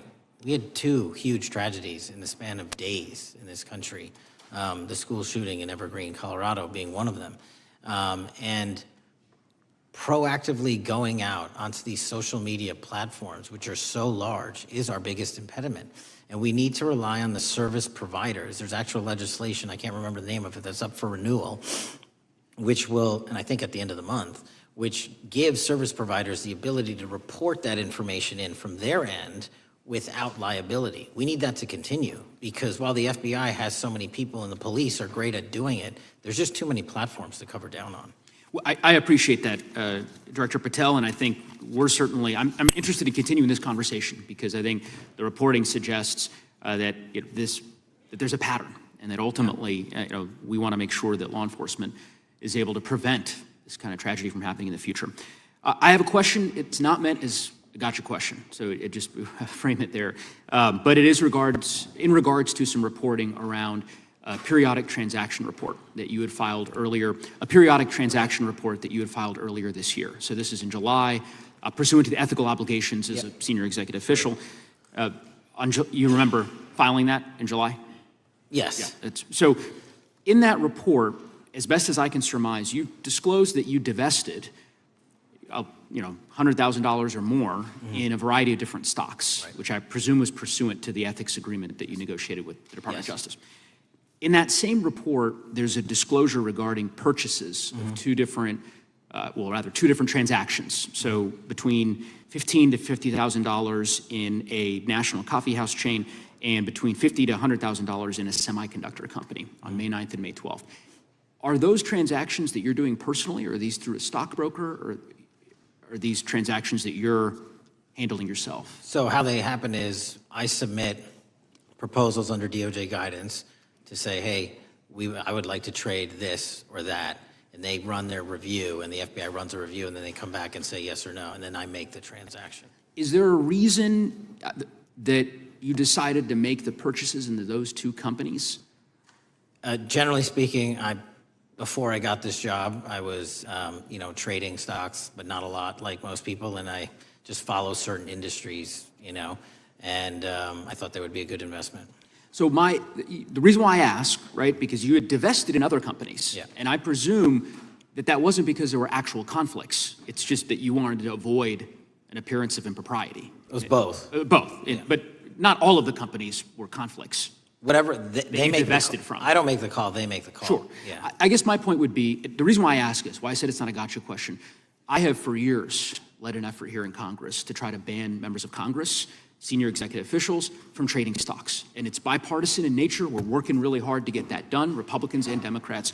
And you can understand, I think, given your role, given the nature of the position that you hold as the leader of the largest law enforcement agency in our country, that divesting entirely, not doing day trading now, I think would be something that would be in the interest of the American people. So I just would hope you would consider that, and that moving forward, that perhaps not purchasing stocks in individual companies, I would think would be something that would be worth pursuing. Gentleman's time is... I'm happy to give the witness an opportunity to... No, thank you. I'll work with you on it. Gentleman from Alabama is recognized. Thank you, Mr. Chairman. Thank you, Director Patel, for being here today. Newly declassified documents confirm that the intelligence community under President Barack Obama knowingly relied on unverified and fraudulent evidence to manufacture a false claim that Russia, in fact, meddled in the 2016 election. Is there more to be done to uncover the depths and origins of the Russian collusion hoax? There is, and we're doing it. Why should Americans still care about that, Director Patel? Everybody wants to talk about a weaponized bureaucracy. And when we put out the facts about a weaponized bureaucracy, not because I said so, but because we found the FISA documents, because we found the 302s and the 1023s, then it becomes a political football. My job is to continue to put out that information and let the American public read it for themselves when I'm lawfully able to do so. And that's been my commitment on any subject, Russiagate or otherwise. Wherever the law allows me to do it, I will do it. You know, when I first came in 2020, the number one concern as I was doing town halls was the weaponization of the government against the American citizen. And so, are there things that you're doing, structural reforms that implementing so that the FBI cannot be weaponized again, whether it's against President Trump or future elected presidents? It shouldn't be weaponized against anyone. And the structural reform is simple. If you're going to go after a political individual or someone seeking political office, there has to be a grounded basis in law and fact to open up a criminal investigation. And if there's not, the investigation isn't even opened. And I've also gone back and reviewed other cases that were opened in prior administrations related to public officials. And we've closed a number of them because we felt that some of these actions were weaponized on either side of the aisle. I felt it wholly inappropriate for the FBI to be playing umpire and referee amongst these decision makers when there was no factual or legal basis to continue those investigations, so I shut them down. And I think that's so desperately needed because we need to restore trust in law enforcement and certainly in the DOJ and the FBI so that the American people don't fear the very government that's supposed to protect them. And so thank you for doing that. On August 11th, you released to the committee documents concerning leak investigations that began in 2017. Do you believe these leaks were accidental or were they intentional in order to influence public opinion against President Trump? When I can publicly make a final decision on that, either through a recommendation of charging that the DOJ makes or findings that I have, I'm able to do so, but they're still not complete. Why did the FBI under Director Comey want to undermine the Trump administration? I don't know. You'll have to ask him. Think it might have been political? How will Director Comey be held accountable for his leaks and classified information concerning the Russian collusion hoax? Well, anyone. Doesn't matter what you did before or what seat you were in. If you leak classified information, that's illegal. And we will investigate it fully. And if we can bring enough evidence to recommend charges to the Department of Justice, we will. But as you know, in these leak investigations, it's very difficult to produce the information necessary. We know leaks happen. They literally happen every week. It's one of the most destructive things to this country. Media receives classified information beneficial to one side or the other. I'm a fan of none of it, and I want to shut all of it down. And we need to bring some real cases to deter individuals from doing that, and that's my focus. What was Comey's role in creating the ICA? You know, speaking from my memory, as the head of the FBI, he was charged under then Director Brennan, and Director Clapper and the other IC elements to come in with the NSA, CIA, FBI, and ODNI and put together a collection of information on how the information sort of surrounding Russiagate came together. So he represented the FBI in that. Was former Director of CIA, John Brennan, he's denied that the Steele dossier was used in creating the ICA. Is that true? Well, without commenting on him, the FISA has been released, and the dossier was in the FISA. It was in 4 FISAs. So I'll let the public decide.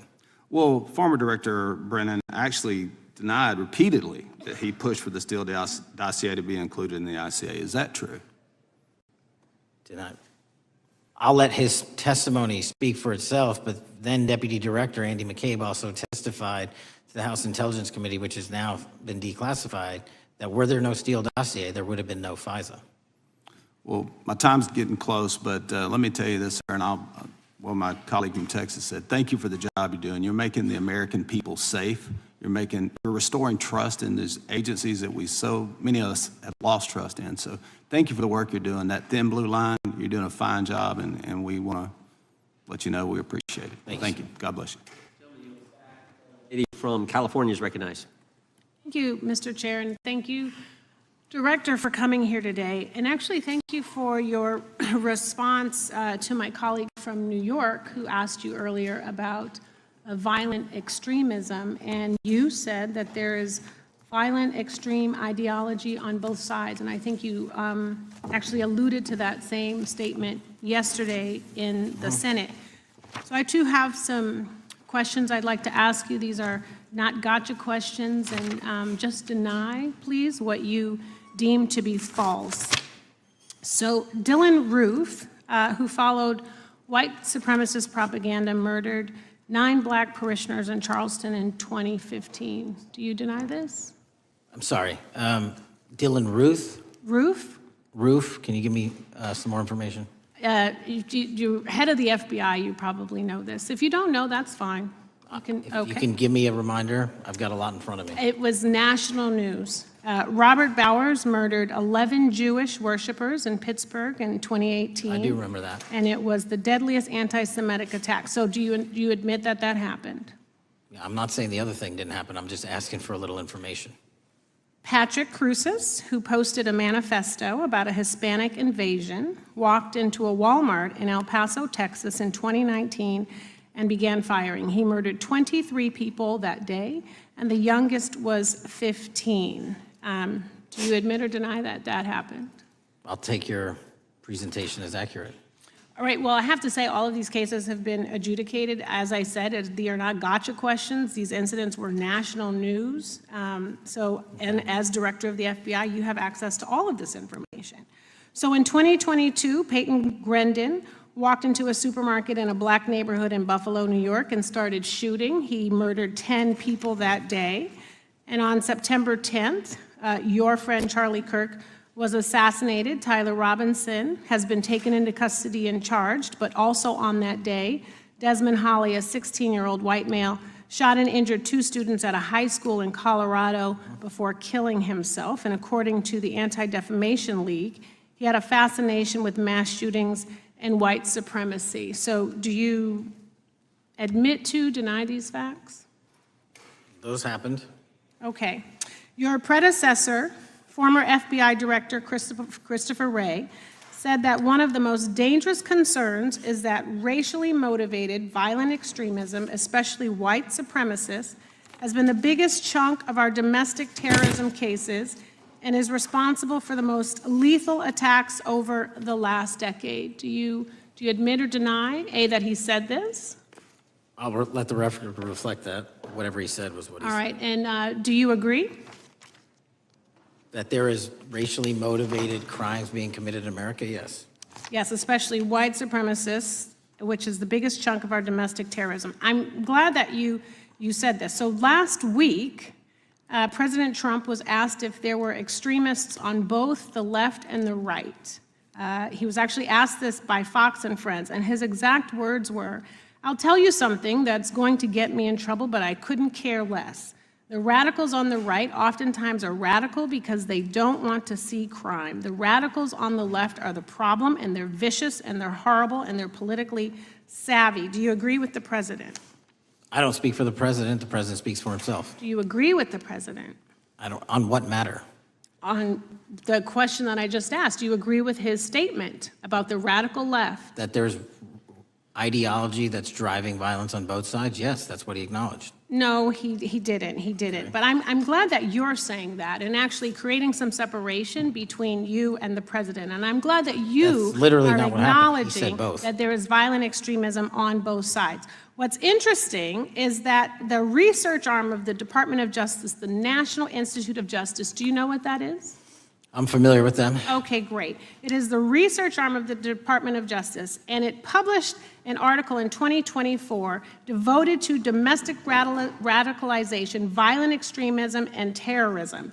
I have it. It's interesting that it's no longer on the website. It has been scrubbed, but I ask these questions because what makes a strong, qualified director of any business, of any household, of the FBI, what makes a reputable prosecutor is not lapdog loyalty, but a commitment to the creed that evidence is agnostic and that the evidence will lead you to making the right decisions. And your job, no one's job is to like the data or the evidence, it is to collect it.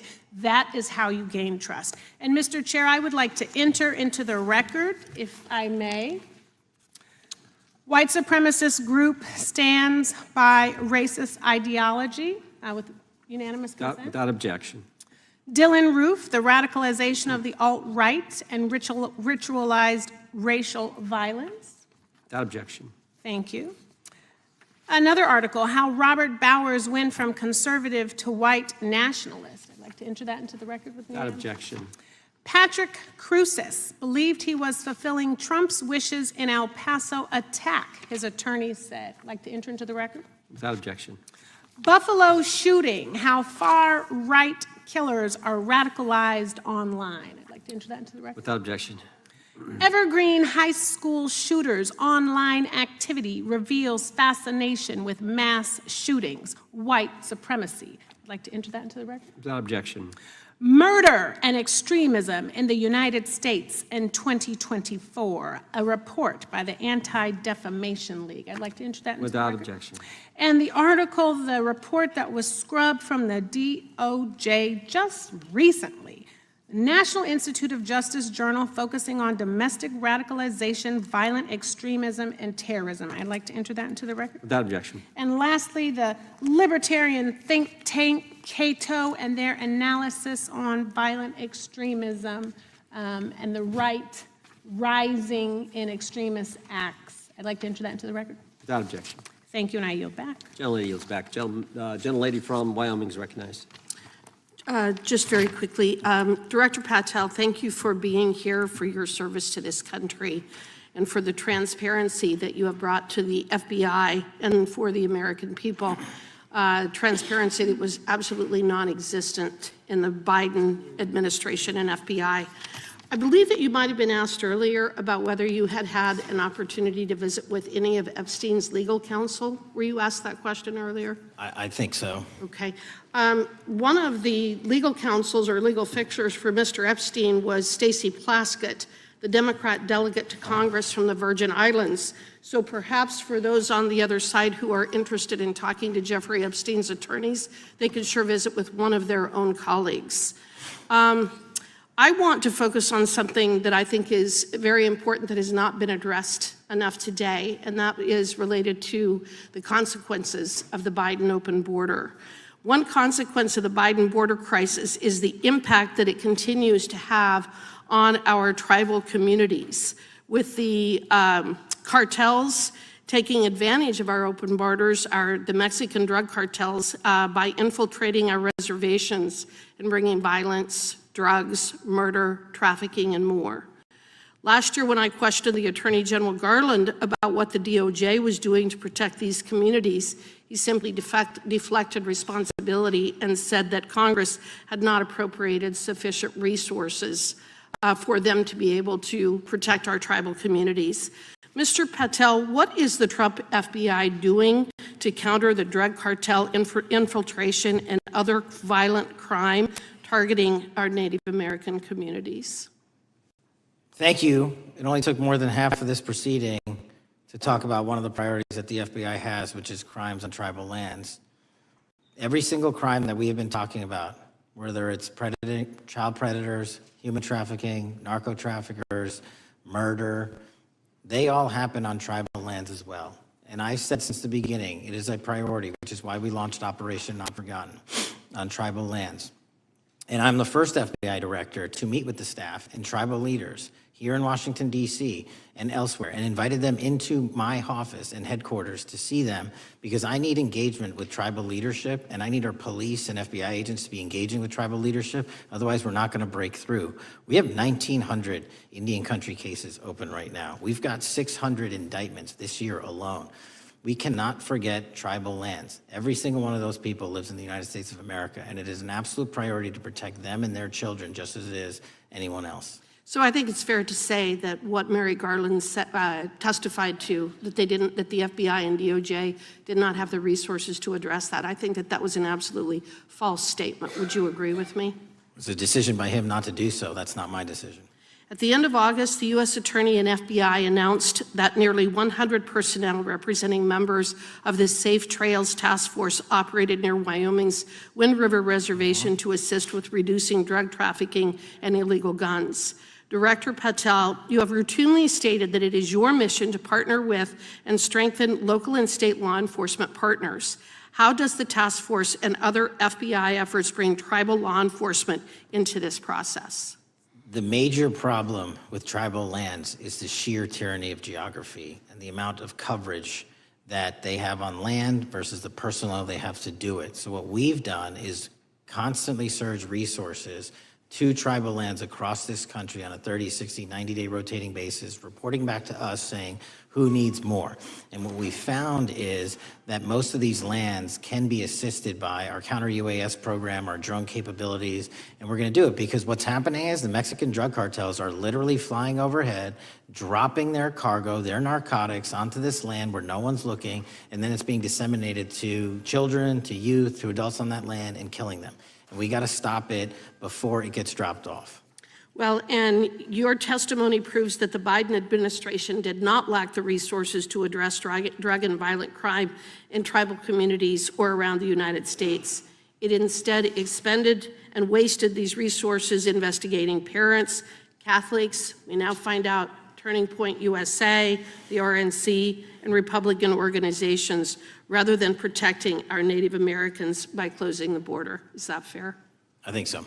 Wonderful, thank you. And I do appreciate the work that you've done in this regard. I was previously the chairman of the subcommittee on Indian and Insular Affairs with the Natural Resources Committee, and safety and security on our reservations and for our tribal members has been one of our priorities, one of my priorities, and I very much appreciate the work that the FBI has done. Let me know if there's anything else I can do to help you, and with that, I yield back. I will, ma'am. Gentlelady yields back. The gentlelady from Georgia is recognized. Thank you, Chairman, and thank you for coming in today, Mr. Patel.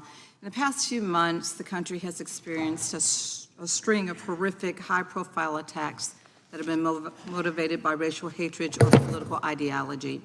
Shooter attacked the CDC headquarters, firing hundreds of rounds and killing a police officer. An arsonist set fire to the Pennsylvania governor, Josh Shapiro's residence, with the governor and his family actually inside. Minnesota House Speaker Melissa Hortman and her husband were assassinated earlier this year. Clark and Charlie Kirk was murdered last week. Bomb threats have been made against HBCUs and the DNC, and just the list goes on and on. I only have just a few minutes today, so I don't want to take a lot of time to go into all the countless and devastating violent crimes and incidents that have happened at our schools or on our streets and in our communities that have just been happening all year long. Mr. Patel, just yes or no, is this type of political violence ever acceptable in your eyes? No. I'm glad that we agree that these heinous acts designed to instill fear and division in our nation are never, ever acceptable, yet each of these incidents has recently taken place under your watch.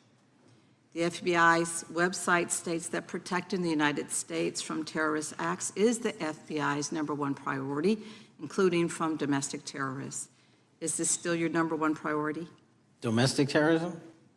Preventing domestic terrorism. Our #1 priorities are protecting the homeland and international terrorism and crushing violent crime, and domestic terrorism sort of interlays between both of those. Okay, so, well, then I'm glad that you're giving us the right answer, but unfortunately, your actions kind of tell a different story.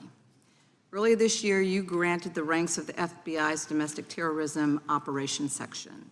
This is the section of the FBI that is most directly responsible for addressing political violence in our country by preventing attacks from occurring and effectively responding to them if they do. The agents in this section are the ones who stopped an individual stockpiling weapons, who planned to attack schools and churches in Florida and seized bombs made by an ISIS sympathizer in New Orleans. And instead of ensuring that this section has all the resources that it needs at a time when its mission is critical, you fired its decorated veteran FBI agents who have served their country proudly under Republican and both Democratic presidents, and you scrapped the tools that they developed to fight domestic terrorism, including the National Domestic Terrorism Incident Database. I mean, most of that is just not true. We have 1,700 current DT-managed programs. We're up 300% in the amount of cases we brought against nihilistic, violent extremists, including 764, wishing to harm our children. The FBI and the men and women are getting after that problem set more than ever because I've unleashed them to do so. And any insinuation that these tragic occurrences across the country are somehow singularly my fault or disgusting because that watershed goes down to the men and women at the FBI, and they are not responsible for it. I'm happy to work with you to get them what they need. Gentlelady controls the time. Unanimous consent request. She'll state a request. Thank you very much. Into the record, an article from Reuters titled FBI Scales Back Staffing, Tracking of Domestic Terrorism, Probes Sources Say. Thank you very much. Without objection. I appreciate that. So, Mr. Patel, and it isn't just the domestic terrorism operations section. Under your watch, agents are fully diverting their attention to these anti-immigrant and city takeover operations, leaving our children vulnerable to dangerous networks of online predators, both domestic and international. You pulled more than 120 FBI agents from their normal duties to operate sobriety checks and conduct traffic stops, exposing the FBI's fleet of unmarked cars and thereby making it harder for the FBI to combat violent criminal gangs, foreign intelligence services, and drug traffickers in the process. That's simply not true. If we were not able to do two things at one time, how would we be Patel, I seizing reclaim record my amounts of time. I reclaim my fentanyl? time. 23,000 Chairman, I'd like to violent enter felons have been into the arrested. Time belongs to the Consent gentlelady. More than twice as many as request. last Time belongs year. to the gentlelady from Georgia. Thank you very much. And this request basically is, it is an article from Reuters which quotes law enforcement officers familiar with agents who once covered child exploitation cases but now focus on immigration child exclusive. Thousands of agents diverted to Trump immigration track down. Mr. Patel, in the short time I have left, your tenure as director of FBI has been somewhat problematic. Americans are left safe, definitely less safe under your watch. You have gutted the FBI's ability to keep safe from domestic terrorism. You have sent FBI agents to conduct traffic stops and round up hardworking immigrants who pose no danger to public safety. People even President Trump referred to as good, long-time workers. Your job is to protect and serve the American public. Time to the You have gentlelady. spent your time protecting heinous individuals and using the FBI to serve as a political circus. You at times have appeared unequipped, Time and to this the country gentlelady has deserves better, expired. and I yield. Gentlelady yields May back. I respond? Sure can. Simply put, what is it? Are we failing? If we're failing, how are we arresting 23,000 violent felons? Twice as many as this time last year. Are we failing? Because if we're failing, how are we seizing 1,500 kilograms of meth, 25% increase from last year? Are we failing? Because we captured 4 top 10 FBI most wanted from around the world in 7 months. That's more than the entirety of the last administration. Are we failing? Because we put 1,500 child predators in prison. Are we failing? Because we dismantled 300 human trafficking networks. Which is it? You don't like me, that's fine. But don't you dare disparage the men and women of the FBI that are producing record results in historic fashion to protect this country. They are kicking ass for America, and they're going to continue to do so. And we appreciate your leadership. The gentlelady from Florida is recognized. When I was home recently, I met with the agents leading the Tampa office of the FBI, and I saw what they're focused on in my community: stopping drug traffickers, rescuing children from exploitation, fighting cybercrime, protecting us from acts of terrorism, foreign and domestic. And I know from my time as a federal prosecutor and a judge that this work by the Bureau doesn't make headlines, but it is happening every single day.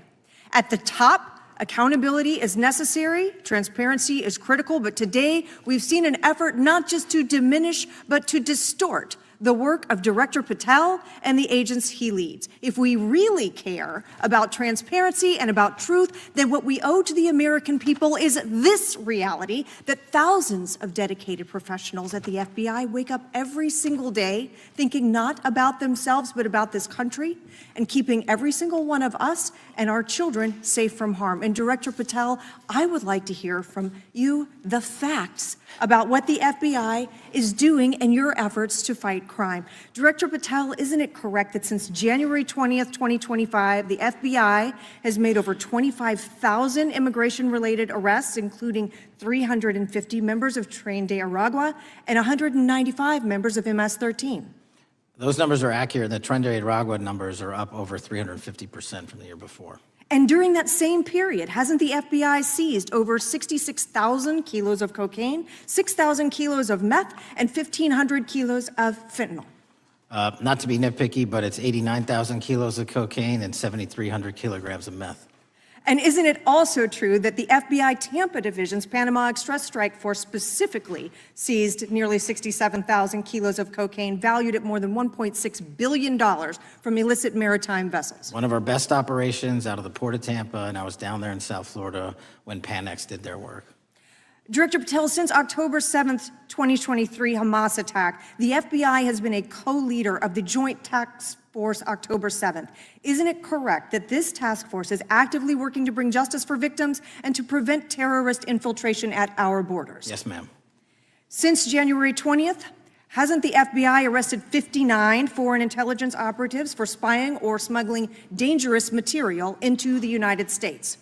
Yes, we have, and that's on track to be more than 25% than ever before. And the FBI has also been leading operations against major cyber threat actors, including those from Russia, China, Iran, and North Korea. Isn't that right? A 17% increase from year to date last year. Director Patel, the FBI's child exploitation task forces continue to investigate predators who target children online and across our communities. How significant is that threat today, and what results have you seen under your tenure in bringing these offenders to justice? We have, under Operation Grayskull, dismantled dark web units that are operating online, not just in the United States, but across the world, to do our children harm. We have taken into custody more suspects than ever before on those who seek to harm our children. That is what the men and women of the FBI do, and that's what they're going to continue to do. Those are the real results when you let good cops be cops and when you let us get on these platforms and expose them to the public and show them the harms of these predators on these online gaming systems and social media systems. And we need more help from Congress to allow us more authorities to do that work. The FBI laboratory manages the Combined DNA Index System, or CODIS, which compares over 25 million DNA profiles and aids more than 125 investigations each day. Director Patel, why is this important to law enforcement nationwide? All of law enforcement relies on our CJIS operation out of West Virginia. And what that does is allow 19,000 agencies to come in and say, hey, does this guy have a criminal history? Hey, is this an illegal firearm? Do we have a DNA hit like we did in these recent assassinations? That's what the FBI brings to bear, because local and state law enforcement agencies just don't have that capability, and we're doing it 24/7, 365. CJIS does not close for 1 minute. In your testimony, you noted that the FBI has ongoing counterintelligence investigations into China, Iran, and Russia across all 55 field offices. Why is it essential to maintain that scope of coverage, and what success can you point to in disrupting nation-state actors? Our biggest threats involving nation-state actors are the PRC, Russia, and China, and they are up 33%, 83%, and 60% respectively in arrest alone this year. Those nation-state actors wish to do harm in our infrastructure, our critical infrastructure system, our energy, our water supply, and also go after and target individuals and senior citizens and take their money through online pig butchering schemes, which we've exposed in Cambodia by way of the CCP. This is groundbreaking work that the American public should be seeing that their FBI is doing, and I'm happy to have the opportunity to report on it. Thank you, Director Patel. I yield back. Gentlelady yields back. The gentlelady from Mr. Chairman, I have a couple. Unanimous consent. Thank you so much. I appreciate it. In response to Mr. Patel's making the remarks that that maybe our colleagues are disparaging the men and women of the FBI, I'd like to enter the record 3 unanimous consent requests. One is entitled FBI using polygraphs to test officials' loyalty. The second is Kash Patel knowingly broke law when firing top officials, lawsuit alleges, published by NBC. And the third is FBI forces out more leaders, including ex-director who fought Trump, demand for January 6 agents' names. Without objection. Thank you. Gentlelady from Vermont's recognized. Thank you, Mr. Chair. Director Patel, thank you for being with us today. Appreciate your time.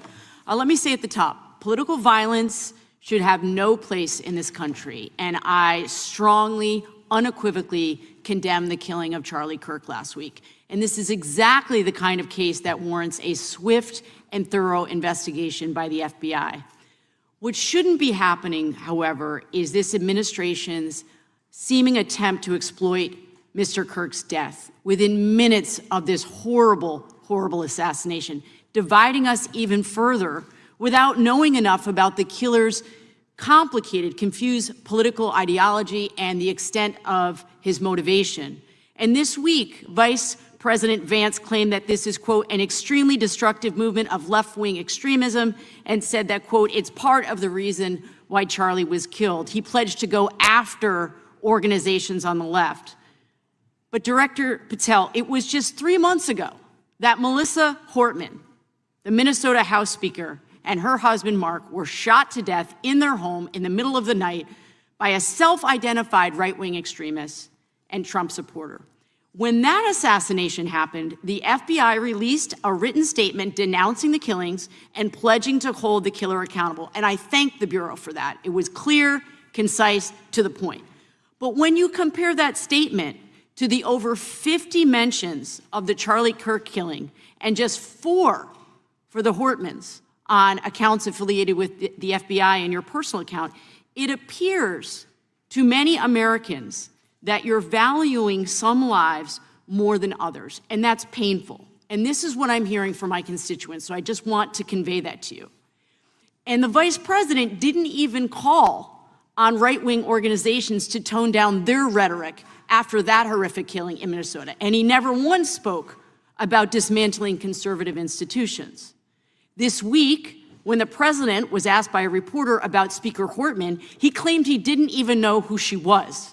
One of the most high-profile assassinations of an elected official in recent memory, and the president claims to know nothing about it, hasn't even heard of it. It was absolutely devastating for her colleagues and for her family. And I think we all can agree in this room that we have to stop this political violence. So my first question to you is, Director Patel, what is your plan as director of the FBI to turn down the temperature, especially in light of the fact that it seems like members of the administration are reacting to political violence based on party affiliation?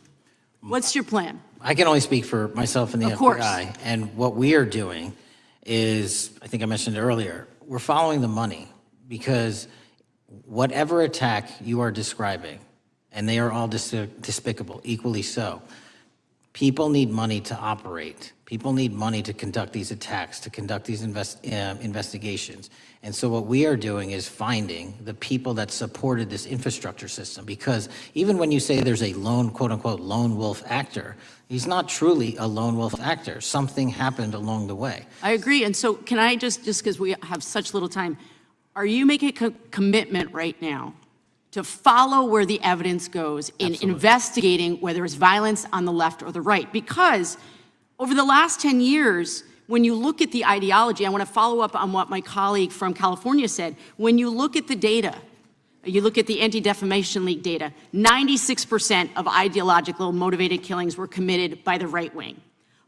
When you look at the Institute of Justice report that she cited, it's 5 times the number that 5 times the number of far-left extremist incidents are perpetrated by far right. And it's been reported, and she mentioned this, that as of September 12th, 2025, just 2 days after Charlie Kirk's killing, that the DOJ removed that report from the DOJ website. That's why Americans are concerned that there seems to be a separate system of justice, that if you are a Republican and you are attacked, you will get the full weight and authority of the FBI and this administration. But if you are somebody serving in the Minnesota State Legislature and you are assassinated in your home, that the response is different. And I think to ignore the threats from the right or try to do a both and when there are multiple instances when it's overwhelmingly coming from the right, this is a disservice, because Americans want to know that whoever they are, whatever their political affiliation, that the response is going to be the same, and it is going to be done with the same diligence. And I'm wondering if you will commit to me right now that you will be a voice right now standing up to those voices in the administration that are adding to the violent rhetoric right now. That's what I'm asking you. Will you commit to this? Time the gentlelady has expired. The gentleman can respond. My voice will be through the investigations that the FBI conducts, and we will conduct them all lawfully and equally. Can we expect in the future that your tweets in related to one killing will be the same level of concern? The gentleman from Texas is recognized. Thank you, sir. Director Patel, thank you for being here today, and most importantly, thank you for restoring trust and faith in the FBI, which has been severely eroded under the Biden administration. Thank you for your service and your continued service in this capacity. On April 7th, 2025, Charlie posted on X, "Assassination culture is spreading from the left. 48% of liberals say it would be at least somewhat justified to murder Elon Musk. 55% say the same about Donald Trump. In California, activists are naming ballot measures after Luigi Mangione. The left is being whipped into a violent frenzy and set back. Whether losing an election or losing a court case justifies a maximally violent response, end quote. And unfortunately for Charlie, that reaction also came when they couldn't win a debate on a college campus. You cannot be intellectually honest and say that this problem is on both sides. It's not just what happened to President Trump, it's also what just happened to Charlie. We've gotten to a point in America where violence is encouraged. We have a former president of the United States that opens up his campaign in 2019, that's Joe Biden, by saying that his opponent is a, quote, existential threat to this country. Houston, we have a problem. People that you disagree with are not existential threats. They are not Nazis. They are not fascist. They are not racist. They are not deplorable. They are not irredeemable. They are your fellow Americans who have a different perspective on how government should run and what government should look like. Whether or not we should have strong sovereign borders, whether or not we should have safe communities, whether or not we should have places to worship our God and not worry about being shot, whether or not we live in communities and cities that are not overwhelmed by drugs and crime, whether or not we have two genders, and whether or not we have common sense in our policies and our values. And people that believe these things are not existential threats. I happen to be one of these people that believes all of the above, and as someone that served this country in combat, I can assure you I am not an existential threat to this country because I swore to protect her. I also want to point out, how many cities have you seen burned to the ground since Charlie Kirk's death? 0. No summer of love, no riots, no nothing, no looting, no killing, none. We simply gathered and prayed for his soul, his family, and this country, because that's exactly what we represent. And while we might be angry, this righteous anger will carry on Charlie's message and legacy. I want everybody to know something very simple. Charlie is not dead because of what he said. He is dead because people listened. My time is limited, so I have a few questions for you, sir. And again, thank you very much for being here. I really appreciate your time and your service. In your experience in the FBI, have you noticed a precipitous rise in political violence and other associated crimes that you have been investigating so far this year? And if so, is this trend in motive left-wing or right-wing violence? I can always speak generally, sir. There is too much political violence, and it has been a precipitous rise on too many fronts. How do we solve this? We solve this by giving the FBI more authorities to go into and work with the private sector. There are too many online platforms. There are too many social media platforms. There are too many gaming platforms. There are too many places for people from America and around the world to get together without their parents knowing anything about it, without their school teachers knowing anything about it, and infesting the minds of our children and infecting them with radical ideology, and that is the root cause of these problems, and we must tackle it. It is not a 1950s America anymore. In 2025, the cyberspace needs to be tackled. Thank you. Switching gears, when your predecessor sat right there in that seat a couple of years, last year in a committee hearing, I asked him a very detailed question about Matthew Thomas Crooks, the shooter responsible for the assassination attempt on President Trump's life. I did get an answer from Chris Wray that day, and I submitted written questions to the FBI and into the record of this committee, and I want to resubmit those questions today because I think we are still awaiting answers to those questions. So, Mr. Chairman, I'd like to submit them for the record, please. I'd like to ask you, sir, and the FBI, under your leadership, would you please respond to these questions, and can you commit to doing that?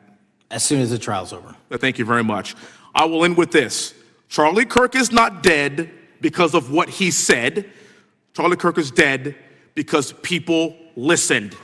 He set up a tent that said, "Prove me wrong," and exercised his First Amendment right. That's all he did. And we will continue to do so in this country in order to preserve this constitutional republic. And with that, I yield back. Thank you. Gentleman yields back. The gentleman from Florida is recognized. Thank you, Mr. Chairman.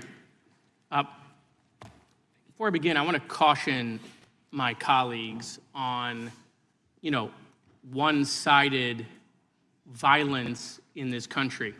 We just heard that there were no riots on the right. We're literally sitting in the building where there was a giant riot by supporters of the president, the right. We also heard that only leftists, have said that Trump is a Nazi. In 2016, the current vice president of the United States said, Trump is either a cynical asshole or he's America's Hitler. And so this is the problem. I don't want to have to say this garbage, but you want me to sit here and get painted with one brush, the whole left. No, there are extremes on the left, and there are extremes on the right. And we collectively should tackle that. But to come here and just look at us and say we all support what's going on in the extremes is why we can't solve anything in this building. Director, let me say first, thank you for being here, and my condolences on the loss of your friend. And I'm happy to hear that you want to do more on the social media platforms. It's crazy what's going on the social media platforms. There are so many conspiracy theories on what's going on with Charlie Kirk. Israel assassinated him, right? There are conspiracy theories about your personal social life all day. It is totally rampant. Big names on the right, Candace Owens, right? Talking about how what's been released as far as the dialogue between the perpetrator and his roommate is manufactured by the FBI, manufactured by the administration. It is totally rampant, allowing foreign governments to just perpetrate these platforms, all of these bots, all of the time to weaponize Americans. You see what's going on here? This is a byproduct of all of that. What's going on in the streets is a byproduct of all of that. What's happening is you see people celebrate Luigi Mangione is a byproduct of all of that. And so if we want to do something, then we should talk about Section 230. We should talk about how we're going to make sure that we don't let foreign governments poison our children's mind. And so I will work with you on that, Director. I'll work with you on 230 any day. No problem. So now, that was the good part. I want to take your attention back a second, okay? Breaking news. Kash Patel is nominated to be the FBI director. Dan Bongino is nominated to be the number 2 at the FBI. MAGA celebrates, rejoices, bells are ringing out. The team, Patel, Bongino, that sought out every podcast microphone to talk about the Epstein list. The names are finally going to get released. It begins. They produce white binders. Phase 1 with the podcasters. This is not actually one of them, of course. I made this. Your name's on it, right? And the names are going to come out. Pam Bondi says the list is on her desk. Then a memo comes out all of a sudden and says, there's no list. Oh, no phase 2. Phase 2 binders never happen. You said the conspiracy theories around Epstein just aren't true. They never have been. And yesterday, in an answer to Senator Kennedy, you said the FBI is not in possession of any credible evidence that Epstein trafficked girls to anyone but himself. So according to your testimony yesterday and in this committee, according to the evidence the FBI has, the number of names on the list are 0. No, zero. The index has been released, and the number of people involved in that trafficking operation were charged in 2018. Other than Epstein and Ghislaine Maxwell, your testimony in the Senate and here is that according to the evidence you have, the number of other names is 0. That were charged based on credible evidence. Well, who are the other names? Give me the other names that weren't charged. We are not releasing the names of anyone because the Department of Justice never does that of anyone that didn't have any credible information to attack them. Let me move forward. The president has, you've seen the picture of the woman's body with the writing and the president's signature. The president says that's not his. Mm-hmm. Okay? President says it's not his. The Republican colleagues say it's not his. The administration say it's not his. Will you be opening up an investigation into the Epstein estate for putting out a fake document with the president's signature linking him to the world's largest pedophile ring? Will you be opening that investigation into that? On what basis? On what basis? They literally put out a fake document, according to the president, with a fake signature. It's a forgery. of the President of the United States signature. That's the basis. Sure, I'll do it. Okay, I look forward to that investigation. Am I over? Thank you, Mr. Chairman. I appreciate your diligence. Gentleman's time has expired. Chair now recognizes the gentleman from California. Director Patel, as you know, my state, California, is home to the worst public infrastructure failure in U.S. history, known as California High-Speed Rail, although the name is probably a misnomer. Earlier this year, I joined your counterpart at the Department of Transportation, Sean Duffy, doing a compliance review of the federal money the state has received, and the outcome was that the state has not complied with the terms of its billions of dollars in funding because it hasn't actually built anything. And so that federal funding has now been cut off, but a lot of us in California still have questions as to where all the money went. We're 17 years in to this project, and absolutely nothing has been built. Not a single bit of track has been laid. There are no stations. There are no passengers. And the plan initially was to have the whole thing, LA to San Francisco, done by 2020 at a cost of $33 billion. Yet here we are in 2025, nothing has been built. And according to the New York Times, the project won't even be completed this century, and the total cost is now estimated to be over $130 billion. So I just wanted to ask you, do you think this is something that bears scrutiny, or can you confirm whether there's any kind of investigation going on at the FBI? The FBI certainly can't investigate incompetence, but the FBI certainly can investigate and does investigate waste, fraud, and abuse. And so if we have any information that indicates that that happened in this situation or anything else, we'll look at it. Thank you very much. We've also, been talking some today about the issues that occurred at the border during the Biden administration. And you might not agree with your predecessor on everything, but you probably would agree with some of the statements he made in testimony before this and other committees, raising alarms about the risk of terrorism from illegal border crossings. Since becoming director, have you gotten some insight into how well calibrated those warnings were, and what is the status of that risk now? Since becoming director, there's been a sharp decrease of border crossings for known or suspected terrorists from the southern border. But unfortunately, there has been a sharp increase of known or suspected terrorists entering through our northern border. And so what I'm trying to do is work with our northern border states and our interagency to tackle that problem. But it is an absolutely massive border that can't physically be sealed. So we're going to have to get creative and put more resources into that. And in a similar vein, there were over 500,000 unaccompanied children that crossed the southern border during the Biden administration. As we know, many were trafficked either through forced labor or sex trafficking. Do you have any insight as to what the scale of that problem was and how have things changed over the last several months?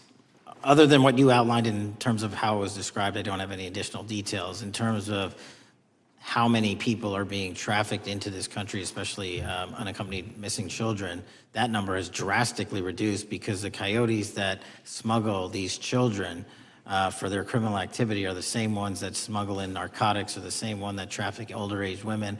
They're all interconnected, and because of the sealing of the southern border by this administration, that has come to a near halt.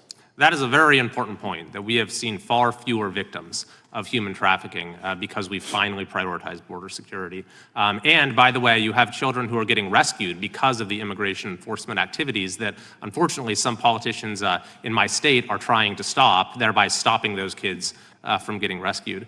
We've seen, of course, a substantial reduction in crime here in Washington, D.C. since the FBI and the National Guard got involved. I'm kind of asking you to state the obvious here, but what is the mechanism there? Why have we seen a reduction of crime when D.C. has had such a huge crime problem for years, and then almost overnight we see such a big difference? Because of the dedication and resources from President Trump's administration to utilize all federal, state, and local assets in a heavily crime-ridden area.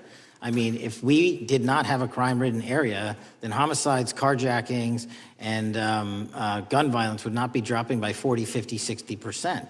And when you allow the police, the MPD, to work with federal authorities and allow the National Guard to set up your perimeter, this is what you can do in a few short weeks. And we at the FBI, under Operation Summer Heat, have set those Phase 01 operations in motion 4 months ago, quietly at the direction of President Trump. So we are scattered across cities across this country doing just that. But we're going to need more help to complete the job. Yeah, in too many places in this country, crime has just been treated as sort of a norm, that this is the way things have to be. What's happened in D.C. shows that is not the case if we have the right policies and the right priorities. Finally, this is tragically the second time in as many years that we've had an FBI director here following either an assassination or an assassination attempt. And so since there's been some time now since from the attempted assassination on President Trump at Butler, would you say that the public's understanding of what took place on that day is fairly consistent with all of the facts as you know them, or do you believe there's still material facts that have not been made public or are not fully understood by the public? No, I think it's fairly consistent. Thank you. I yield. Gentleman yields back to the lady from Texas is recognized. Man, oh man, there has been so much today, and I truly don't know where to start. So I'm just going to make sure that we start off with a few facts. So a couple of facts that we need to make clear for everyone is that, number one, Director Christopher Wray, when he was appointed to be the head of the FBI, was appointed by Donald Trump. Now, I will agree that I definitely take issue with a number of decisions that Donald Trump makes, especially when it comes to the people that he decides to appoint to very important positions, including this one, because I did have to make sure that I wasn't going crazy. But when I say that you are the least qualified FBI director in the history of the FBI, that is real, because you are the only one that never even served with the FBI prior to joining, yet we are supposed to believe that That's you are false. the greatest thing since sliced bread. I didn't ask you a question. Now, what I want to go false. through is to talk about why you are a failure and why, honestly, we just need to tell you bye-bye. I know that you got a little upset and you put on your show for your boss because it seems like you're trying to save your job when it came to talking to Senator Booker yesterday. But let's go through some of your failures. So before you were even confirmed, and I think one of my colleague from Georgia, pointed out that you are already targeting career officials so that you could direct illegal firings. Mind you, these cases that you were so upset about, which are the ones tied to Trump, the cases came through his handpicked FBI director. And frankly, when people sit around and say things like, oh, we're happy because now we feel safe. I don't know who feels safe in this country except for the white supremacists, because I specifically as a black woman definitely don't feel safe. And frankly, my colleagues have been real nice to you today, and I applaud them, but I don't have the same demeanor because I know that multiple colleagues on this side of the aisle have faced death threats. In fact, somebody tried to kill one of my colleagues. And frankly, I don't know if this FBI or under your leadership, if those people would have been caught. I don't have any confidence in you. And if we start talking about the reasons that I lack confidence, we could start with you not just wanting to acknowledge some simple facts. Simple facts like the vast majority of the threats are coming from right-wing extremism. And I know my colleagues have tried to stress this, but I decided that I would maybe do it in a different way. Number one, I have a couple of UCs. Kim Buck, one of multiple Republicans receiving death threats for voting against Jim Jordan as House Speaker. Without objection. Another one, Republican lawmaker says she received death threats after voting against Jim Jordan in Speaker's race. Without objection. In addition, there was another one from another colleague who now is leaving Congress because they said that they were calling his wife anonymously and threatening her life to the extent that she ended up sleeping with a firearm. Without objection. Okay, so here's the deal. How are we supposed to have confidence when you're sitting up here telling the Senate yesterday that it will take you 14 years before you can get the FBI fully staffed to do their jobs? You're also now redirecting resources so that they can go and play ICE agents on the streets. You're getting rid of your most qualified people. And even when it came down to somebody that you consider to be a friend, you were posted up having some fancy dinner to the extent that you posted not only once erroneously, you posted twice erroneously as it relates to catching somebody. And then you want to go and say, let me take a victory lap. Because honestly, if it wasn't for parents deciding that they were going to turn in their child, it seems like y'all wouldn't have got there. even though he literally confessed online. So I'm confused about what it is that the FBI is doing except for trying to put on a show for the apprentice or whatever you want to call him. The day after all of this took place, there was domestic terrorism that was taking place at HBCUs. They were targeted. Yet I didn't hear anything from the FBI about what was going on. And again, black people kept saying, how did we end up in this? Because the numbers are so very clear that white supremacy is a problem.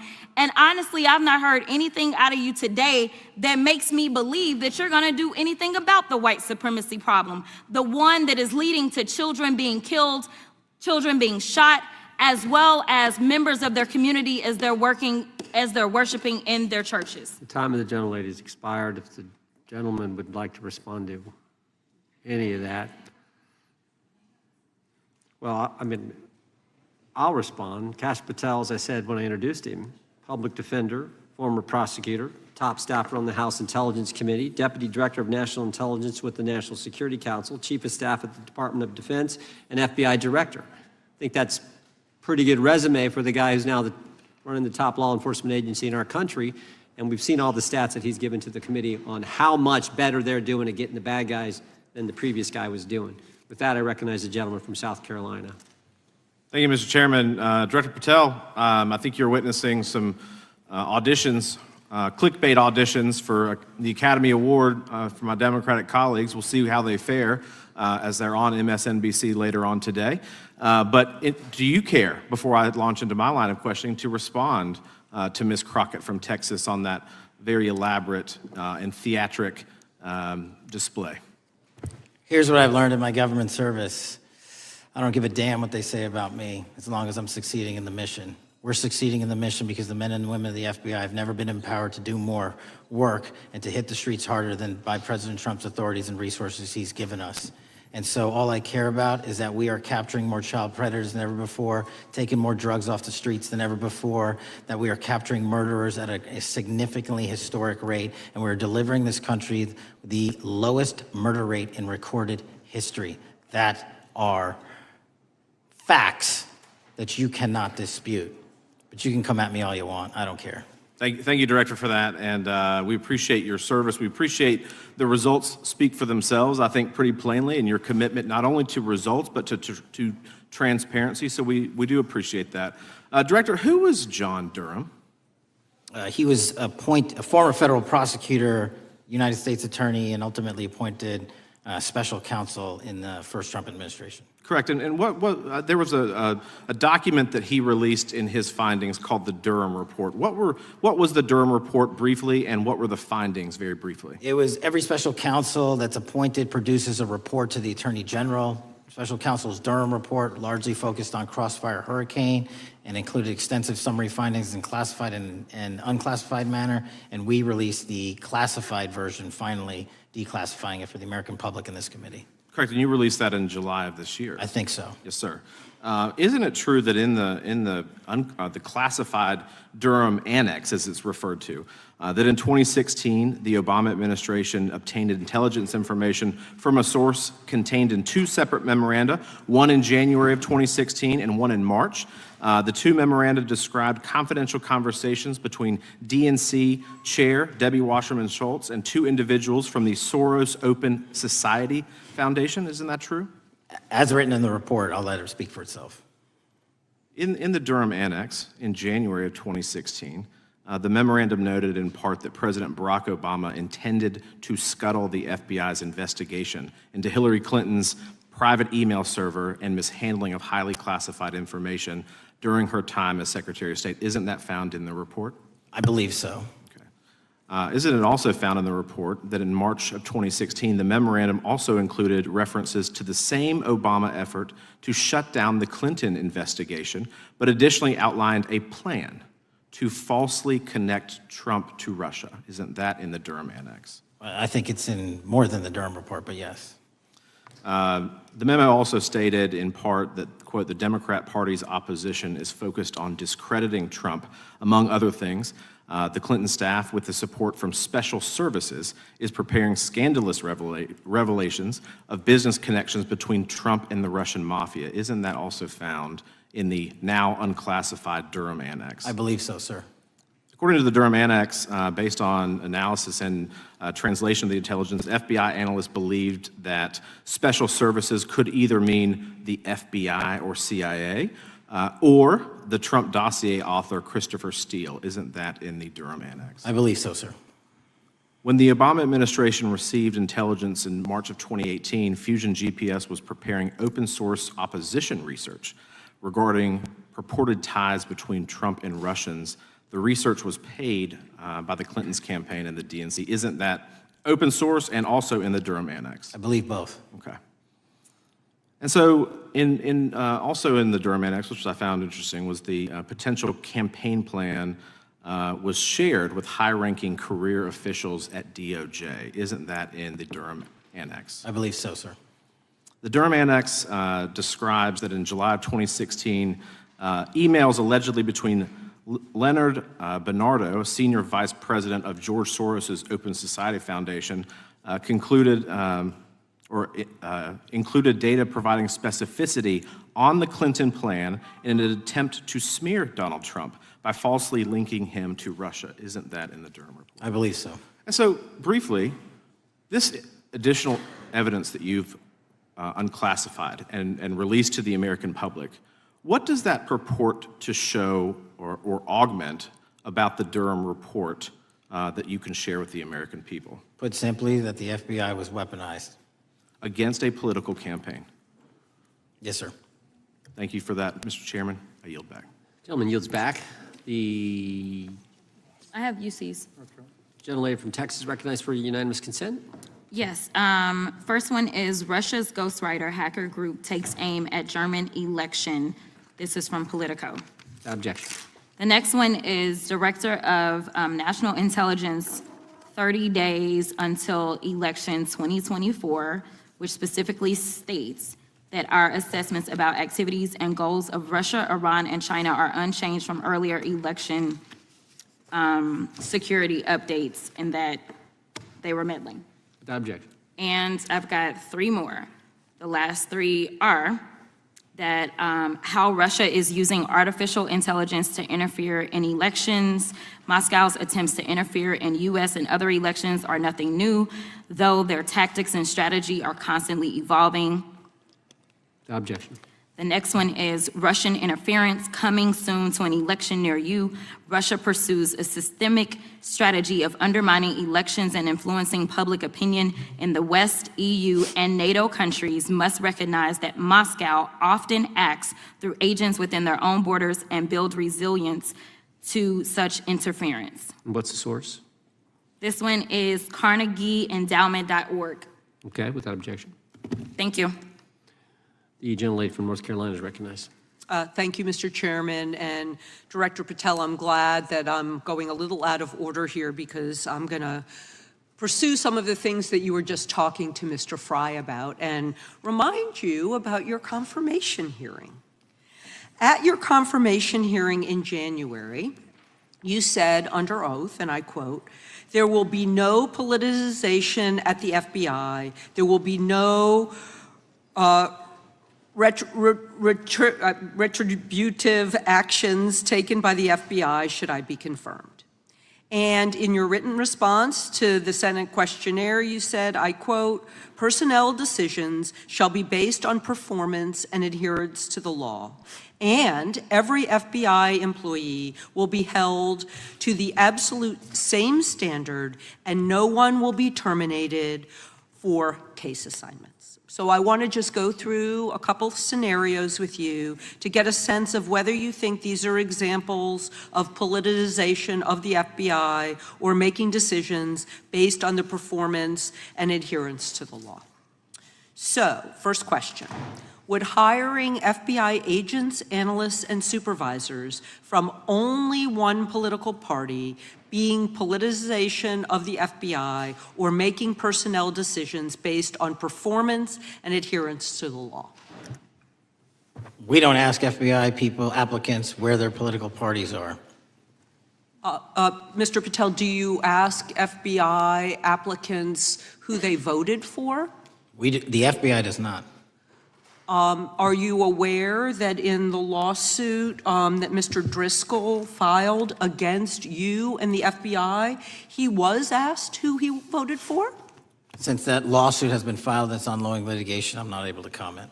Well, but it also means that you just said that what happened in his situation didn't happen. So we will go on to the next question. Let me ask you an even easier one. Does firing agents for working on the cases that they were assigned to and that the president didn't like, is that politicization of the FBI or making personnel decisions based on performance and adherence to the law? The FBI doesn't terminate anyone based on case assignments alone. Has the FBI ever been sued by somebody who felt that they were terminated based on case assignments? In the entire history of the FBI, I'm sure they have. No, since your tenure. I'm sure there's ongoing litigation. Yes. In fact, there is ongoing litigation. And in fact, people have been asked who they voted for. And in fact, you are running an FBI for the President of the United States rather than the people of the United States, because my questions were not hypotheticals. They are the things you have done during your tenure. And according to a lawsuit filed last week by long-term FBI agents, you fired former acting director Brian Driscoll. He had served with the Bureau for nearly 20 years, earned a Medal of Honor, Medal of Valor for bravery during the dangerous ISIS raid, and had a wealth of crisis response experience and led the FBI's critical incident response group. When the Trump administrations interviewed Mr. Driscoll for that role, they interrogated him about his political leanings and who he voted for in the last 5 elections. Questions Mr. Driscoll refused to answer because those types of questions impermissibly politicized the FBI. You also fired Steve Jensen, who served the FBI for nearly 2 decades and ran critical terrorism, counterintelligence, and organized crime operations, whom you once described as embodying what the American public demands of the FBI. But he was fired because he took part in investigating crimes committed on January 6th. And Trump's MAGA base lambasted you online for keeping him at the FBI. So he's no longer at the FBI. You also fired a decorated combat veteran with decades of experience in the Bureau, Special Agent Walter Jardia, because he worked on the investigation into the Russian interference in the 2016 presidential election and helped investigate Trump's ally, Peter Navarro. Director Patel, it is very clear that you have flunked your own test. You've put saving your job, which I actually believe you were being honest about during your confirmation hearings, over doing what's right for the FBI and the American people. That is not adherence to the law. Thank you, and I yield back. Time of the gentlelady is expired. The chair now recognizes the gentleman from North Carolina. Thank you, Mr. Chairman. Director Patel, it's great to have this opportunity. Thank you for being here. Thank you for your service. And I've got to say, one of the most disheartening components of the previous administration, when I was working with local law enforcement all over the state of North Carolina, all over the country, people rightfully did not really care about the inner workings of Washington, D.C. The FBI had previously been the paramount, the sterling, the top of the top law enforcement agency. They wanted their FBI to fight crime. Whatever small town, city, whatever it may be, FBI was expected to deliver for the American people. And then reports started to come out, in addition to the likes of McCabe, Comey, Clapper, Strzok, Page, that the FBI was targeting Christian nonprofits. They were targeting parents for protesting radical gender theory at their schools. They targeted Catholics, churches, pro-life organizations. And the FBI was really bruised in just modern day America. And your focus on getting the FBI back to the streets, fighting criminals, locking up bad guys, whether they're violent criminals, whether they're sex predators, whatever they may be. That is restoring the reputation of the FBI, and I thank you for that. In regards to the perceptions, I want to be very clear here. You mentioned the statistics about removing dangerous illegals, removing thousands of kilograms of drugs, violent criminals, guns. The border is secure. These accomplishments are noteworthy and they're needed. But at the same token, I want your take. The fight is not over. Isn't that correct? When we look at what happened in the previous administration, the number of illegal alien criminals that made their way into this country of every type, they're embedded, they're here, and it's going to take a sustained effort to win this battle. That's the critical component, sustained effort. And that's the critical component when you look at what happened in Washington, D.C. We're not here for 4 seconds in terms of safeguarding Washington, D.C. Yep. It's a sustained initiative. We're taking it to Memphis and wherever we decide else. And so we are going to continue the mission till it's done. In regards to offloading some of the agents from Washington, D.C. to the states, to the people, can you just explain how tactically that is a force multiplier in the law enforcement community around the country? Yeah, it's pretty simple. You don't even have to be in law enforcement to know that. If you put cops with other cops, they're going to do cop work. That's right. And what was needed in the communities out there was more cops. What was not needed in the bloated bureaucracy of Washington, D.C. was a third of the FBI's workforce, because a third of the crime does not happen in the Washington, D.C. NCR area. And so the results speak for themselves. Our state and local partners, I've always said this, are our biggest ally, our Yes. greatest ally and partner, and we cannot do the work without them. But we got to send our guys to them. That's right. And in regards to the last 4 years, the open border policies, whether it's terrorism, drug trafficking, human trafficking, violent crime, massive amounts of organized retail theft, and other types of criminal behavior, can you describe, just so anyone who's listening here can talk about, how serious the levels of criminality have become in the United States? Well, unfortunately, in order to have these record-breaking numbers of arrests and seizures, you tragically had to have a record-breaking explosion in violent crime, and it doesn't happen overnight. And it came in from all corners of the earth and from all platforms, including social media. And that's the root cause of all of these evils. And in order to clean it up, it's not going to happen overnight. But the men and women of the FBI, what they did in these 7 months, everybody should be talking about it. Every single district in this dais is safer now, today, than it has ever been because of that work. And in regards to the ongoing political climate, Director Patel, how do sanctuary policies that are still being implemented and defended in certain states, cities, and counties, how do they help or hurt your efforts to make America safer? Well, if you are harboring criminals, you are harboring our ability to keep our communities safe. It's that simple. If you have a fugitive warrant for a violent felony offense and we are not able to procure you because of policies or rules that don't allow us to go get them, and time again, we have heard all too many illegal immigrants who should not have been here, murdering women, murdering children, giving drugs to our youth, and raping our children, and that is unacceptable. Straightly put, can you separate immigration enforcement with fighting crime? They're intertwined. Thank you. In regards to policies like cashless bail, how does that help or hurt your efforts? Criminals know that there are certain jurisdictions where if they shoot someone, they'll be out the door within the next hour to do it again. Yep. And that's an ethos and a system that has been built out over years that we are combating. How is defunding the police around the country, how does that help or hurt? As long as I'm in this seat, we're not defunding any cops. Good. Thank you, Director. I yield back. Gentleman yields back. Mr. Garcia is recognized. Thank you, Chairman Jordan, and welcome again, Director Patel.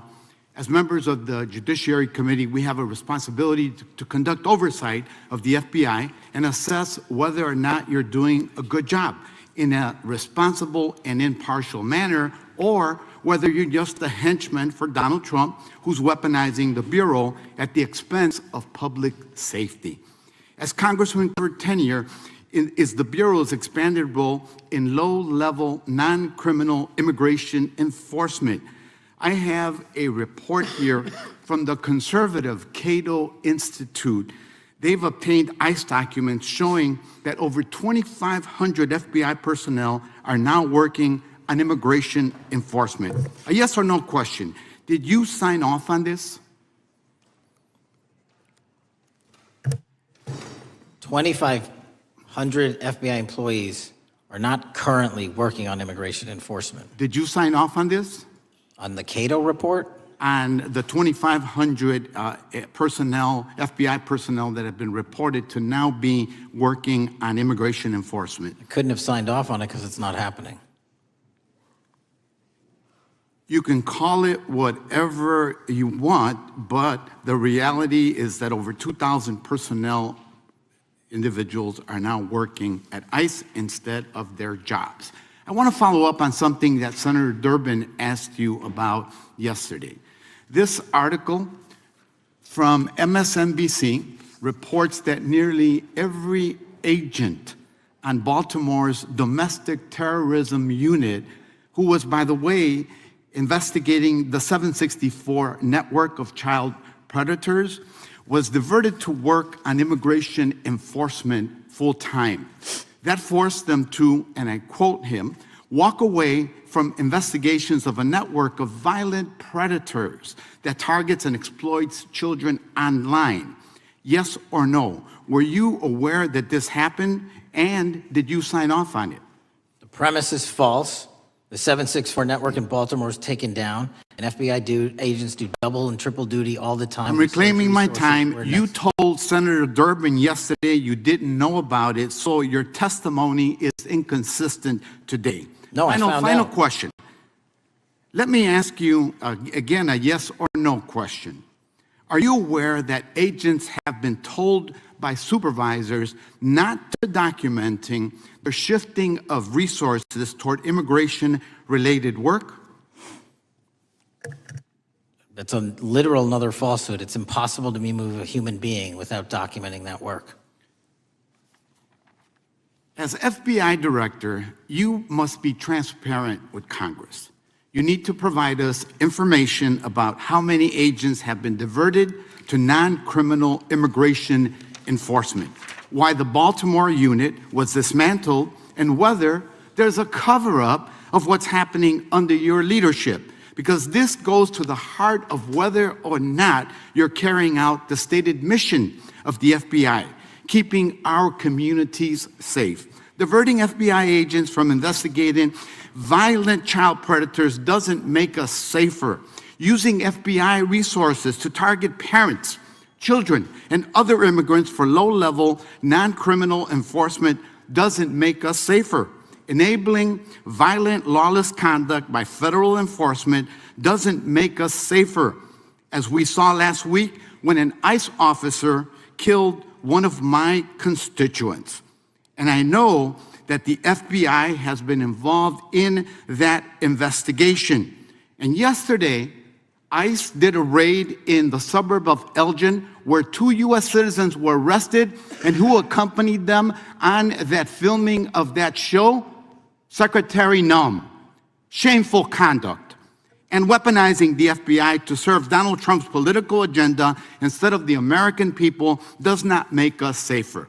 Before I yield back, Mr. Chairman, I request unanimous consent to submit the following documents for the record.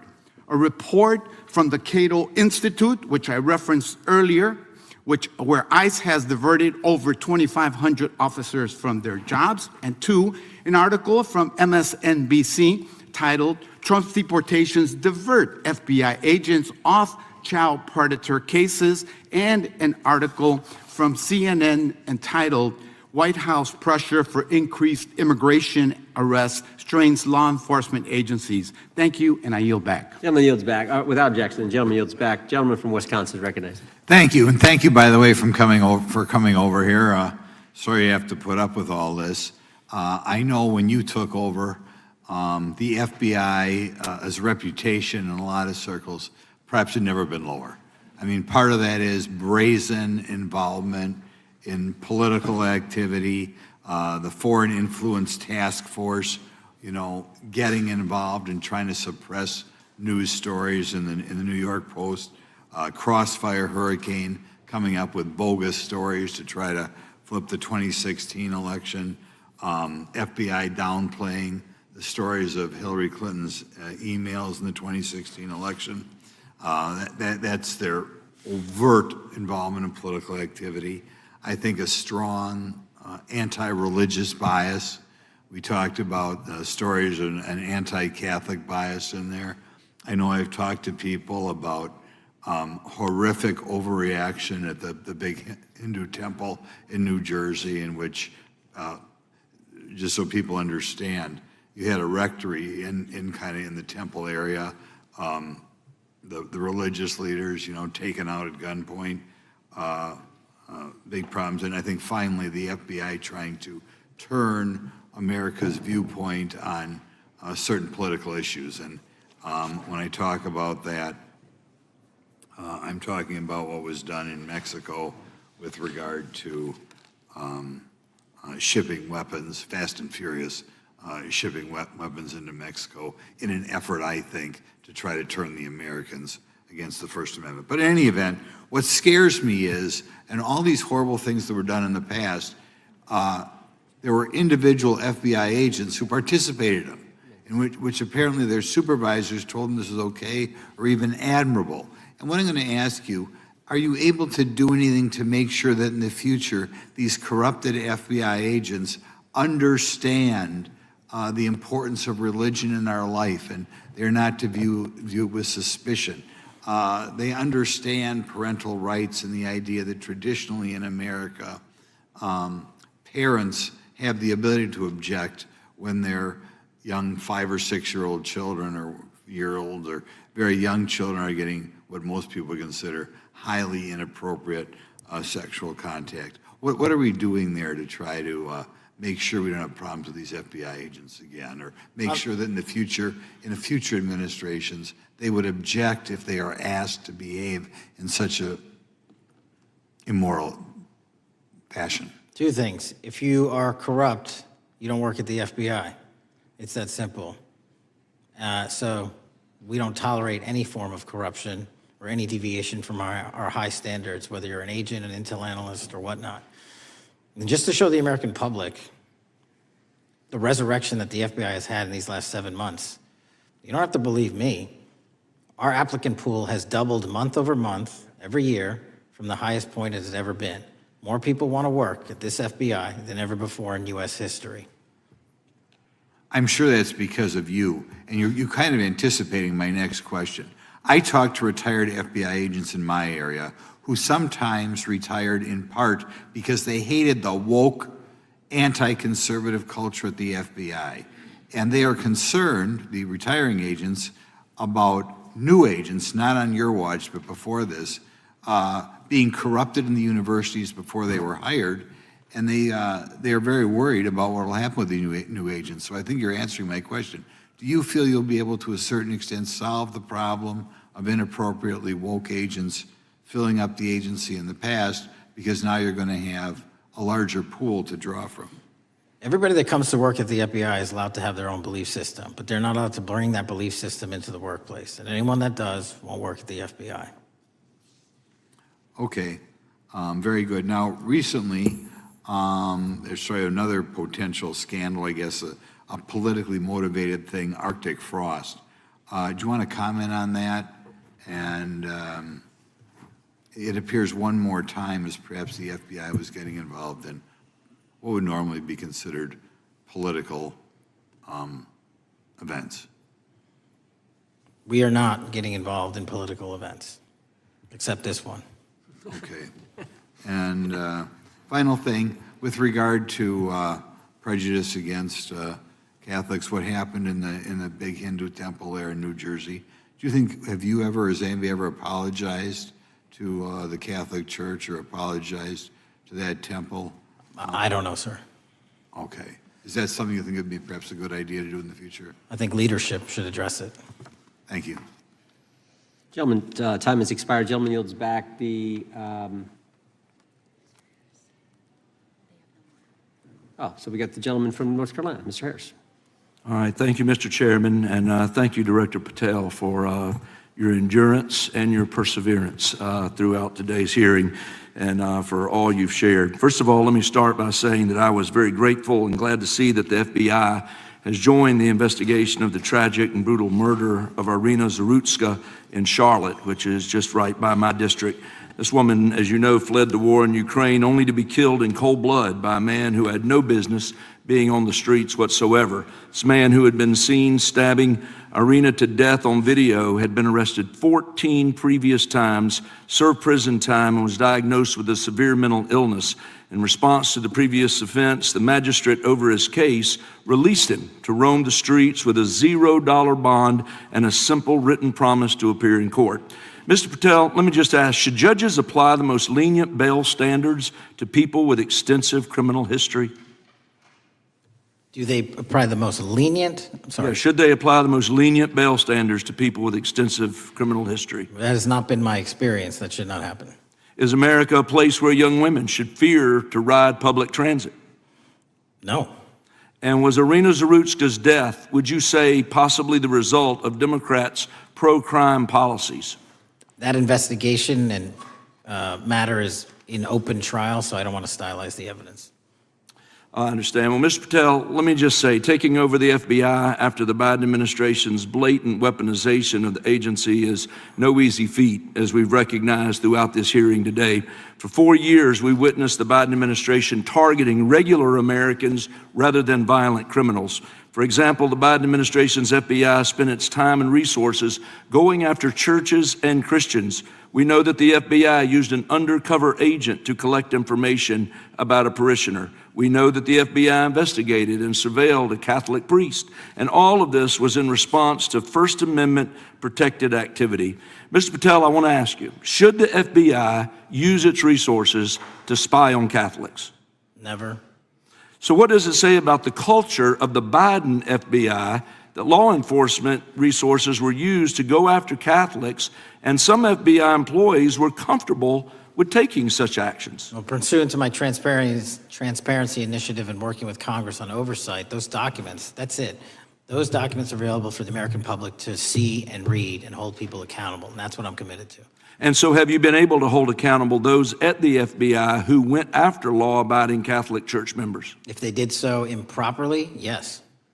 Well, I've been a pastor for 36 years, and I've constantly stood up for life and stood up for family amidst a culture that's increasingly hostile to both of those things. And if the Biden administration targeted Catholics, could I have been targeted by the Ray FBI as well? Well, I don't know, but I'm not going to target you.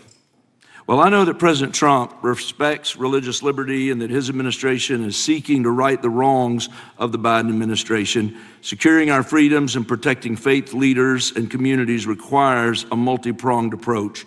What would you say in just the last few moments, what is the FBI under your leadership doing to make sure that our religious liberty and religious leaders can rest comfortable this evening?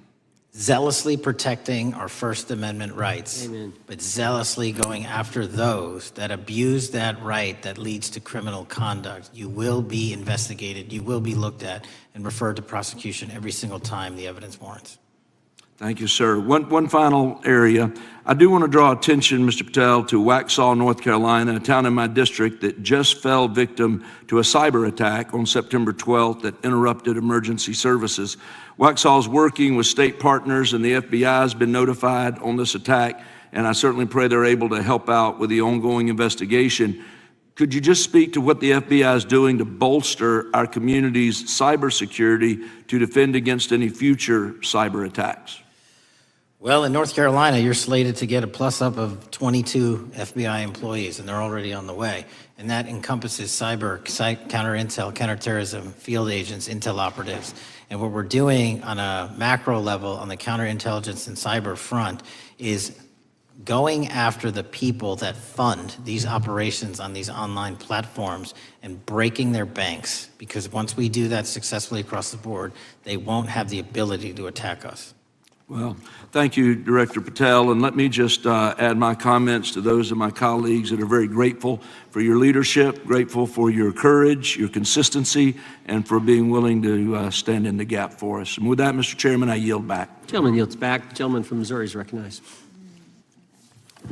Thank you, Mr. Chairman. And Director Patel, thank you for being here with us today. Over the past few years, we have seen a disturbing increase of attacks on Christians and conservatives. Since the leak of the Dobbs decision, there have been 354 attacks on Catholic churches. In the first year following the leak, there were more than 100 attacks against pro-life pregnancy care centers, and the shadowy pro-abortion group Jane's Revenge claimed responsibility for 24 of these attacks. Meanwhile, the Biden FBI focused resources on attacking Catholics and peaceful pro-life protesters like Mark Houck and Paul Vaughn. Many of these attacks on Christians and conservatives were coordinated or praised by dark leftist cells who lurk on the online chat rooms of Reddit, Discord, and game sites. This is a war room for Antifa and violent transgender activists. There have been essentially no incidents of violence by Catholics, pro-lifers, or parents at school board meetings, but there have unfortunately been multiple shootings motivated by leftist and transgender ideology, including recent attacks in Nashville, Colorado Springs, Denver, and Aberdeen. Worse, the targeted violence reached a boiling point this past month. A few weeks ago, an anti-Christian transgender terrorist murdered 2 children and injured 17 in a shooting at a Catholic mass. And last week, while we were sitting in this committee room almost to the hour, Charlie Kirk was assassinated by a 22-year-old who appears to have been motivated by leftist and transgender ideology. As you confirmed yesterday to my Senate colleagues, he may not have acted alone, and you testified that in his online chat room of more than 20 trans ideologues that you were aware, I believe you said many more, many were aware of and possibly complicit in the assassination. Director Patel, in light of the increased violence emanating from the far left, is your FBI investigating this violent trend of anti-religious, Antifa, and transgender-driven violence? All of it across the board is being zealously investigated, no matter what your motivation or bias is behind it. Very good. We've also noticed a dramatic surge of the number of clinics offering so-called gender-affirming care. Whistleblowers in a recent NIH study confirmed that these clinics prey on some of the most mentally ill children and young adults in our society, and these clinics are quick to prescribe life-altering puberty blockers, cross-sex hormones, and surgery, and often these patients get worse rather than better, and unfortunately, some have become violent, some have even committed mass shootings, and the partner of one of them assassinated Charlie Kirk. Director Patel, is the FBI looking into the role that these gender clinics may have in the recent attacks in making these mentally ill individuals violent? We're looking at the entire spider web for any of these attacks, be it Denver or Charlie or where have you, and that's why our investigations are ongoing. We don't have a final product yet. One of my Democrat colleagues, as an aside, mentioned, quote, the federal takeover of our cities. And I don't know whether my Democrat colleagues, for some reason, liked Washington, D.C. better when it was more dangerous and more violent, when there were more robberies and carjackings and murders and rapes. But what has the crime picture in Washington, D.C. looked like since the so-called federal takeover? 2,100 arrests, 37% decrease in violent crime, same time last year, 60% decrease in gun crimes, 74% decrease in carjackings, and 53% reduction in homicides in Washington, D.C. in the last month alone. Very good. And I thank you so much for your testimony. I know it's been a long day, so I'll give you a little break and yield back the rest of my time. Gentleman yield? Yes. Director Patel, what's a 302? It's a report, the number of the report, whenever an FBI agent goes out and interviews someone. And are you familiar with the 302 where the FBI agent interviewed the whistleblower who's come forward and talked about the former chair of the Intel Committee here in the House pushing staff members to leak classified information? Well, I'll just read from it. Staffers were instructed to use, this is from the 302, interview this person. Staffers were instructed to use any sources that had developed within the United States intelligence community to gather information, which would then be made public through the media in order to compel public opinion. You familiar with that? I am. Yeah, and that's how they played the game, wasn't it?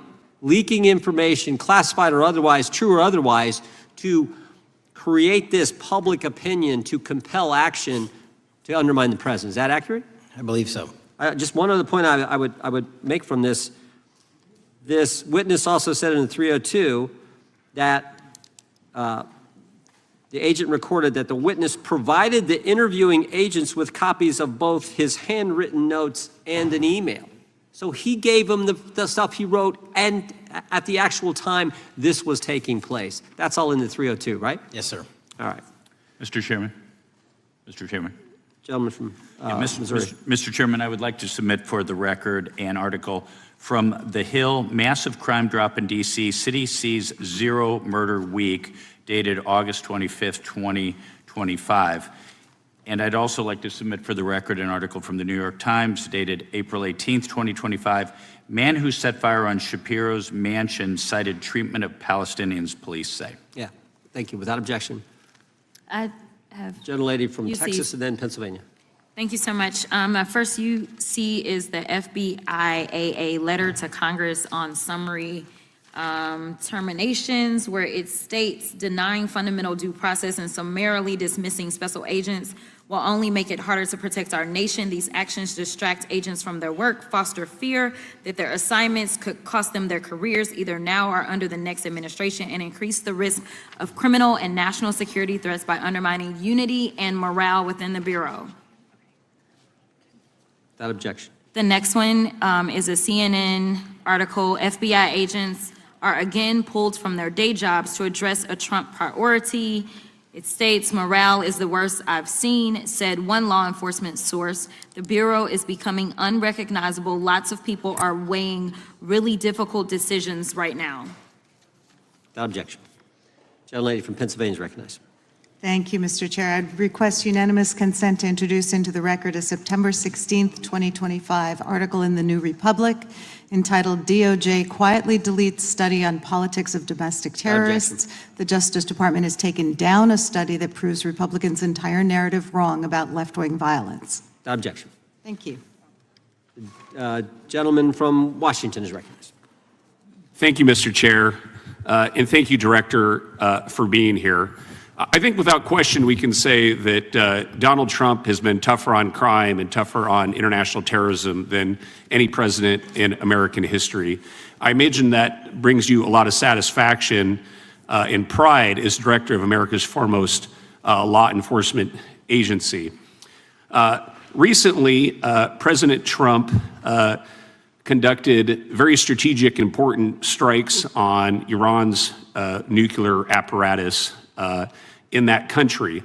We also know that there are concerns of significant Iranian sleeper terrorist cells here in the U.S., perhaps exacerbated by the open border during the Biden administration. What can you tell Congress and the American people about what the FBI is doing to safeguard us from potential terrorist attack by Iranian cells? So our counterterrorism division, which is fully stocked up, watches for reflections in the intelligence streams that our intelligence community collects and produces, and works hand in glove with our partners at the CIA and elsewhere to make sure that any threat, even if it's hearsay, double hearsay, triple hearsay, or totally incredible, is not only fully run down, but we also take our duties to notify and give defensive briefings to those who are mentioned in those intelligence reports to make sure that we do both our notification obligation and our investigatory obligation.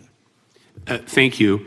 The FBI is also the foremost counterintelligence apparatus here in the U.S. We know the U.S. faces a more complex threat of global, more complex array of global threats than any time perhaps World War II or even superseding that time. As America continues to be under attack from various intelligence agencies globally, what can you tell us about the counterintelligence operations of the FBI as a core function? This is why the CIA mission is so important to the FBI, because as you said, no one else can do it. No one else has the authorities to do it. And even if they did, they don't have the capabilities to do it. And the CIA mission has to be headquartered in Washington, but have far-reaching capabilities because we have to face against our adversaries in the DPRK, in Russia, China, Iran, and elsewhere. And in order to do that, we have to have dedicated intelligence professionals on those target sets. And since I become director, I've demanded not only a dismantling and disruption of networks, but a public display of how we're doing it so the world knows that our adversary is A, attacking us, and B, we're stopping them.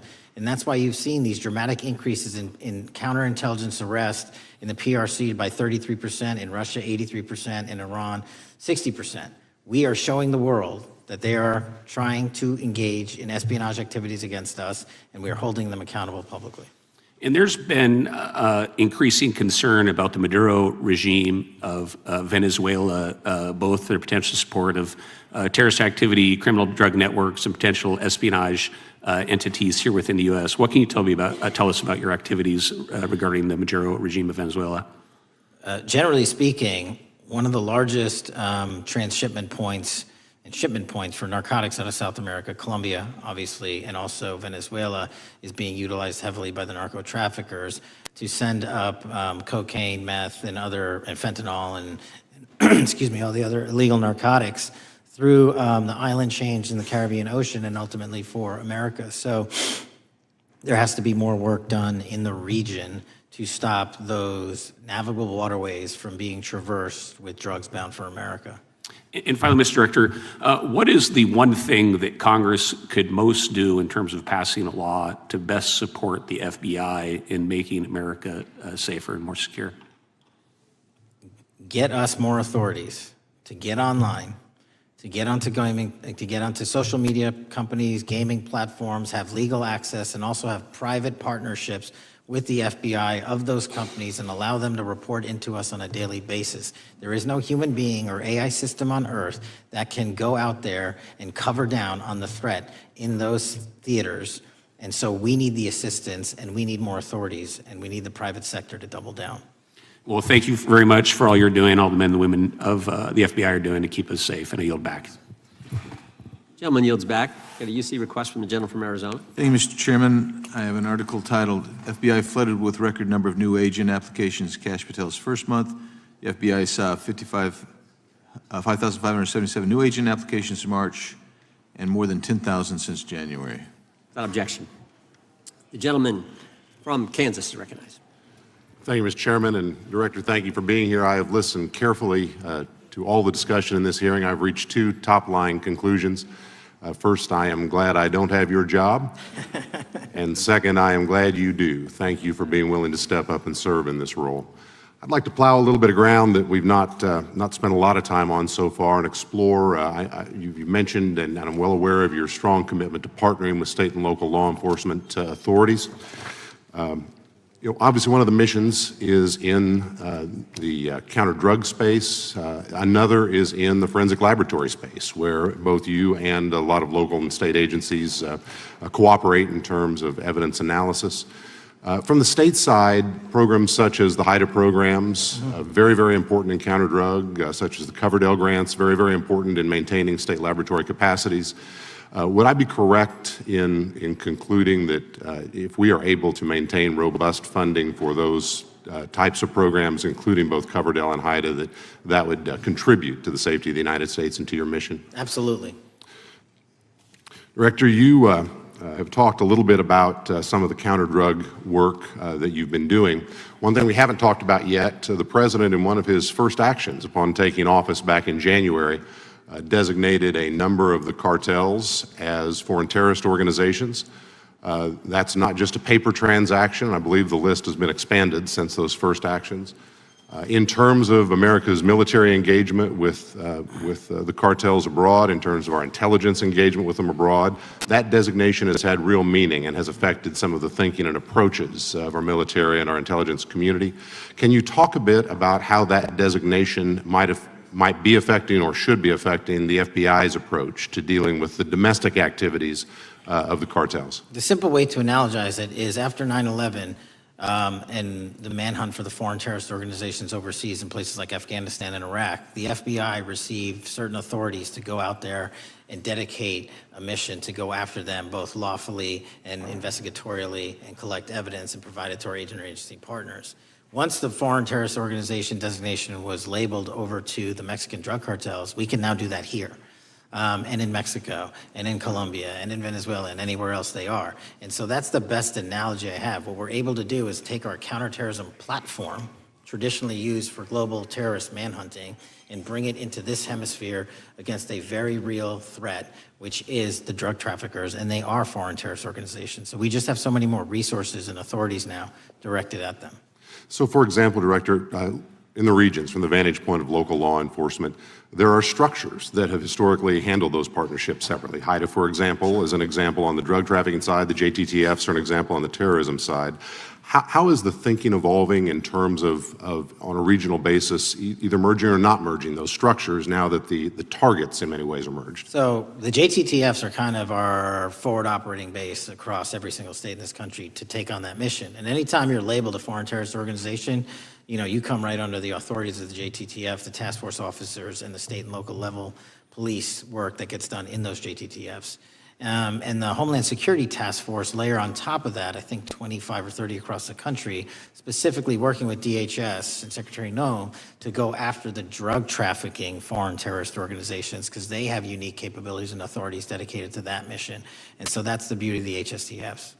Let me ask you an adjacent question, Director. I noticed in your written testimony, I don't think we've talked about it yet, you brought to our attention an expiring authority. It's in 6 U.S.C. 124N with respect to counter-UAS drones. You point out that that authority expires in statute at the end of this month, and you impressed upon us your interest in seeing it extended in some manner. Can you talk a little bit about the FBI's role in counter-UAS work over American airspace? I represent a district that's going to host some of the FIFA World Cup activities coming up. We're obviously very interested in security, and there are limits on what our state and local authorities have the capacity to do or what our military has the capacity to do once the threat is domestic. So it's critically important. Both the FBI and DHS have those capabilities. I'll speak to the FBI, of course, only. And you raised the World Cup, and that's exactly what we need it for. The Club World Cup, which just happened, was 32 games in at least a dozen different cities across the country, the largest sporting events consecutively in American history. And we used our counter-drone capabilities to not only inspect and secure stadium locations, but where fans were hovering and we call base camps. And thankfully, because of the success of the FBI and DHS, we had no significant security incidences. And flipping to the World Cup, which is going to be 3 times as large, and obviously the largest we've ever had, and blending into the LA Olympics in 28, our counter-UAS capabilities are going to be the ones that are able us to have literal bird's eye view of the threat dynamic around so many of these cities, which are going to see literally tens and hundreds of thousands of people flock to them. So we have to have it. And making sure the bad guys don't have the same. Exactly. Very good. I yield back and thank you. Gentleman yields back. Director, you've been amazing. You've been here 4 hours and 41 minutes without a break. We appreciate that. I think we have one more member, a few UC requests, and then you can we'll let you go. But we appreciate that. The gentleman from Texas is recognized. Thank you again for taking the time, Director Patel, and for Chairman Jordan for holding this hearing. Thank you for depoliticizing the FBI and getting it back to its original mission as well. Director Patel, do you agree that we have a problem in the United States with politically motivated violence? Absolutely. And I very much agree. I think we can all agree that political violence is wrong, it's evil, regardless of which side it comes from, and that we can all adamantly and vehemently reject it, or we certainly should. But one of the things that we've noticed recently is that affinity and tolerance for political violence is not equally distributed on both sides of the aisle. In fact, right now, social media is filled with leftists who are cheering on the murder of an iconic conservative political figure, Charlie Kirk. And it's not just random people on Twitter doing this now. There's a YouGov poll released just a few days ago, which stated that 25% of those who identify as very liberal believe that political violence can sometimes be justified. That's far too many, is it not? It is. One is far too many. One is far too many. That's right. Only 3% of very conservatives said the same thing, and we can agree that 3% is far too many. But there's an astounding difference between 25% on the left accepting and tolerating political violence and 3% on the right. I would hope that our colleagues on the other side of the aisle would also recognize that there is a systemic problem on their side of the aisle with tolerance for violence against people with whom they politically disagree, that there is a cultural rot on their side of the aisle that needs to be addressed desperately. Would you agree with that? Yes. One of the more astounding aspects of this is that it's not just people. This comes from the very top, from their political leaders. Just a few days ago, a member of Congress of this body, Ilhan Omar, shared a video on her social media account about Charlie Kirk's murder, and I'll quote what it said. It said, "Charlie Kirk was Dr. Frankenstein, and his monster shot him through the neck." In other words, Charlie had it coming to him. The words that he said naturally led to his assassination. I mean, that is a reprehensible thing for a member of Congress to say, to suggest, to promote in any capacity. And there are people across this country who are losing their jobs for far less than this. And that, by the way, is a just response to acceptance and tolerance of political violence. It's amazing to me that the political left today, who were the originators and the cheerleaders of cancel culture, now have the backbone to attack conservatives for defending their assassinated friend. But there's a key difference here. Democrats want to silence conservatives for speaking obvious, self-evident ontological truths like that men aren't women and men can't get pregnant. That seems pretty basic. That seems like a basic truth that we should all be able to agree on. Republicans, by contrast, are recognizing that a constitutional republic depends on the free and open exchange of ideas that we can debate without violence, and that assassinating a political rival is evil, it's wrong, and it should not be glorified or promoted or justified in any way, including in the way that Congresswoman Ilhan Omar did. So Mr. Patel, thank you again for being here. I'd like to, with the remainder of my time, just get your opinion. Does the FBI recognize the rising threat of political violence in America, and what can you guys do to address it? Yes, we do.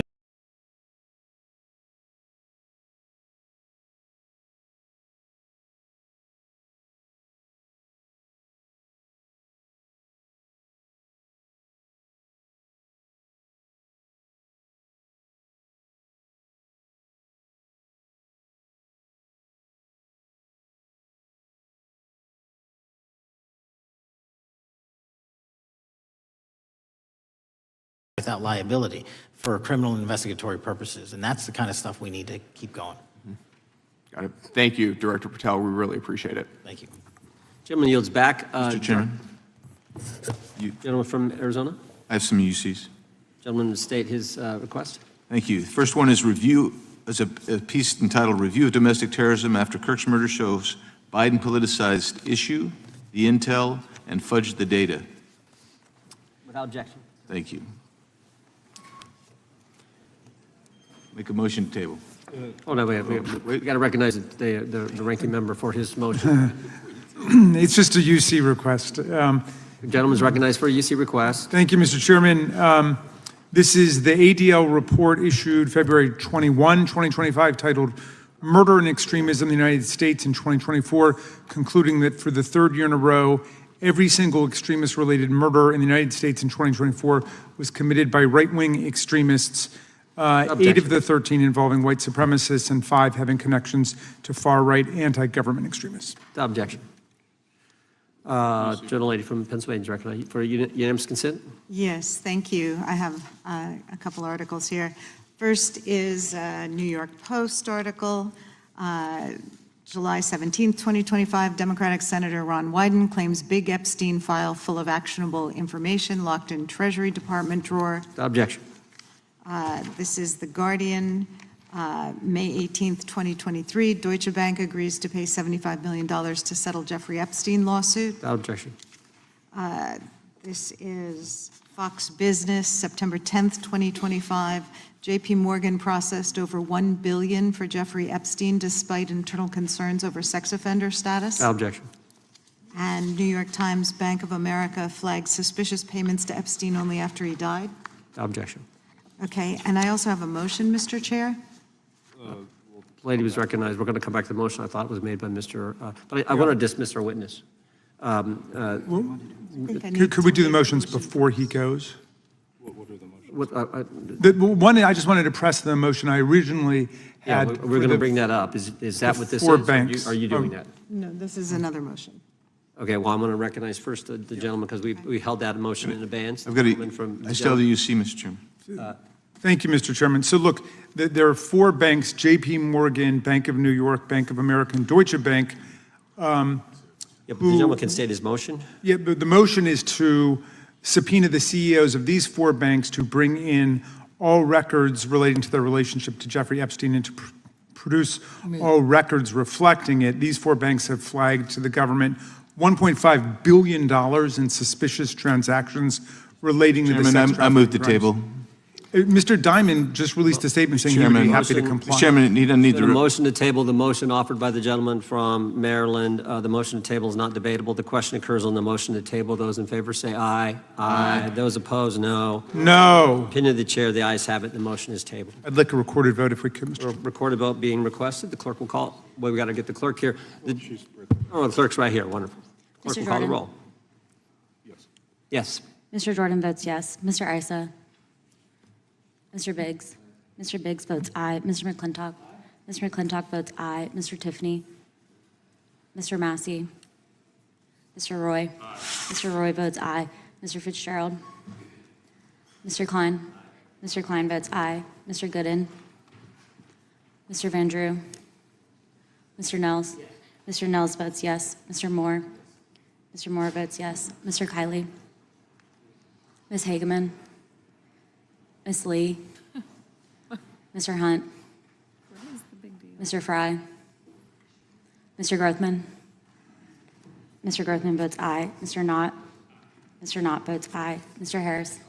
Mr. Harris votes aye. Mr. Onder? Mr. Onder votes aye. Mr. Schmidt? Mr. Schmidt votes aye. Mr. Gill? Mr. Gill votes aye. Mr. Baumgartner? Mr. Raskin? No. Mr. Raskin votes no. Mr. Nadler? No. Mr. Nadler votes no. Ms. Lofgren? Ms. Lofgren votes no. Mr. Cohen? Mr. Johnson? Mr. Johnson votes no. Mr. Swallow? Mr. Swallow votes no. Mr. Liu? Ms. Jayapal? Mr. Correa? Ms. Scanlon? Ms. Scanlon votes no. Mr. Neguse? Mr. Neguse votes no. Ms. McBath? Ms. McBath votes no. Ms. Ross? Ms. Ross votes no. Ms. Ballant? Ms. Ballant votes no. Mr. Garcia? Mr. Garcia votes no. Ms. Kamlager-Dove? Mr. Moskowitz? Mr. Moskowitz votes no. Mr. Goldman? Mr. Goldman? Ms. Crockett? No. Ms. Crockett votes no. Gentleman from Texas, Mr. Gooden. Mr. Gooden? You're a no. You're a no.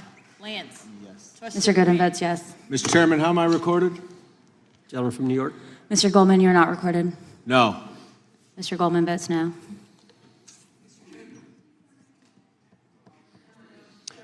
Gentlelady from Washington. Ms. Jayapal votes no. Gentleman from California. Gentlelady from California. Mr. Liu votes no. Ms. Kamlager-Dove votes no. Gentleman from Kentucky. Mr. Massey votes no. Director, I want to thank you again for being here. While we're waiting for members to get back to record their vote, you don't need to stay around for these kind of motions. We appreciate the service you're providing the country, appreciate your testimony today, and appreciate the fact that you did it 5 hours straight. That's amazing. So God bless you and keep up the good work. The witness is dismissed. These cycles of political violence that have traumatized the country. Well said. Chair now recognizes the gentleman from Kansas, Mr. Schmidt, to lead the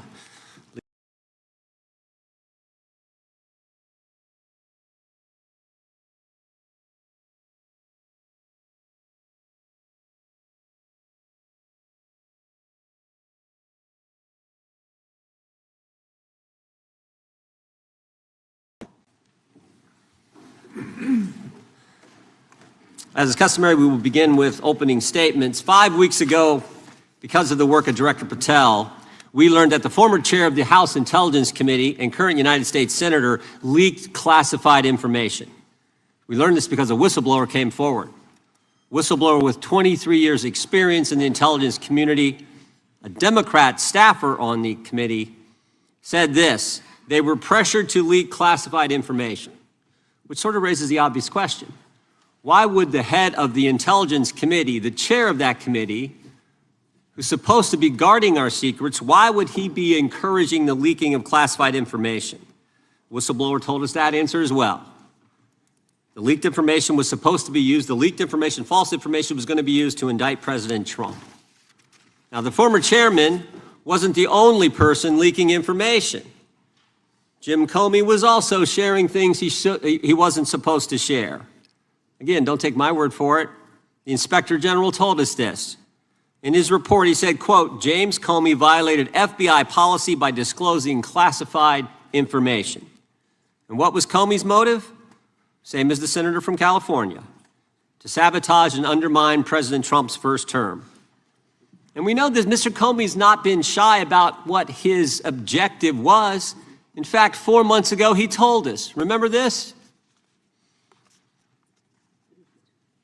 8647. Jim Comey told us just 4 months ago. Now, how'd they do it? How did the former chair of the Intel community, the former FBI director, and others in our government attempt to undermine President Trump's first term? 7 weeks ago, because of the good work of the Director of National Intelligence, Tulsi Gabbard, we learned from another whistleblower, a second whistleblower, that in the closing days of the Obama administration, the intelligence community assessment was changed. On December 5th, 2016, they had one assessment. That assessment said Russia did not impact the election vote count. There was a meeting at the White House on December 9th, 2016, where it was decided, no, we're not going to have that. We're going to come up with a new one. And the new one said Russia was trying to influence election and did influence election, which just wasn't accurate. And that new one is published on January 6, 2017. Let's just show you a few things that took place. I want to show you first this email from Admiral Rogers, the head of the NSA. You can see it was December 22nd. Says to Jim, John, and Jim Clapper, John Brennan, Jim Comey. And he says, I asked my team if they've had sufficient access to the underlying intelligence, sufficient time to review that intelligence. On both points, my team raised concern. Further states, my folks aren't fully comfortable. A few hours later, there's an email back to Admiral Rogers. This one is from Jim Clapper, and it says this: it is essential that we be on the same page and all of us are supportive of the report in the highest tradition of, that's our story and we're sticking to it. We may have to compromise on our normal modalities. This is one project that has to be a team sport. That's our story, and we're sticking to it. Compromise on normal modalities, that's a fancy way of saying, that's the government speak for we're going to have to change the rules. In fact, we're not going to follow our own rules. And that's exactly what they did, to get the objective they wanted, to undermine President Trump. Now, how did it specifically take place? The whistleblower said that the government officials ignored concerns about discredited information. And what was that discredited information? What was the discredited information that they didn't ignore the concerns about? What did they use, that discredited information? Of course, it was the dossier, the now famous Steele dossier that was paid for by the Clinton campaign when they hired the law firm Perkins Coie, who hired Fusion GPS, who hired the foreigner Christopher Steele, who wrote all this garbage and lies down. That is what was used to change the intelligence community report. And what happens next? What do Jim, John, and Jim do next? They go to Trump Tower on January 6, 2017, to brief then President-elect Trump about the dossier. Again, the Clinton-financed, foreign-authored dossier that the whistleblower knows is garbage and that they know is garbage. And then there's one final step. One final step. Jim Comey leaves that meeting with the president, and immediately leaks to the press that they briefed the president on the discredited information. They briefed the president on the dossier and thereby giving it some credibility and creating the basis and the predicate for all they did to the president. They leaked false information, they leaked classified information, they used and leaked discredited information, and they didn't follow their own rules, all to sabotage President Trump's first term. And but for this guy, Kash Patel, but for this guy, we would never have known this information. The good people of this great country would not have known what took place 8 years ago when they were trying to undermine the guy elected by we the people. And I want to thank Attorney General Bondi. She set up a special strike force, a special team to look into this and see if there's any criminal liability that exists in what took place. Now, in addition to getting the truth to the people, Director Patel is getting the bad guys off the street. He's moved agents out of Washington, got the focus off of politics here in D.C., and is instead putting bad guys behind bars. 21,000 violent criminals have been taken off the streets, which is a 125% increase from the comparable period in the previous administration. He's rescued 4,000 kids. He's got 1,300 predators who he's arrested. He's also ended the weaponization of the FBI. No more spying on parents at school board meetings. No more pre-dawn raids on pro-life Catholics. No more retaliation against whistleblowers. And he's given us information that Chris Wray didn't. Maybe said better, he's given us information that Chris Wray wouldn't. Director Wray didn't tell us that there were 26 confidential human sources at the Capitol on January 6, 2021, even though he was repeatedly asked about that by members of this committee. Director Wray didn't tell us that there were 17 of those confidential human sources who entered restricted space. 4 went in the Capitol. None of them were arrested. They weren't authorized to do that. They broke the law. None of them were arrested. Lots of American citizens were arrested, but the guys whose whose American tax dollars was used to pay these guys who broke the law, none of them were. One was recommended for charging and was not charged. And remember when Chris Wray told us that the Richmond field office memorandum on pro-life Catholics was just a one-off? Turns out he wasn't being square with the Senate either. Director Wray wasn't square with us. He told us that multiple other offices were involved in targeting the Catholics. We got that information from Director Patel. We learned from Director Patel the FBI actually surveilled a priest, tried to get the priest to divulge information, break the priest-penitent relationship and confidence that exists. And Director Patel is saving taxpayers' money. He's not going to build a new headquarters outside of D.C. He's going to keep the headquarters right here in the capital city. Save Americans money. Save the taxpayers' money. In 8 months, Director Patel has given us the facts. He's ended the weaponization at the FBI. He's taken bad guys off the streets, and he's saving taxpayers' money. But my guess is the Democrats won't focus on all that good news. They'll focus on politics. They'll stick with Comey and Clapper and Brennan and continue to try to undermine President Trump. With that, I yield to the ranking member for an opening statement. Thank you very much, Mr. Chairman, and welcome, Director Patel. You and I have not had the opportunity to meet, and alas, you failed to respond to the 8 oversight letters I've sent you over the last 7 months. So we do have a lot of questions piling up for you, but I want to start with a word of praise. The first FBI director was J. Edgar Hoover, who steadfastly refused to hire women, African Americans, and other minorities as agents. And although he was a closeted homosexual who lived in domestic partnership for decades with Clyde Tolson, he also participated in anti-gay crusades.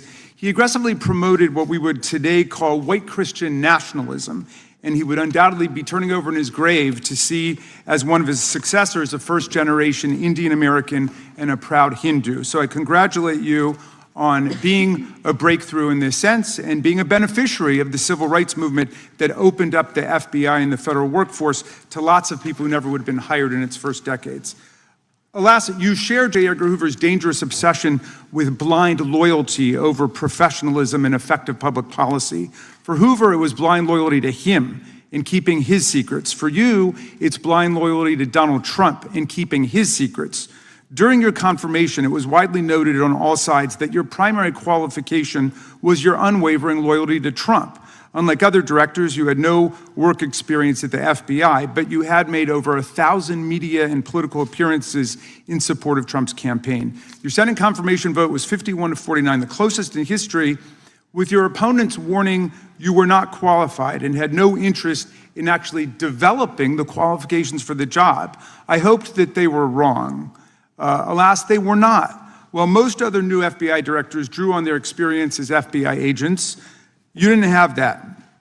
But you did write a picture book trilogy for children ages 5 and up based on your experience clashing with President Trump's political enemies. In your book, you describe your literary alter ego, Kash the Knight, as a wacky, easily bored wizard carrying out King Donald's vengeance by driving his enemies out of the kingdom. In the books, King Donald is besieged by the evil Hillary Queentown, but saved in the end by Kash. Then Kash goes on to catch mules who are stealing the 2020 election for the great King Donald from Sleepy Joe. And then in the third book, Kash takes down the dragon of the jalapenos, nicknamed the DOJ. Your supporters had hoped that you would graduate from imagining yourself a romantic fairy tale knight to actually running America's premier federal law enforcement agency. Alas, just as we've learned how dangerous it is to put a science-denying anti-vaxxer in charge of our public health,